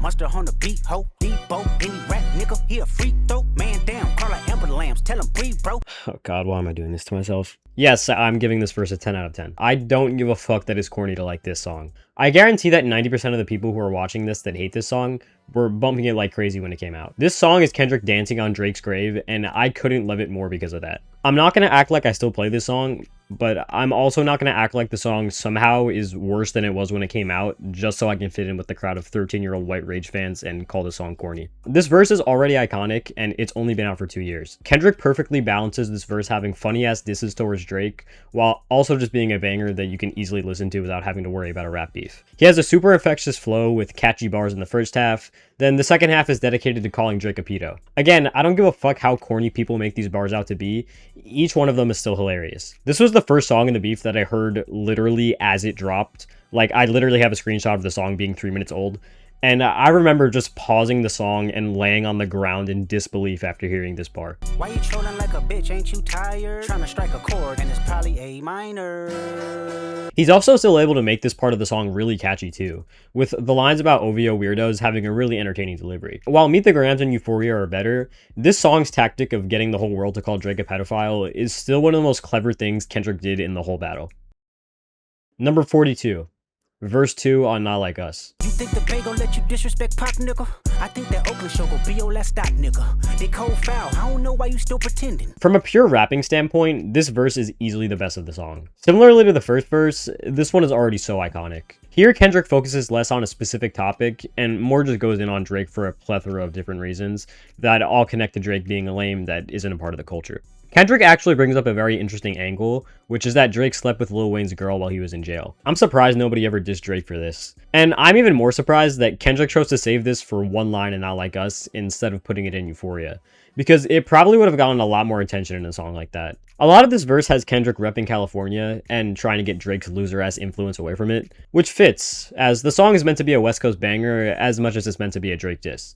That's why, as much as the disses are good here, the flow and bars are just so catchy and fun to listen to. Especially towards the end where he says, Years all eyes on me and I'ma send it up the pot. Ay, put the wrong label on me, I'ma get them dropped. Ay. After this, the verse just gets so much better than it already was. And he has some really funny disses here, like calling Drake a 69 god that shouldn't be outside around children. Bars like that are obviously pushing how much of a predator Drake really is, but since he is still one to a lesser extent, he can't really deny these lines. Well, he did actually try that, and it went as well as you would expect it to. Kendrick also reveals that he has 5 more songs ready for if he needs them, but since Drake's next response was The Hard Part 6, this ended up being the last full-length diss track. I still would love to see those other ones though. Overall, this verse goes crazy, and you'll never be able to convince me that this song isn't peak. Number 41. Verse 1 on Mama. This feeling is unmatched. This feeling is brought to you by adrenaline and good rap. Black penalty, bar cap. I'm not gonna lie, I was not expecting to give this verse a 10 out of 10. Mama was my least favorite song on tpab for the longest time. And please understand that I think tpab is a perfect album, so that really doesn't mean much, but hey, you gotta have a least favorite, right? But after going into this song more, I can't possibly have that take. This verse alone is fucking insane. Lyrically, Kendrick is basically talking about his come up in the rap game and how he had to find his own flow and sound to really stand out in the crowd. And instead of using his power and success to buy luxury items and fuck himself over, he instead runs for answers and goes back home, which can mean both Compton or Africa. I do really like the content here, but it's honestly the least impressive part of the verse. The rhyme schemes on this verse are debatably his best ever. I don't really know how to explain how a rhyme scheme is good, so just look at this. Yeah, I wasn't lying. I don't even know how this is humanly possible. An AI bot could never write this shit. His delivery is also phenomenal. Again, I don't really know how to explain this well, but his flow is super experimental, where he takes breaks when he's supposed to rap, then raps when he's supposed to take breaks. It almost sounds like he's falling into his words at certain points, but it somehow never gets off beat, which is just insanely impressive. Number 40. Verse 3 on Keisha's song. And Lord knows she's beautiful. Lord knows the usual's leaving the body sore. Kendrick has got some sad verses, but this is easily top 5. The climax of Keisha's song shows the backstory of why Keisha is a prostitute, which is due to her mother's boyfriend sexually abusing her at 9 years old. She's not only a prostitute because of her poverty, she's a prostitute because of her trauma relating to sex, and not being able to really feel a human connection from it anymore. Another incredibly depressing reality displayed by Kendrick here. This song is definitely where a lot of people became fans of Kendrick, because besides Tupac, I can't really name you another rapper that writes songs like this. And similarly to Brenda's Got a Baby, when Keisha is killed in the song, it's shown in a single line, which shows the abruptness of deaths in the hood. Keisha suffered throughout her whole life. She was raped as a child, used as an adult, lived in poverty throughout both, and all she gets in return is a knife to the bladder. Kendrick making this song for his 11-year-old sister is also an incredible ending, and it makes the song even more sad when you find out that she ended up getting pregnant as a teenager. Just a haunting song that I feel like everyone should hear at least once in their lives, and by far one of his best verses. Number 39. Verse 3 on Meet the Grams. Dear baby girl, I'm sorry that your father not active inside your world. He don't commit to much, but it's music. This is obviously the most controversial verse on Meet the Grams, and a lot of you might disagree with me giving it this high of a rating for the sole reason that Kendrick lied about Drake having a secret daughter. I have 3 different reasons for why Kendrick might have lied about this, and honestly, all of them might be true. Reason number 1. Drake lied about Kendrick beating his wife on Family Matters, so Kendrick had a track ready where he lied about Drake having a daughter. That's not really a theory though. I feel like most people can agree that that's what happened. Reason number 2. Kendrick knows the type of person Drake is, and knew that if he made up a completely bullshit lie that sounded real, it would get Drake to go on his Instagram story and immediately debunk it, even though the rest of the song is filled with Kendrick calling Drake a deadbeat, misogynistic, insecure piece of shit who runs a sex trafficking ring and likes underage girls. And lo and behold, that's exactly what happened. Right after the song's release, Drake went on IG and denied having a daughter because he knew that it was an obvious lie. But if you actually have a brain, even if this was true, it's far from the worst thing Kendrick says on this song. Yet Drake was only quick to debunk this one. This was legitimately such a perfect chess move from Kendrick that doesn't get talked about enough, which I think is because most people don't think or realize that Kendrick did this on purpose. Usually I'm the one saying that Kendrick's lyrics are much more simple than the genius annotators make them seem, but here I think this was an 100% intentional move from him. Drake would go on to quote-unquote address the Predator allegations the next day on the Hard Part 6, but that was just him digging his own grave after the Freudian slip he fell into. The third reason is that this verse was kind of just a metaphor to show Drake's deadbeat tendencies in a way that doesn't feel too repetitive from the story of Adidon. I feel like all of these reasons are true, but the second one is definitely the one that mattered the most. Reason number 1 and 2 are also exactly why I don't really have a problem with him lying. In regards to reason number 1, Kendrick and Drake both lied in their songs, but Kendrick's lies just hit way harder because they were way more believable. For example, when Drake accused Kendrick of beating Whitney on Family Matters, nobody believed that shit because Kendrick has songs upon songs upon songs denouncing sexism and the mistreatment of women in society. Drake, on the other hand, has always been really weird around young women, is a womanizer, and has been exposed for being a deadbeat in the past. Therefore, even if what Kendrick is saying is a lie, it's still believable because it's simply in character for Drake. Besides all this, the verse has some phenomenal lyrics, as the other verses do, such as, His father probably didn't claim him neither. I tell you who your father is, just play this song when it rains. And the fucking dead beat that should never say more life. Worst verse on Meet the Grams, but that's not saying anything. The verse is built around a complete lie, and it's still a better diss than anything Drake released against Kendrick. Number 38. Verse 3 on Mortal Man. I've been wrote off before. I got abandonment issues. I hold grudges like bad judges. Don't let me resent you. The final verse on To Pimp a Butterfly hits as hard as you would expect it to. Kendrick again talks about trying to become more like Nelson Mandela, who was an incredibly peaceful figure.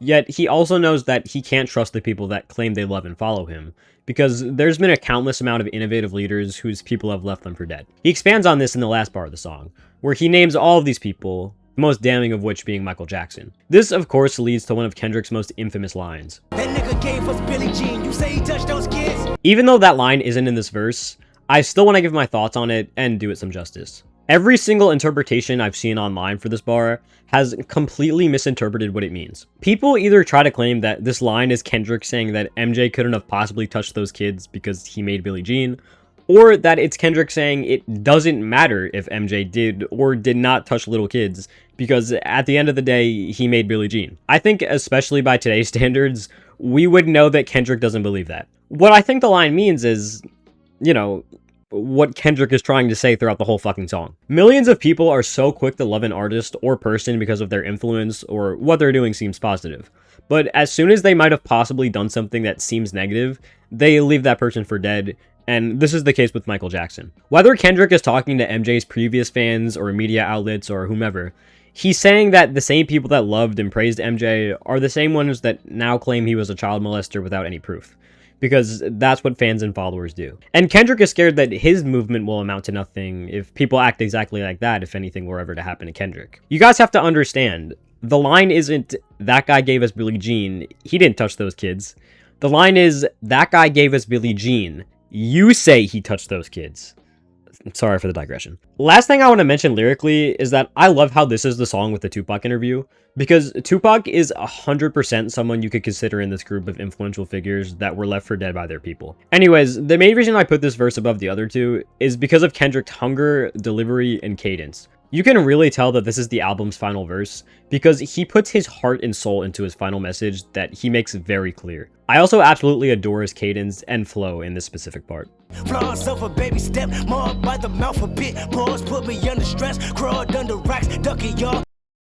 Number 37, verse 2 on Father Time. I got daddy issues, that's on me. Looking for I love you, really empathizing for my relief. The thing I love most about this verse is its simplicity. The reason this video has taken so fucking long to come out is because for 95% of Kendrick's verses, I need to go through all of the genius annotations to fully grasp the message he's trying to send. With this verse, I don't, and it's just as effective. All Kendrick is trying to say here is that the reason he treats his fiancée poorly, the reason he's so competitive, the reason he doesn't show his emotions, is because of the way his father raised him, and he's still trying to mature and break that stigma about himself. I like when he mentions Kanye and Drake squashing their beef and him not understanding it, because the way his dad raised him made him not able to accept apologies or squash any kinds of beef. The fact that both Kanye and Drake were primarily raised by their mothers also makes this line much deeper. Speaking of Kanye, Kendrick interpolates him in the best line on this whole song. I love my father for telling me to take off the gloves, cause everything he didn't want was everything I was. I know we're not supposed to view Kendrick's dad as a villain or anything like that, but after seeing the shitty way in which he raised Kendrick as a child, it's honestly pretty satisfying to see Kendrick become exactly what his dad didn't want him to be in this line. The last line is also amazing and 10 times more masculine than anything Kendrick's dad viewed as masculine. Number 36, verse 1 on High Power. Visions of Martin Luther staring at me. Malcolm X put a hex on my future, someone catch me. High Power is easily one of my favorite Kendrick songs ever, but I don't even feel like I'm being biased when I give any of these verses a rating this high. First of all, his delivery here is fucking awesome. You can tell he really means what he's saying. And when you get to the actual lyrics, they're fucking phenomenal. High Power is the movement of free thought that Kendrick wants to start. Kendrick is done with the societal norms of America where he's expected to do things in life. He wants to do what he wants and not need the permission of anyone. And he advises everyone listening to this to think the same way as well. And while Kendrick himself uses imagery relating to fighting back against the oppressive system, he's not just talking to black people. He's talking to everyone. Kendrick thinks everyone's minds have been programmed by society into thinking the same way. And the thing he dreads most is a plastic nation where creativity and thought don't exist.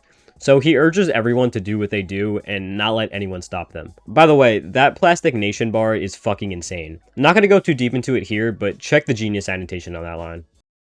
Number 35, verse 1 on Meet the Grams. Dear Adonis, I'm sorry that man is your father. Let me be honest. It takes a man to be a man. This verse is still the craziest start to a song that I've ever heard in my life. I'm sorry that man is your father. Let me be honest. What? Literally talking to Adonis and telling him that his father is a complete piece of shit is the best way anyone has ever called Drake a deadbeat, including the story of Adidon. Kendrick is literally mentoring Adonis and training him to be a more moral person than his dad. And I think Drake's response to this song proves Kendrick's point in this verse 10 times over. Right after the song's release, Drake was quick to first deny that he has a daughter, because he knew that was true.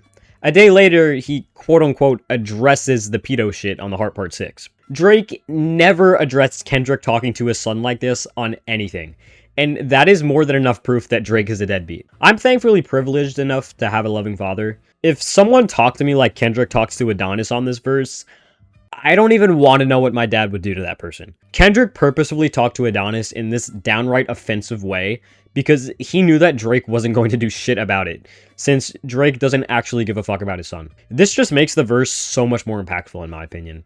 Kendrick very clearly knew what he was doing here. And that final line, holy fucking shit. Can't understand me right now. Just play this when you 18. This is one of the most insane verses in hip-hop history, and this song still has two crazier ones. Number 34, verse 4 on Mad City. If I told you I killed that nigga at 16, would you believe me? Or see me to be innocent Kendrick you seen in the street? Kendrick is just allergic to having a non-perfect verse on this song. I mean, genuinely, Name me 10 other rap songs that have 3 perfect verses. Okay, I'm sure you probably can, but that doesn't downplay his achievement here at all. This verse specifically reminds me of 2 songs that Kendrick would make in the future. Lyrically, it reminds me of Mortal Man, and sonically, it reminds me of Pride. Lyrically, Kendrick poses a rhetorical question. Would you still look at him the same if he revealed that he killed a person at 16 years old? Whether or not Kendrick actually did doesn't matter though. The point he's trying to make is that under the circumstances that he was brought up in, nobody is safe from this lifestyle, no matter how good of a person you are. And I think this also goes both ways. Lots of people view anybody who lives in this lifestyle to be a terrible person that should be in prison. But had they not grown up only knowing that lifestyle, most of them would be great people. Sonically, the verse also adds to this point, as Kendrick's voice constantly shifts up and down, which I think is meant to further emphasize his question. Kendrick having multiple different voices shows his good heart being brought down by his environment, which is something that I only really thought about once listening to the song for this video. The whole verse leads to the climax of the song, which is again one of my favorite Kendrick lines ever. Compton, USA, made me an angel, that's what. If you're a Kendrick hater, then you clearly just don't value lyrics, because this is some of the best lyrical content in rap, period. By the way, now and laters are fucking terrible. Like, they're really bad. If you grew up in the hood and your only fucking option was now and laters, I'm so sorry. That is actually so sad. Number 33. Verse 1 on the Heart Part 3. When the whole world see you as Pac reincarnated, that's enough pressure to live your whole life sedated. After going through the Heart series, I now understand why Kendrick calls it that. It's because he pours all of his heart and soul into every single installment without exceptions. The thing that makes it apparent on this one, besides the fact that this is a 3-minute lyrical onslaught, is that Kendrick was clearly pretty sick while rapping this verse, and he still has more passion here than every Lucky song combined. This is honestly pretty overboard, as Kendrick's voice is already nasally enough, but man, it sounds fucking awesome. Lyrically, he raps about the pressure that's on him to make a positive influence on the kids of Compton, as he's commonly compared to Tupac, who is obviously one of the greatest of all time. He also really wants to give the kids a positive influence, because his influences as a kid were drug dealers and gangbangers. This is exactly what we've come to expect from the Heart series. An immense amount of passion wrapped over great beats. Number 32. Verse 1 on Wesley's Theory. When I get signed, homie, I'm acting fool. Hit the dance floor, strobe lights in a room. Snatch your little secretary bitch for the homies. God, hearing this song for the first time was a fucking experience. Wesley's Theory is quite possibly the best way you could open up an album. This verse especially is a fucking masterpiece. It does give off Good Kid, Mad City vibes, but also adds a completely new flavor to it all. Kendrick is rapping in the perspective of himself when he first made it big and got a shit ton of money. Kendrick was always talking about how he would use his money and power to help his hood, but as soon as he gets it, he spends it irresponsibly by buying a bunch of cars and jewelry. What Kendrick doesn't understand is how damaging this can be to his life economically, as he's most likely just getting it fucked over by the IRS. The reason why he doesn't understand that is because you're never taught that in school. You're taught a million different things that you're never actually going to use, but how to handle your money?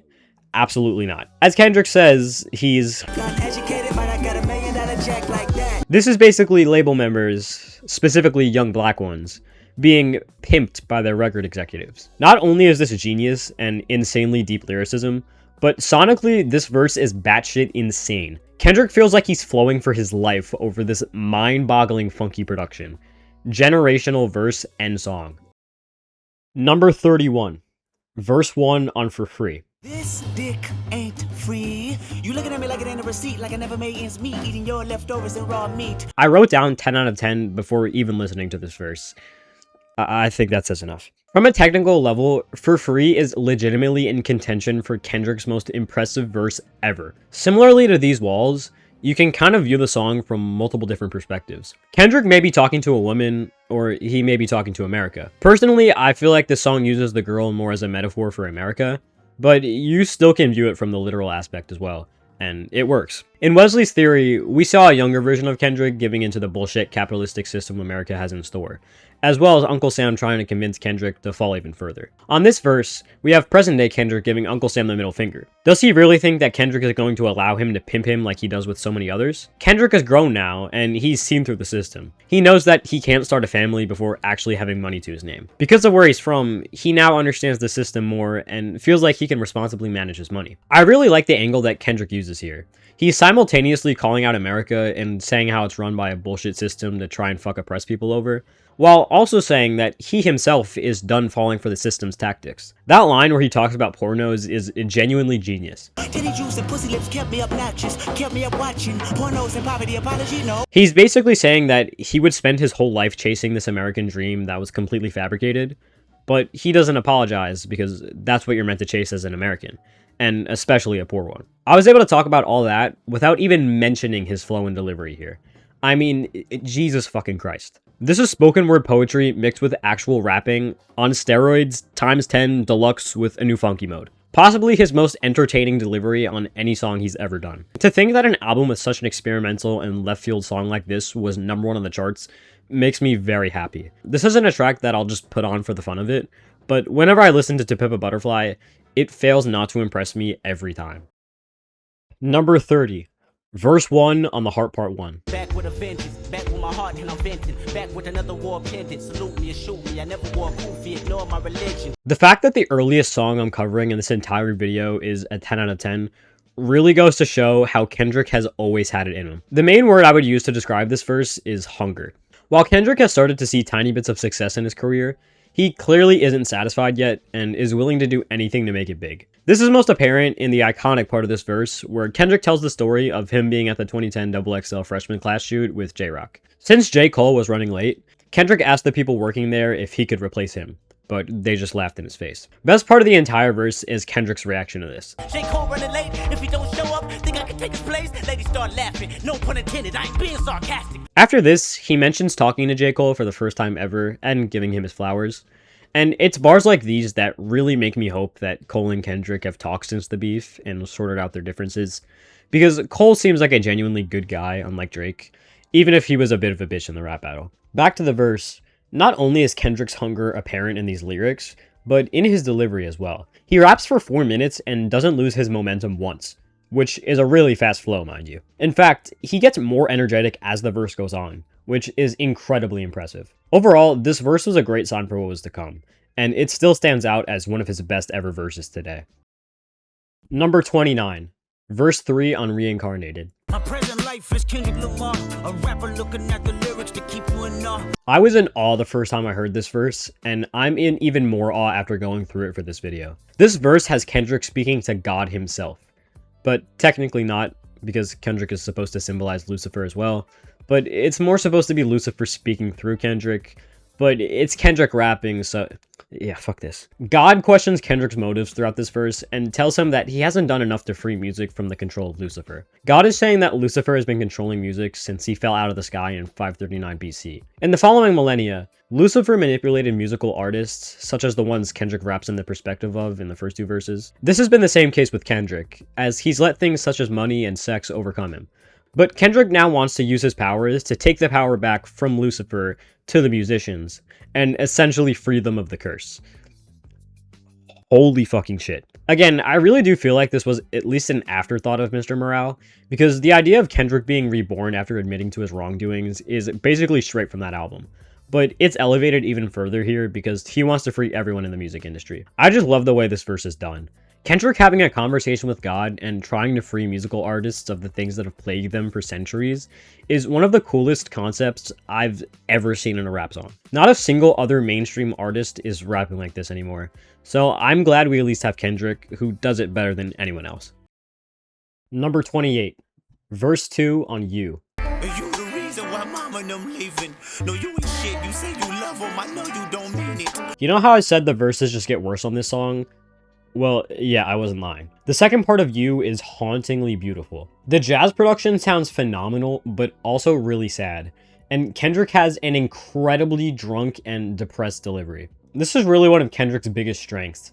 The way he's able to change his voice to convey different emotions and themes. I know that puts some people off from his music, but if you don't mind it or can get used to it, then there's not much else to complain about. Here he goes even more into this self-hate train, where he calls himself a failure for not being there for the people he supposedly cares about the most in his life. Kendrick obviously does care about these people, but because of the depressive mindset he's in, he convinces himself that he truly doesn't because of how he's treated them. Specifically, he talks about his friend Chad, who was shot in a drive-by shooting and died a month later. While all this happened, Kendrick was on tour, and the only time he interacted with Chad before he died was through a Skype call. Kendrick feels immense grief from this and blames himself for everything that happened. If Kendrick hadn't left Compton for money, then he could have potentially prevented his friend's shooting and saved his life.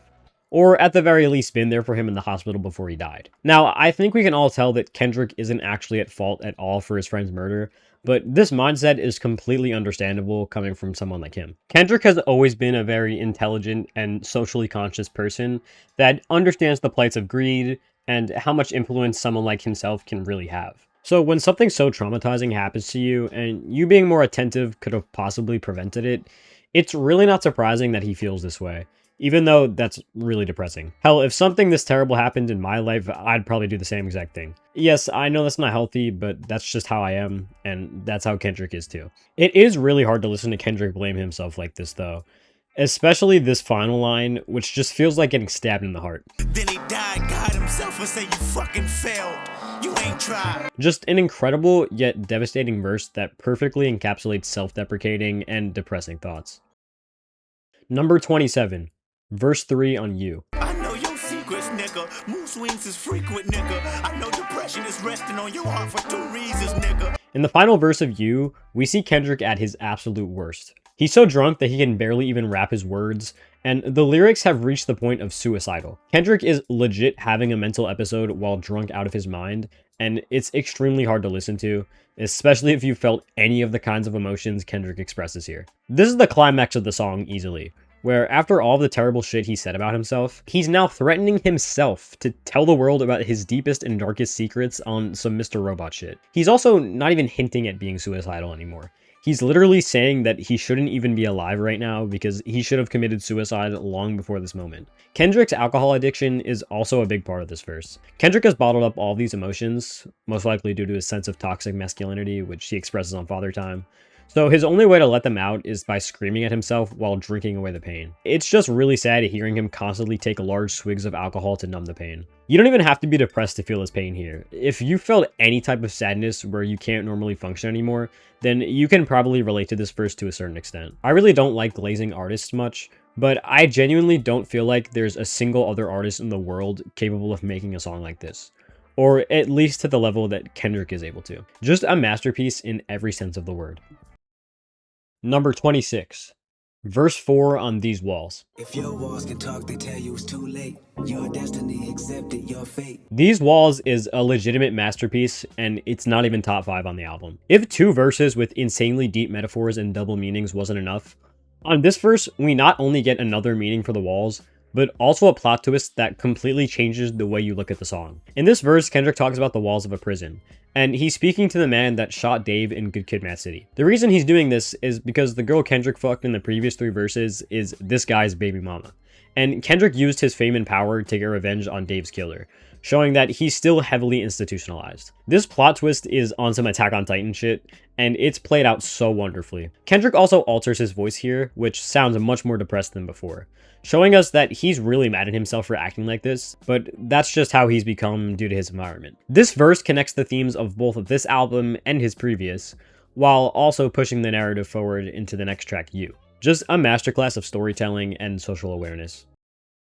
Number 25. Verse 1 on Rigor Mortis. And this is rigor mortis, and it's gorgeous when you die. I recorded and I'm Morpheus, the matrix in my mind. I was considering giving this lower than a 10, just because this verse doesn't have much substance compared to the rest of the verses I give a 10, but then I took a look at the rhyme schemes again, and I said, yeah, I can't, in good faith, give this any lower than a 10. I mean, it is Rigor Mortis at the end of the day. I mean, this is like the Kendrick rapping performance. Maybe I'm biased because this is one of my favorite songs of all time. Hell, it literally made my Spotify Wrapped one year, but I don't even know how you could deny this. I love his flow here too. It sounds like he's almost falling into his words. You tell me that you biting style, you got a hell of an appetite, and I'ma be here for a while. Just buckle up before the ride, or knuckle up if you can fight. Number 24.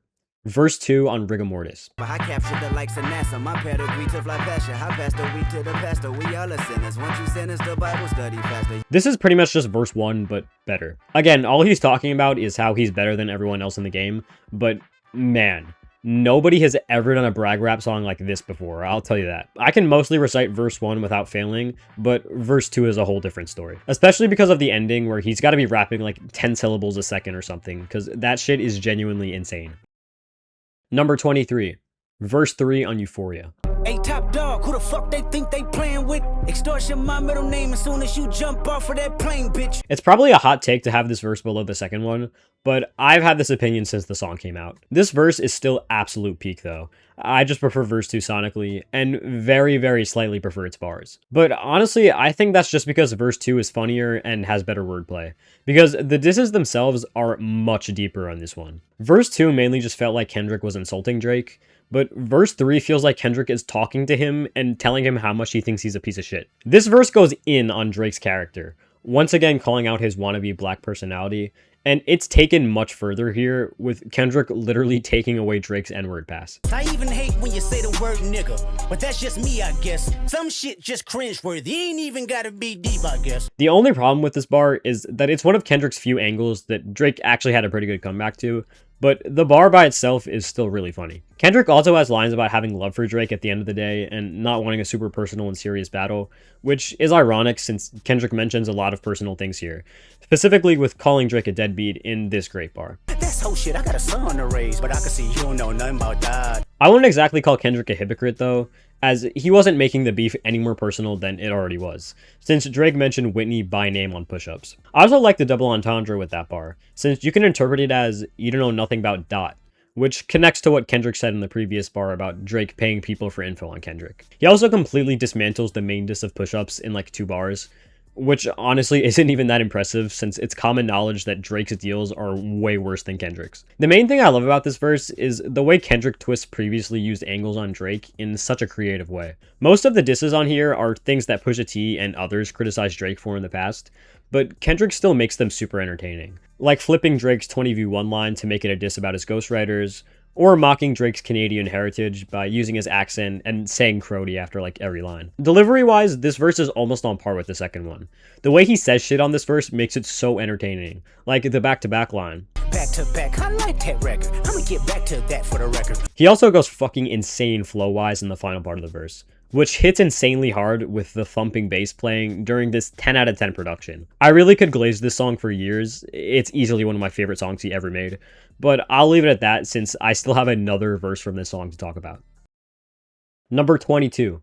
Verse 2 on Euphoria. Yeah, I'm out the way, yeah, I'm low, okay. Yeah, the island right here is remote, okay. I ain't thinking about no reaper, nigga, I'm reaping what I sow, okay. It's verses like these that are why Euphoria will forever be the best song to come out of this beef. I mean, sure, it has its competition, like literally every other song Kendrick released, but from a pure song standpoint, this one is by far my favorite. When I know a 6-minute long song, word for word, that's when you know I fuck with it. And the thing I love most about Euphoria is that it's really the only song Kendrick dropped during the beef that felt like a diss track. What I mean by that is, it's the only song in the beef that you can really compare to something like Ether by Nas. Meet the Grams dissects Drake's character by speaking to his family members. Not Like Us trolls Drake for liking little kids and leeching off black culture. 616 in LA was meant to scare Drake by revealing that Kendrick has moles in OVO. Euphoria is literally just 6 minutes of Kendrick bullying the ever-loving shit out of Drake. It is bar after bar after bar of disses that have a whole plethora of angles. Some of my favorites are the demon / throwaway line, Everybody wanna be demon till they get chipped by your throwaway. the line about Pac's ring, which is perfect on paper and made even better by how he delivered it. Somebody had told me that you got a ring. On God, I'm ready to double the wage. I'd rather do that than let a Canadian nigga make Pac turn in his grave. Obviously the braids line, Cut the business, you got shit twisted. What is it, the braids? Kendrick making fun of Drake being a culture vulture before Not Like Us was even out, specifically with all of his different accents. There's no accent you can sell me. Kendrick comparing himself to fucking YNW Melly. I pray they my real friends, if not, I'm YNW Melly. Kendrick saying he hates literally everything about Drake. I hate the way that you walk, the way that you talk. I hate the way that you dress. The line about pressing Chubbs. You gon' make a nigga bring back Puff. Let me see if Chubbs really crashed something. Kendrick claiming Drake doesn't have a classic. Yeah, my first one like my last one. It's a classic, you don't have one. which is debatable, but the fact that it's debatable says all that needs to be said. And probably my favorite line from the verse wordplay-wise. Let your core audience stomach that, then tell them where you get your abs from. Like I was saying earlier, this verse isn't just perfect bar-wise. The delivery is what makes it what it is. This song would not have gone as viral as it did without Kendrick's peak delivery throughout the whole verse. My favorite part of the verse sonically is actually at the beginning. The disses aren't too crazy in that section for the most part, but Kendrick's insane delivery over that amazing yet kind of scary production just hits so hard after the very mellow first part of the song. Now, even though I gave the verse a 10 out of 10, there are still 2 bars that I don't like, which are, I hate the way that you sneak this. If I catch flight, it's gonna be direct.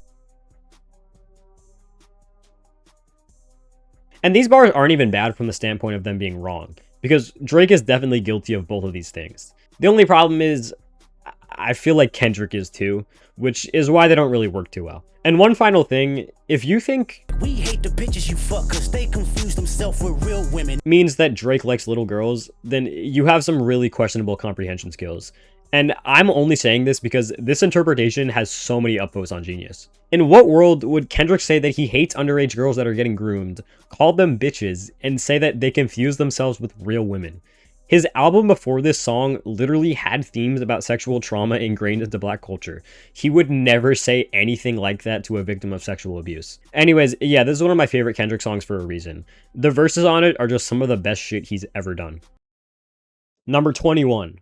Verse 4 on Meet the Grams. Dear Hybrid, I know you probably thinking I wanted to crash your party. Kendrick is the king of ending songs. The amount of times where the final verse on a Kendrick song is one of the best things I've ever heard needs to be studied. After talking to Adonis, Sandra, Dennis, and his fake daughter, Kendrick finally talks to Aubrey Graham himself on verse 4.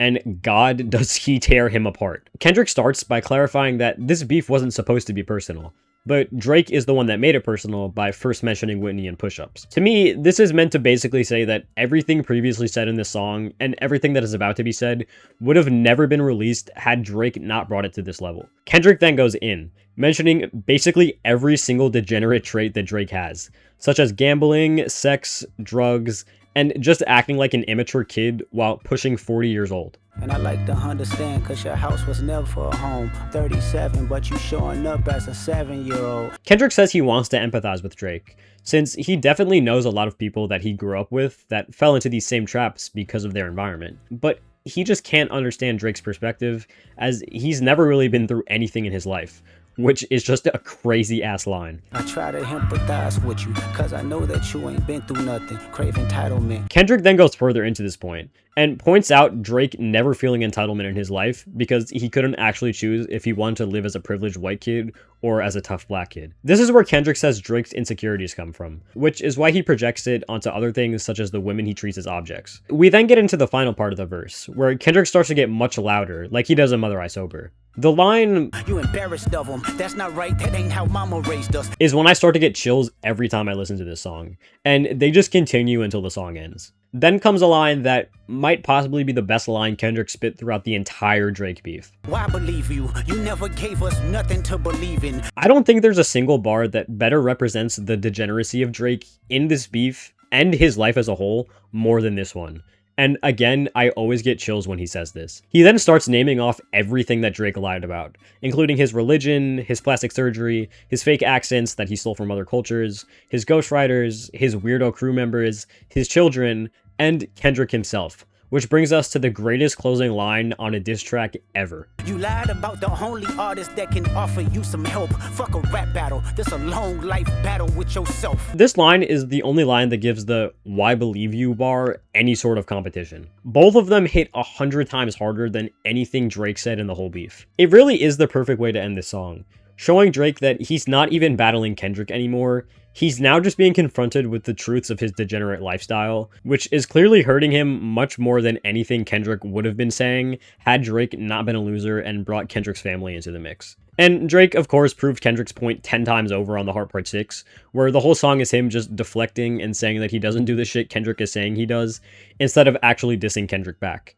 By the way, I just listened to the Hard Part 6 for the first time since the beef, and my god, is it fucking horrible. I remember it being bad, but not that fucking bad. Like I said, for most of it, he's just saying he's too famous to be a pedophile, which on its own is the stupidest thing I've ever heard in my life. But when Drake actually does try to dig at Kendrick, he's making fun of him for being molested. Not only is this A, absolutely horrific behavior, and B, completely proving every single point of Drake being an insecure, womanizing, lying piece of shit, but it also makes zero sense because Kendrick never got molested. And the song Drake refers to, Mother I Sober, literally has Kendrick say multiple times that he was not molested. Freudian slip of the fucking millennium, holy shit. Okay, sorry for the tangent. Last thing I want to mention is that the backing vocals of Kendrick saying lie during that section of the verse are fucking incredible and add to the chills that I was already getting that I mentioned 30 times. And one last thing, because I could talk about this song for centuries, that is the scariest hip-hop beat I've ever heard in my life. Shout out to The Alchemist. Number 20. Verse 2 on DNA. Tell me something, you motherfuckers can't tell me nothing. I'd rather die than to listen to you.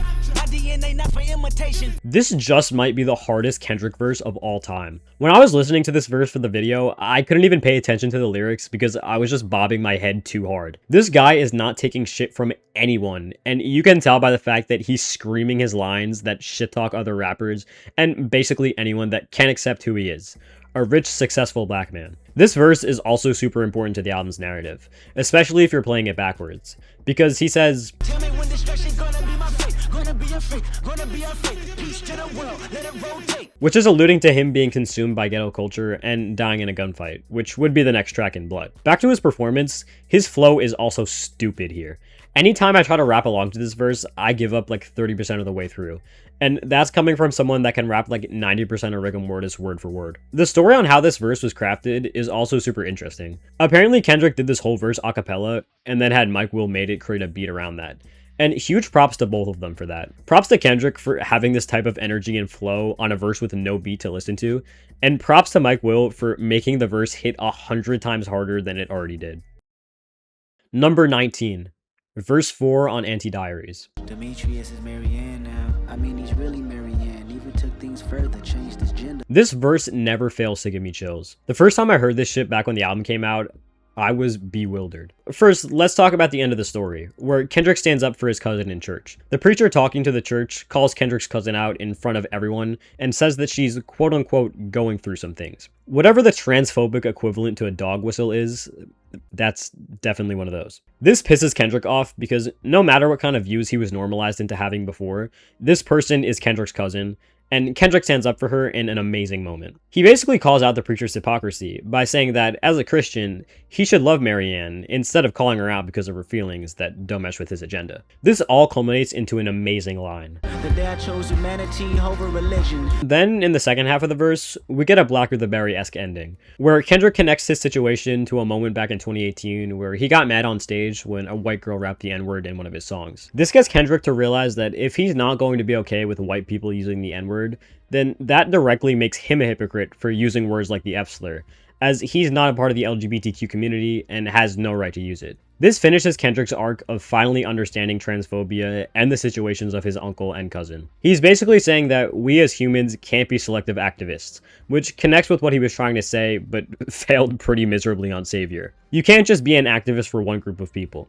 If you're an activist, you are for all people. And if you try to claim that you're not, then you're just not an activist. This is phenomenal social commentary while also directly shaping Kendrick's mindset in the context of this album's therapy session, and Kendrick's transformation as a human being. One more thing I want to add about this verse is the production that builds as the verse goes on and gets more intense. This, combined with the final lyrics, are what really got me on my first listen, and still do to this day. I don't understand people that say that the lyrics are the only thing that this song has going for it, when the song sounds absolutely magnificent at this point. 10 out of 10 song, and you can't convince me otherwise. Number 18. Verse 2 on the Blacker the Berry. I'm the biggest hypocrite in 2015. Once I finish this, witnesses will convey just what I mean. This is the worst verse on the song. You know, if I had to pick, I guess. I mean, it's still a 10 out of 10, so that tells you all you need to know. Kendrick continues the themes of attacking the racist whites who want his culture to fail. Here detailing how America has tried to prevent black people from succeeding literally since before it was even a country, and how it still does today. Now that black people have some sort of the same liberties as whites, the racists now get pissed that a black person could possibly be just as or more successful than them, which is why racism still carries over to modern times. Kendrick being proud of his blackness on this grimy ass track is just so great to listen to, especially with his delivery that mirrors alright, in the sense of Kendrick almost sounding like a drum kit himself with the way he raps his words. Since this is the verse I have the least to say about, I do want to mention his delivery on this song, which is quite possibly his best ever. This guy must have played Getting Over It before hopping into the studio, because I have never heard someone sound this mad or filled with rage on a rap song before. Like, it legit feels like he's in an argument with some middle-aged MAGA guy while screaming at him. Number 17. Verse 1 on The Blacker the Berry. I'm the biggest hypocrite in 2015. Once I finish this, witnesses will convey just what I mean. Before I even started working on this video, I knew that every single verse on this song would be near the top of the list. The Blacker the Berry is not only my favorite Kendrick song and his best song, but one of the best and most well-written rap songs of all time. I just think that this song's message is one of the most important that Kendrick has ever conveyed.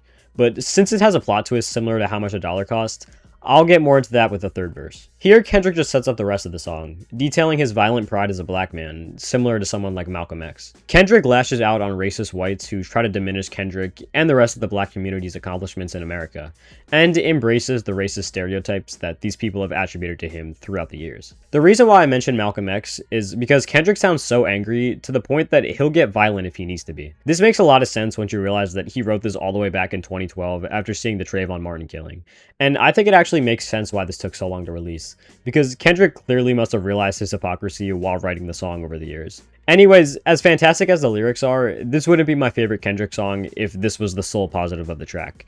Sonically, this song is transcending. I think it's clear who Boy Wonder prefers between Kendrick and Drake, cause no beat he ever gave Drake hits as hard as this shit. And Kendrick's delivery and flow here just adds so much weight to this already super heavy song. Generational verse, and this isn't even close to the song's peak. Number 16. Verse 2 on Meet the Grams. Dear Sandra, your son got some habits, I hope you don't undermine them. This verse makes me feel guilty for ever pressing play on a Drake song in my life. The main thing I praise Euphoria for is that it's the only song Kendrick released that's a straightforward diss track. But that doesn't take anything away from the uniqueness of Meet the Grams, which is easily a top 5 diss track ever made. This verse has Kendrick talk to Drake's parents, and his tone differs heavily between the two of them. When talking to Drake's mom, Kendrick seems much more empathetic, as she's a woman who had to raise Drake all by herself and most likely isn't responsible and doesn't approve of Drake's behavior towards women. Drake's dad, on the other hand, gets fucking torn apart. Kendrick basically blames all of Drake's terrible flaws on the fact that Dennis was a terrible influence on him, as he was a hustler who was constantly in and out of jail. After this, the verse gets 10 times more insane than it already is. Kendrick tells Sandra and Dennis that Drake should die. No, I'm not kidding. Your son's a sick man with sick thoughts. I think niggas like him should die. Kendrick interestingly doesn't say die exactly. He says die with an F in front of it, if you listen really carefully. And the only reason I can think of for doing this is if Drake chose to sue Kendrick for threatening his life or something, then he wouldn't be held liable because he didn't say die exactly. He then proceeds to compare Drake to Harvey Weinstein and completely go in on him for his misogyny. He calls Drake out for hating black women and hypersexualizing them, which is a callback to Euphoria. A lot of people like to act like this song is 100% lies, but there is some truth behind this claim. A black woman has accused Drake in the past for sexually assaulting her back in 2018.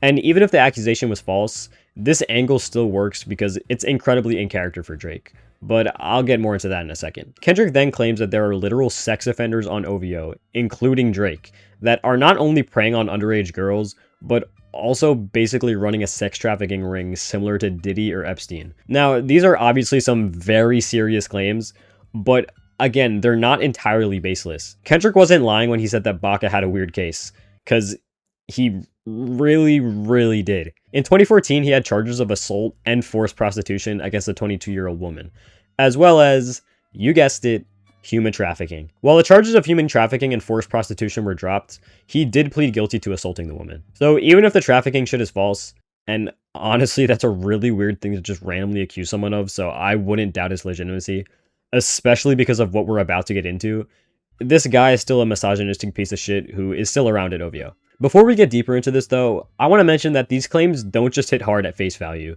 They also hit even harder by the way that Kendrick presents them. This line especially. A child should never be compromised, and he keeping his child around him. I was in awe listening to this whole song for the first time. But this line was the first one that really fucked me up, and it made me a bit emotional, to be honest. The following line is also fucking insane. And we gotta raise our daughters knowing there's predators like him lurking. Fuck a rap battle, he should die so all of these women can live with a purpose. Like, how the fuck do you come back from that? Now we get into the trafficking shit, which, again, sadly has some validity behind it. Back in 2021, a TikToker accused Drake of having a sex ring where someone would look for hot girls around town, bring them to Drake's house, Drake would have sex with them, then that person would bring them back home. Now, technically, this TikToker has no proof of this, but that doesn't really matter because Drake has literally admitted to doing this in his own lyrics before. All good, shelter, look around, find one to see my type. Damn, my dog and he know what I like. Me just having this revelation sucks because I do really like Chicago freestyle. I just never caught this bar, and now that part of the song is probably ruined for me. Kendrick's bar about Drake's leak. They be streamlining victims all inside of their home and calling them tender. Then leak videos, sell themselves to further push their agendas. Is also absolutely mind-boggling. And Drake proved his point before he was even able to drop this song. Right about for the big three.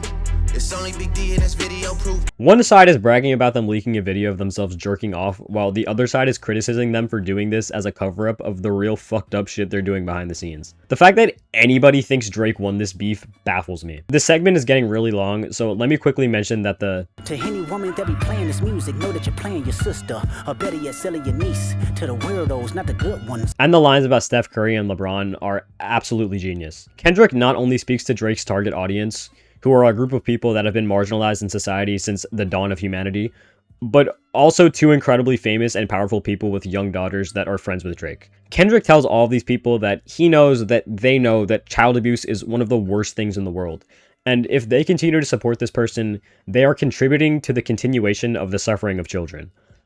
Holy fucking shit. From a pure lyrical and mind game standpoint, this might be the greatest diss verse in rap history.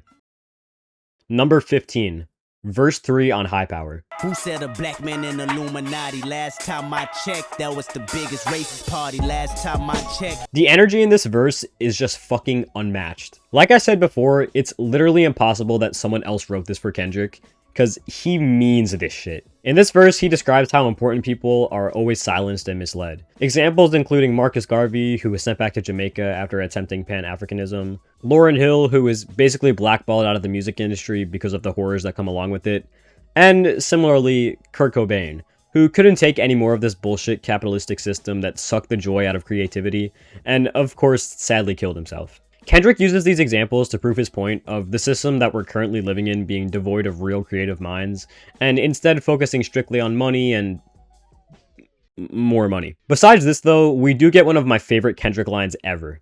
And I want everybody to view my autopsy so you can see exactly where the government has shot me. The bar hits hard as hell on its own, but Kendrick's delivery adds so much to it, as it does for basically this whole song. Number 14. Verse 1 on Mad City. Brace yourself, I take you on a trip down memory lane. This is not a rapper, I'm slinging crack or moon cocaine. I mean, come on. This is like the Kendrick verse. If I had to describe this verse using one word, it would be urgency. With some of the most insane energy he's ever had on a song, Kendrick describes the true horrors of growing up in Compton during the 90s and 2000s. This verse isn't even a full storytelling verse, but it's so descriptive that it makes you feel like you're there with Kendrick just as much as The Art of Peer Pressure does. When he's storytelling, he's describing how he watched a man get shot in the head and seeing his brains hit the ground while he was eating lunch at 9 years old. This situation was so serious that Kendrick can't even say the names of the guys who did it because it can still get him into trouble over 15 years later. That part has got to be my favorite of the verse. It really adds to how captivating his performance is, to the point where you feel like you're with Kendrick seeing the guy get shot, which is especially shown through the bleep sound effect. And when he's not storytelling, he's describing the pure terror that people who lived here had and do go through. He compares Compton to places like Pakistan, where a large portion of people always have their gun on them because they have no idea what's going to happen to them that day. Not to mention that this verse is double the length of a normal one, yet it doesn't lose its momentum once. Generational verse. Number 13. Verse 1 on The Heart Part 2. Sitting in the studio thinking about which move will go right now. Freestyle or write down, whatever. My god, he really always had it in him. The hungry, passionate, socially conscious Kendrick that everyone knows and loves is on full display in this 4-minute long verse. But the catch is that this is from 2010. This is a mixtape cut. Kendrick just does not stop rapping here, yet he doesn't waste any of these bars either. The concept for this song is Kendrick's display of raw emotion, so the whole verse is a freestyle where Kendrick just speaks what's on his mind. And I think this song really shows how Kendrick has always been such a smart and talented person. When I think of Kendrick being super conscious and aware of the evils of this world, I always imagine him as he is now, in his late 30s, because that just makes the most sense. The guy has been through it all and understands how the world works because of it. But this song is proof that that only really adds to it, because he's always been like this. The verse can feel a bit jumbled just because of how much shit he mentions, but when you realize that it's just Kendrick speaking his shit, it makes it feel much more like a complete package, and a flawless one at that. The first time I ever heard this song was for this video, and it's honestly one of my favorites from him now. That beat is phenomenal too. Number 12.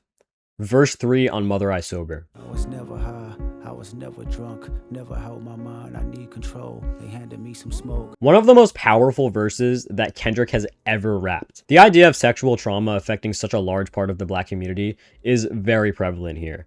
And it's something that I actually learned a lot about from doing this video. Both Black men and women are more likely to get sexually abused than any other race. With Black women specifically, over 20% of them will get raped in their lifetime, which is possibly the worst statistic I've ever read. Kendrick goes in detail on this verse about how so many people in his life, including himself, have had to deal with sexual trauma.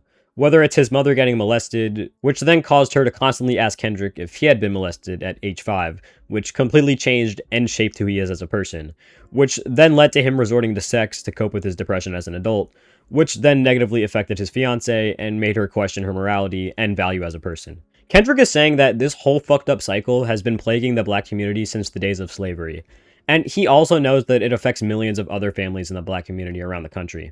So he's making this song to end the toxic trend of people keeping these traumatic events to themselves, and instead voicing their dark past to find solace like Kendrick did with his therapy session. I feel like that one Gunna gif right now, I'm not gonna lie. Besides those absolutely beautiful and meaningful lyrics, I love how Kendrick's delivery finally builds after being monotone for 2 verses, kind of symbolizing him setting free everyone impacted by this plight. Beautiful verse and song.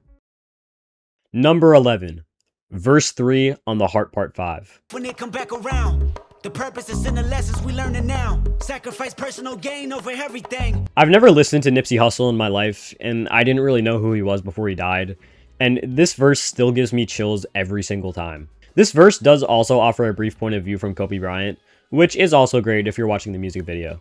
But Nipsey's part of the verse is easily the highlight here in my opinion. After 2 verses of Kendrick criticizing Black on Black violence and really questioning if that can be considered culture, he now raps in the perspective of one of his friends who was killed by this culture. From the way Kendrick portrays him here, Nipsey seemed like a really great and considerate guy who cared deeply for the people in his neighborhood and his family, both of which he talks to on this verse. And looking at the Genius annotations, it's clear that Nipsey really was the kind of guy Kendrick made him out to be, as he was always trying to help his people and promote growth in low-income areas. Unlike some other people we know, Kendrick does a beautiful job of rapping in the perspective of a deceased person by keeping their legacy alive and showing the best parts of them as a person. A beautiful verse to end off a generational song. Number 10, verse 2 on Mad City. Fresh out of school, cause I was a high school grad. Sleeping in the living room of my mama's pad. Basically all of the positives of verse 1 carry over here, most of which are made even better. The most notable part of this verse is 100% the energy. First of all, Kendrick's tone here is frightening. I know a lot of people think his voice cracking is to symbolize him being a teenager, but I view it more as Kendrick being scared for his life in a moment of urgency. The lyrics prove my point, as Kendrick describes some of the darkest moments he ever had to face growing up in Compton, like staging a robbery with his friends, seeing a car crash into a light pole and 2 guys sprint away, and, of course, Kendrick's first ever blunt being laced with cocaine, which brings one of my favorite lines from him ever. And they wonder why I really smoke now. Imagine if your first blunt had you foaming at the mouth. And to complement this, the second beat on this song is terrifying. It genuinely feels like if G-Funk made a horror movie soundtrack. The last line on here is also great. where Kendrick considers himself to be Compton's human sacrifice, as he's one of the only people that was able to make it out of his city and really analyze the horrific conditions they were brought up in, while also bringing positivity and change through the influence of his music. An absolutely outstanding verse all around that's just an addition to one of the greatest rap songs ever made. Number 9. Verse 2 on Wesley's Theory. What you want, you a house, you a car, 40 acres and a mule, a piano, a guitar, anything. Say my name is Uncle Sam on your dog. I think this was the first Kendrick verse that made me think, okay, wow, maybe he is the greatest rapper of all time. Like, seriously, who the fuck is rapping like this? If the lyrics weren't insane enough in the first verse, he somehow one-ups himself here by literally rapping in the perspective of America, or more specifically, Uncle Sam. In this verse, Uncle Sam is directly talking to Kendrick as he eggs him on to spend all of his hard-earned money as fast as he can. He promises Kendrick all of these expensive and fancy things, just like slaves were promised 40 acres and a mule, since he knows that he's eventually going to fuck Kendrick over and he won't be able to keep shit. This is what Kendrick is saying American capitalism does to the black community. For centuries, you set up an entire group of people to never succeed, and then suddenly you sort of allowed them to make attempts to succeed, even though it's still much harder for them than other people. And on the incredible off chance that they do succeed, you promote meaningless, materialistic bullshit and act like it matters so that they'll just spend all of their hard-earned money and benefit you. And the cherry on top, you don't teach them anything about taxes, then fuck them over once they spend all their money on you, forever preventing them from regaining their credibility, power, or money. That, ladies and gentlemen, is the United States of goddamn America. While America does do this to black and poor people specifically, it's not like this can't happen to white people either, or anyone for that matter. In fact, this is basically what caused the Great Depression if you think about it. This is an incredible showcase of America's broken capitalistic system that just continues to get worse as we see things such as tax breaks and deregulation increase. And I think it was the perfect direction for Kendrick to go in for his next album after Section 80 and Good Kid, Mad City. And I mean, just listen to that beat drop, man. It's cliche and say fuck your haters. I can see the bottle in you. I can see the dollar in you. Number 8. Verse 2 on XXX. Yesterday I got a call like from my dog like 101. Said they killed his only son because of insufficient funds. You know how this album asks, Is it wickedness? Is it weakness? yeah, I think it might be wickedness. This is like verse 2 on DNA, but instead of Kendrick killing his competition, he's killing other people. The perfect way to describe this verse is, Put the Bible down and go out for a nine for this shit. Kendrick can believe in God and be a Christian all he wants, but when it comes to his family, he is not taking any shit. Kendrick talks to his friend whose kid was recently killed, and Kendrick, how do I say this?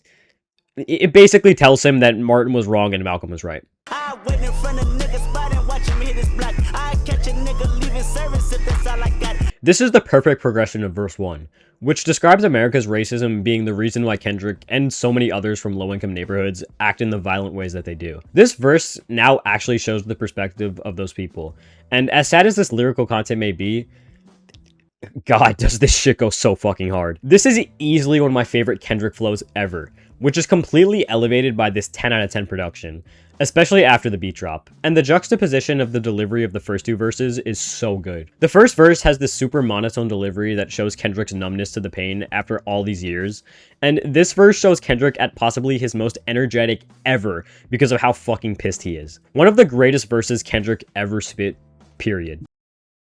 Number 7. Verse 1 on Alright. And when I wake up, I recognize you looking at me for the pay cut. Bahamas, I be looking at you from the face down. This was the verse to put me on to Kendrick. I had heard the beginning of this verse in a YouTube video back in 2020 and was like, damn, this guy actually sounds really good. I had heard of Kendrick, but never actually listened to him.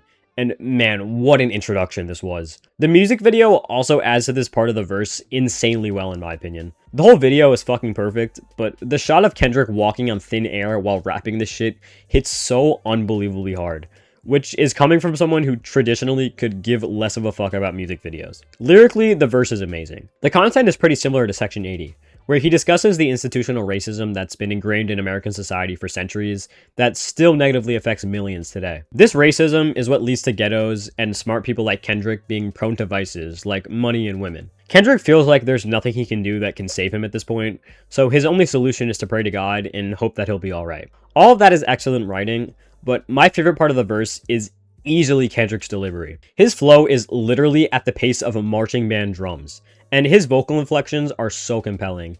I especially love when he starts singing at the end. Number 6.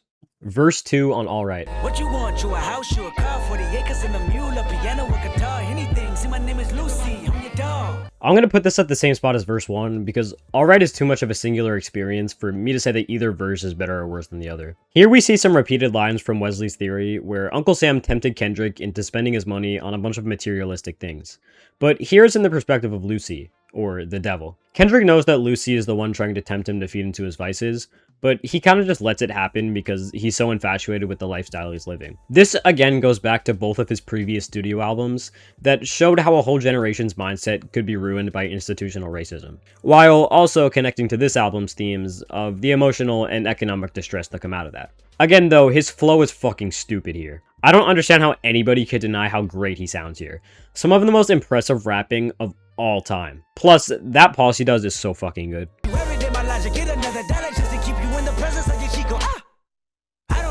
If you don't stop everything you're doing when that part comes on, then you're not a real Kendrick fan. Number 5.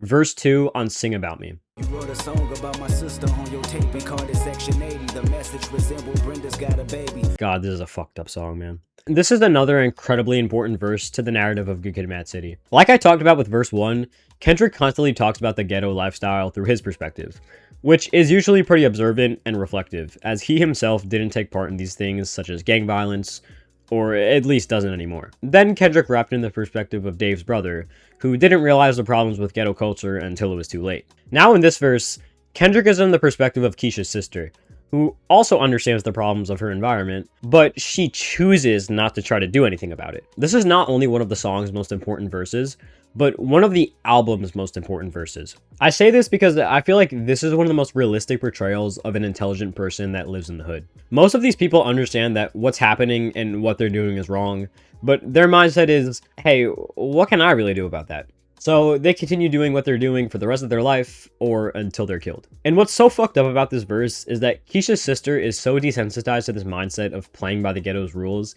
that when Kendrick makes a song about Keisha, she views it as him calling her out, instead of him trying to make a change. Then we of course have the end of the verse where Keisha's sister fades away, which is similar to Dave's brother being shot in verse 1. Now, whether her fading away means that she's going to die, or that she's going to continue to be a prostitute for the rest of her life, doesn't really matter. The point is that an incredibly intelligent woman's life is basically going to amount to nothing because the environment in which she was brought up in forces that on her from the second she was born.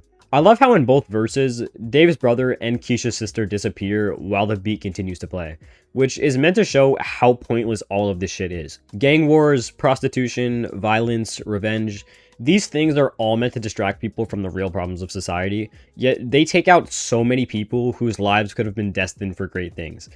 And for what? Gang violence kills thousands of people a year. Prostitutes are 100 times more likely to get killed than average women. Out of all these deaths, can you name a single one of these people? I highly doubt you can.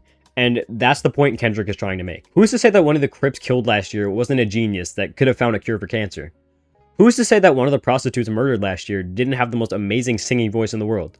Well, they're dead now, and life goes on, just like the beat does after Dave's brother is killed and Keisha's sister fades away. Just an incredibly devastating, yet realistic portrayal of the effects of ghetto culture. Again, there's a reason why this is usually considered Kendrick's best song. It's really just genius in every single way. Number 4. Verse 1 on Sing About Me. I woke up this morning and figured I'd call you in case I'm not here tomorrow. I'm hoping that I can borrow a piece of mind. I see a lot of people call Sing About Me the greatest storytelling rap song ever, but honestly, I feel like that downplays its message in a way. This song does so much more than tell a story. Hell, this is the only verse on here that even tells a story at all. Sing About Me is about the value of human life and how we let revenge and violence negatively control our mindsets for decades on end. This verse is in the perspective of Dave's brother, who just witnessed Dave get shot at the end of swimming pools. Blinded by anger and rage, Dave's brother takes revenge on one of the guys responsible for Dave's murder. The verse is then written in the perspective of Dave's brother, who is now basically just waiting to die. He calls Kendrick and tells him how this event has made him realize how wrong and fucked up his ghetto mindset is, since revenge and violence are so ingrained in the culture that he saw no reason to just let his brother's murder happen. This verse is incredibly important to not just the album's story, but also its narrative. Throughout the album, Kendrick talks about how he was one of the only people to make it out of his ghetto and really be able to dissect the problems that the people of the culture grew up with and still face today. This verse shows the perspective of someone who wasn't able to do what Kendrick did,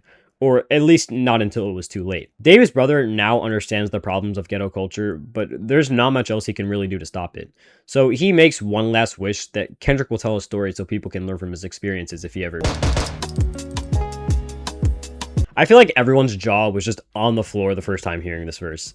At least mine was. Like I said earlier, Kendrick is always talking about the problems with violence and revenge in gang culture, but we never actually get to see it played out in real time, as Kendrick doesn't partake in it at all, which is why this verse is so emotional and important. One of my favorite parts of the verse is when Dave's brother mentions his innocence he used to have back when he was a little kid, and didn't understand gang culture at all. I think this is mentioned for multiple reasons. One, it's meant to show a time where Dave's brother didn't have to worry about him or the people he cares about getting killed, which is a time he would like to recover, like how Kendrick was able to with his music. And two, I feel like it's meant to show Dave's brother reminiscing on the best and most innocent parts of his life, since he knows that he's going to be killed sooner or later. I don't think this verse really needs more explanation.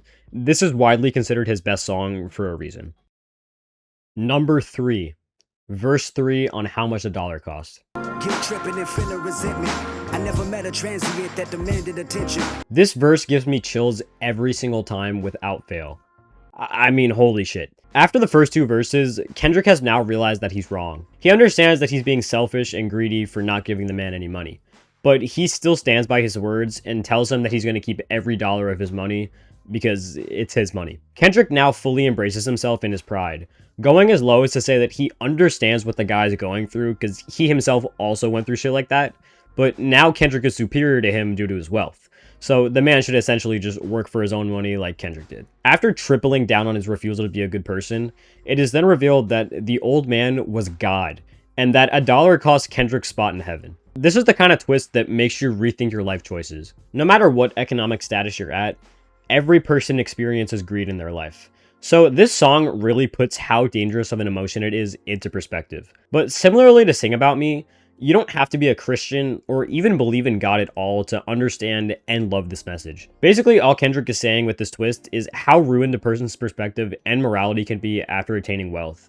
So much so that it changes who they are as a person for the worse. The Christian imagery just makes it hit way harder. I also feel like this song is a lot more general than people make it seem. While yes, it definitely connects to the album's personal themes for Kendrick, it can also be seen as the pride that American people have in general. I myself know tons of people that would act exactly how Kendrick is acting in this situation, which shows how different the lifestyles are in the two countries, which also connects to the themes of America's broken capitalistic system. One of the greatest and most beautiful rap songs of all time, and this still somehow isn't even the best twist on this album. Number 2, verse 1 on Duckworth. Oh, Lamarr, Hail Mary, your marijuana times is hard. Pray with the hooligan, shadows all in the dark. Nothing I can say will be able to do justice to how good Duckworth really is. If you like storytelling, if you like soul samples, if you like plot twists, if you like beat switches, if you like insane flowing, then this song is for you. So basically, if you like hip-hop, then you're gonna like Duckworth. Thankfully, this whole song is basically centered around this one verse, so I can fully go into the masterpiece of it in just one segment. The verse tells the story of two different people who are known as Anthony and Ducky. The first half of the verse is dedicated to showing the conditions in which Anthony grew up in, which were obviously terrible. At 15 years old, he was selling crack in the streets of LA and didn't really stop for a long time because he had no other choice. Eventually, Anthony started to plan a robbery of a local KFC, which is where the second character, Ducky, worked. Ducky also came from a similar background to Anthony, which meant he understood street life really well. This is why he gave Anthony free food when he came in, because he knew that getting on his good side would likely prevent a robbery from happening, and that it did. Both Anthony and Ducky chose weakness over wickedness here, which ended up being one of the most important decisions either of them would ever make in their lives. This is because Ducky had a son named Kendrick, who would start rapping in his teens and eventually sign to Top Dog Entertainment, aka Anthony's label, and the rest is history. And the greatest part of that all is it's a completely true story. As insane as the story is on its own, this is Kendrick we're talking about, so obviously it doesn't end there. In the final line of the verse, Kendrick poses an alternate reality where Anthony does kill Ducky. If this were to happen, Kendrick would never get signed to TDE, as Anthony would be in jail, and since he wouldn't grow up with a father figure, he would eventually succumb to weakness in the hood and die in a gunfight. wait a minute. Whenever you hear people talking about this album being played in reverse, it mostly has to do with this verse. Basically, if you play it in normal order, it shows Kendrick going from wickedness to weakness, and if you play it in reverse, Kendrick has no father figure and goes from weakness to wickedness. It's honestly Kendrick's deepest and most complex concept for an album, and I feel like people need to talk about that more. Sonically, this album is honestly one of the less deep albums he's made, but that's what makes the narrative being so fucking deep and confusing that much more interesting. Anyways, back to this verse. Even if you're not paying attention to the mind-boggling lyrics, Kendrick flows over this absolute masterpiece of a beat by Ninth Wonder for a solid 3 minutes, which is what makes it one of my favorite songs of all time. If I want some 10 out of 10 lyrics, then I can get that from this song. And if I want a 10 out of 10 soundscape, I can also get that from this song. Straight perfection through and through. Number 1. Verse 3 on the Blacker the Berry.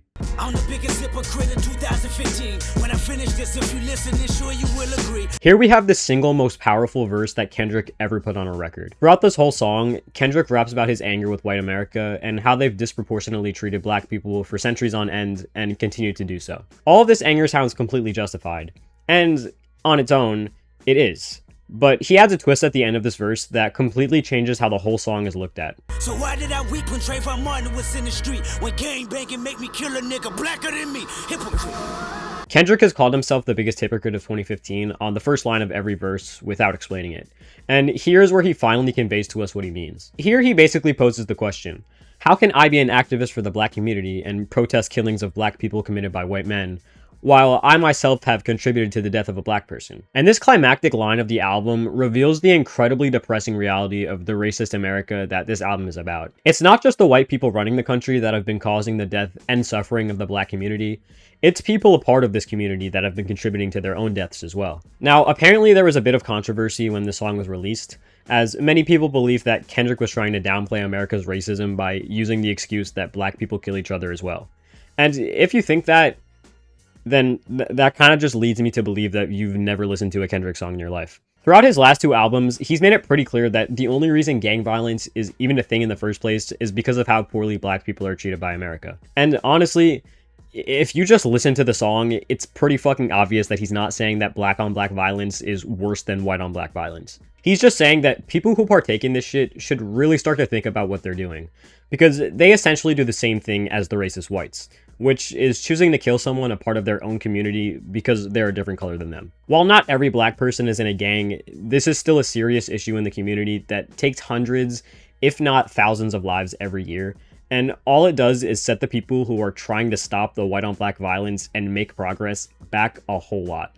And it's also very obvious that Kendrick isn't blaming the black community as a whole. If you seriously think that Kendrick Lamar believes that black people who have never harmed anyone in their lives are as bad as racist white supremacist cops that kill black people because of their skin tone, then I think you need better comprehension skills. But thankfully, this is one of his most praised songs nowadays, so I doubt many people really think like this anymore. Anyways, this verse, and twist specifically, always give me chills and make me feel depressed, just because of how sad of a reality this song portrays. Whether it's racist white people killing black people because of their race, or black people killing black people because of the colors they're wearing, the key word is killing black people, and that's what needs to stop. Sadly though, with the country we live in and the non-existent progress that we've been making, hell, the regress that we're making, that just doesn't seem like it's going to happen anytime soon. While it's not his only song that makes you rethink human nature and the world around you, in my opinion, it's by far the most effective one that really puts into perspective how damaging we are to other people as well as ourselves.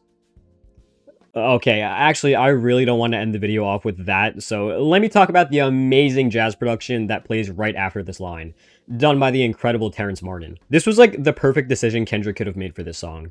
And this again is another parallel between The Blacker the Berry and How Much a Dollar Cost. After hitting us with such an insane twist, we get a solid 30 seconds of heavenly sounding music to listen to while we're still processing what just happened. This song really is Kendrick's magnum opus, and it deserves every bit of praise it gets.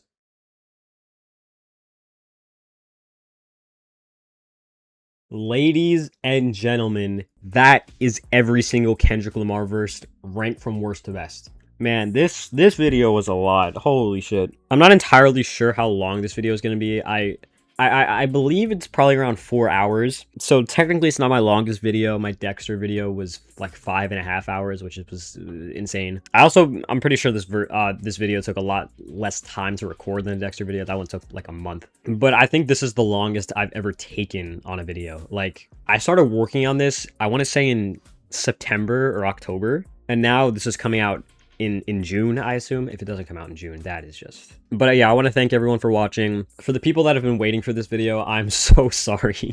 There are a plethora of reasons why it took this long to come out. I guess I'll just talk about that right now. First of all, just like personal things. I've just been going through some things. I've been trying to improve myself, like, you know, just personal stuff going on, you know, doing a lot better. So it gave me more motivation to work on this video. Reason number two,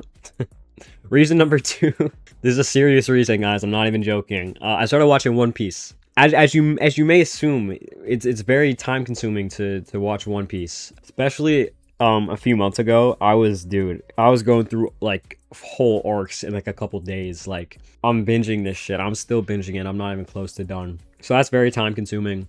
I would like to make videos about One Piece one day, but that'll be once I catch up, and I'm not even close to that. And number three, bro, it's ranking every Kendrick verse, okay? Now, listen, the script... Actually, let me check. Let me check when I started the script. I want to say it took like 8 months to write this script fully. Yeah, I have never even taken close to that amount of time to write a script before. Listen, the Kanye script, first of all, Kanye's script was worse than this. Like, it was not even... This is a much better script than the Kanye one. So that's honestly part of it, like just trying to make the video better. Okay, so this is 6 months. Okay, 6 months is still a very long time. I was over exaggerating. I thought it was 8 months. 6 months is a very long time. Dude, it was very draining to make this script. Once I got into the flow of things, I was doing a lot. Like, I think the Mr. Morale segments I wrote in like 2 days, maybe 3. GNX I did really quickly.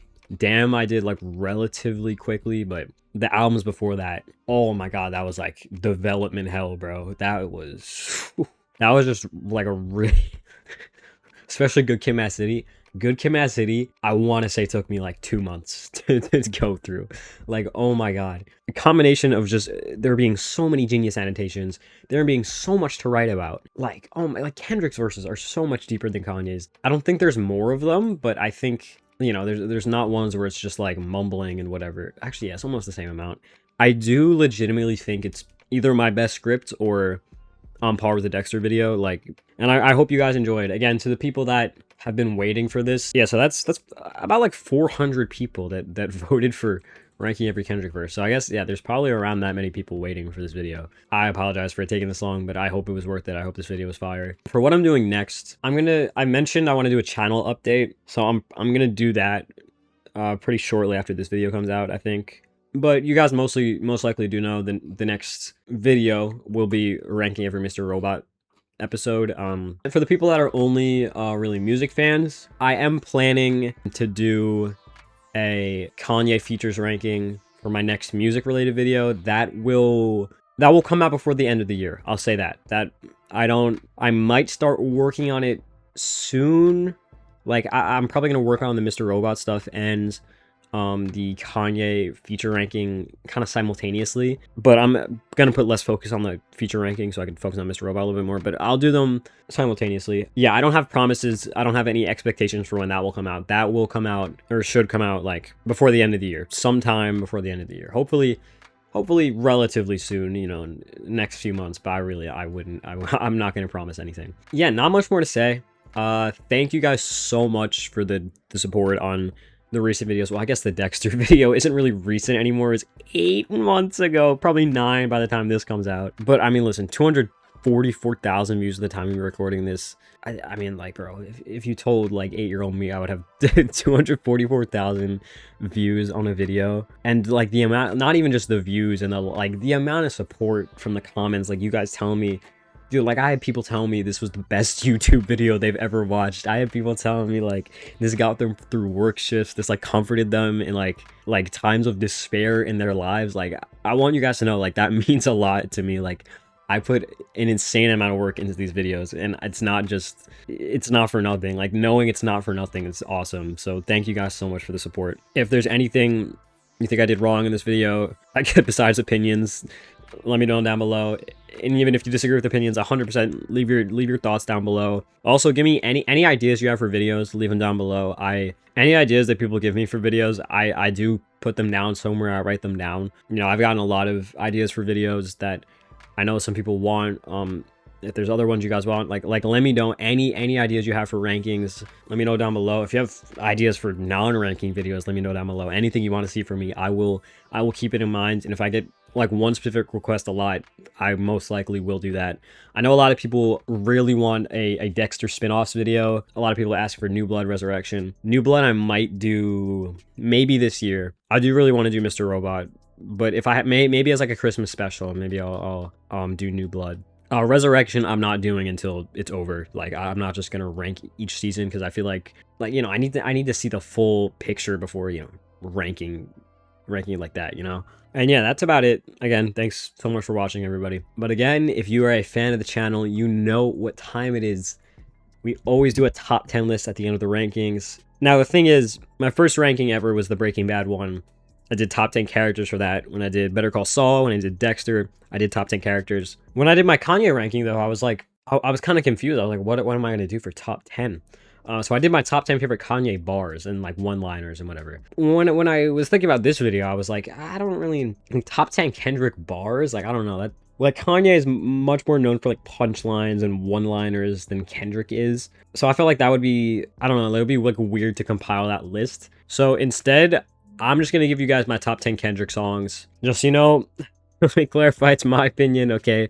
There's going to be like there's going to be a bunch of 10 out of 10 songs. I'm sure your favorite Kendrick song is not even on this list. This is just my top 10. Number 10, I have How Much a Dollar Costs. Bro, it's generational. It chills every single time I listen to the song. Beautiful lyrically, beautiful sonically. It's just a beautiful song. It is, the storytelling on here is so amazing. It is such like a perfect like representation of like morality and like I feel like the politics people have in their brains, that they're just like so like they're so stuck in their ways and so like no, like this is how I think, and like this, you know, I don't know if you get what I'm trying to say, but it just challenges that in such like a meaningful and beautiful way. I love this song. It is absolutely phenomenal. Number 9, I have Rigor Mortis. Dude, it's got me breathing with dragons, like crack it, egg in your basket, your best, and Marilyn Manson. Don't ask for your favorite rapper. It's so good. So catchy. I love rapping along to this song. It is so fun. I love jazzy production, and I love the trumpet loop on this. Such a good song. I love Section 80, and this is one of my favorite songs on it. So replayable. I've played this song so many times. Love it. Number 8, Wesley's Theory. I mentioned this in my segment, but this was like the first Kendrick song I heard where I was like, okay, wait, like this guy is like, wow, maybe he is like up there. The concept for the song is absolutely insane. Sonically, it's like, what is happening? Oh my god, it's like this funky ass groove with like Kendrick's like hypnotizing singing. His flow is amazing. He's rapping in the perspective of Uncle Sam. It is like, it's just perfect. It's literally, I know a lot of people consider this his best song. I completely understand. It's so good. It's just like 4 minutes of bliss, like legit. It's so good. Number 7, I'm gonna have Money Trees. This is hypnotizing song, especially the beat. Like when I think of like the Good Kid, Mad City album cover, I think of Money Trees. Like it's, oh my god, that vibe that's just so like, I don't even know what I'm saying at this point. Like I know what I'm trying to say. I don't know what I'm saying though. This is just one personally, like you guys saw, I didn't put either of the Money Tree verses in like the top 50. I don't believe, as much as I love those verses, I'm not going to act like they're some of his best, but they are phenomenal.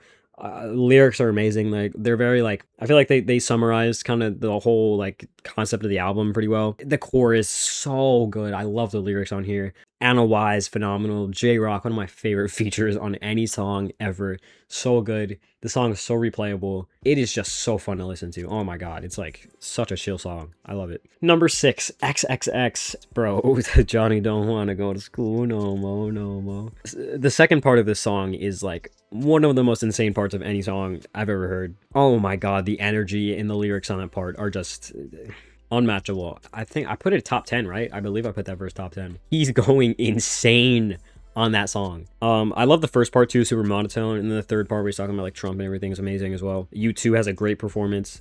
The production's so good on here. Like, I don't know, this is just like one of my most played Kendrick songs. I love it so much. Number 5, Euphoria. I don't know, some people might not be too happy that I have Euphoria in my top 10, but again, this is just my personal list. I don't really fucking care what people agree or disagree with here. Euphoria, oh my god, the amount of times I played Euphoria when it came out. Production is so good. Like, it just overall as a song, it's easily the best in the whole beef. Every single beat on here is phenomenal. My favorite one is the second one. Like I said, his delivery is insane. The bars are just so... Again, this is just another one I love rapping along to. It's just phenomenal. It means a lot to me. This was my favorite song of 2024. Number 4 is Alright. I don't know, this when I think of Alright, I literally just think of perfection. Like, it is a perfect rap song, perfect message, perfect lyrics, more than perfect production, more than perfect flows, perfect chorus. Like, it is just, oh my god, like, you saw how high I put both of these verses. Like, it's so good. It's so good. It's just like a quick, short, like, it's just an eargasm, bro. Like, there's no other way to put it. It's just an eargasm. Especially the jazzy parts of this beat, bro. Oh my god, I love To Be the Butterfly so much. Number 3, I have High Power. Dude, what a song. Oh my god. Visions of Martin Luther staring at me. The J. Cole beat on here is out of this world. Each verse is so good as well. That final one. Who said a black man in Illuminati last time I checked? That was the biggest racist party. I'm running out of things to say. I've said everything there is to say about these songs, but I'm just giving my top 10. I love the chorus too. 5-star dishes, food for thought bitches, interpolates Kanye. Again, this is just so replayable. Like, it is just one like short song that you could just play over and over again. Number 2, Duckworth. This is like a Kendrick song. Like, I know people that don't like Kendrick. This is a song where it's like how could you listen to this song and not like it? It has like anything you could ask for in a rap song. Like, the storytelling is some of the best in rap history. It perfectly like completes Damn's narrative.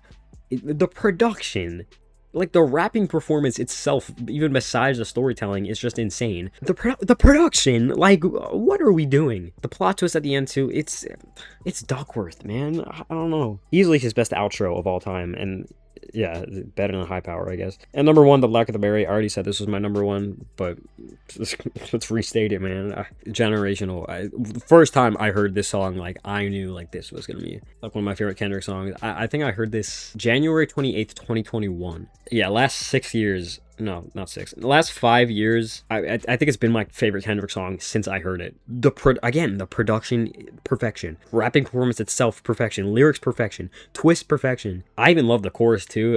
They said they treat me like a slave, I'll be back. Fire. So fire, so fire, so fire. I love Kendrick Lamar so much. Yeah, that's the list. Thank you guys so much for watching. You gonna comment? Oh, one more thing. I forgot. Subscribe to the Odyssey, please. I mentioned this earlier. Subscribe to the Odyssey. I have not uploaded a video on there in, let's check, 3 months, and it might be 4 by the time this comes out. I've just been working on this video, and I've been busy with a bunch of other things. Now I'm going to try to simultaneously work on things for this channel and that channel. Other people also upload videos on this channel. It's a group channel with me and 4 of my friends. I promise you will enjoy something on this channel. Like, we cover so many different topics. We cover music, we cover TV shows, we play games, we play video games, we play like just other games, like game shows type videos. We talk about movies, we do tier lists. There's so much stuff we do in here. I promise you will find something you like. Even if it's not for me, maybe you'll enjoy something from someone else. Please go subscribe there. Much less subs than my main channel, and there's some quality there, so please go check it out. Besides that, thank you for watching. Comment down any ideas you have down below. I will consider them, and stay tuned for the channel update and the videos to come in the future after that. And thank you.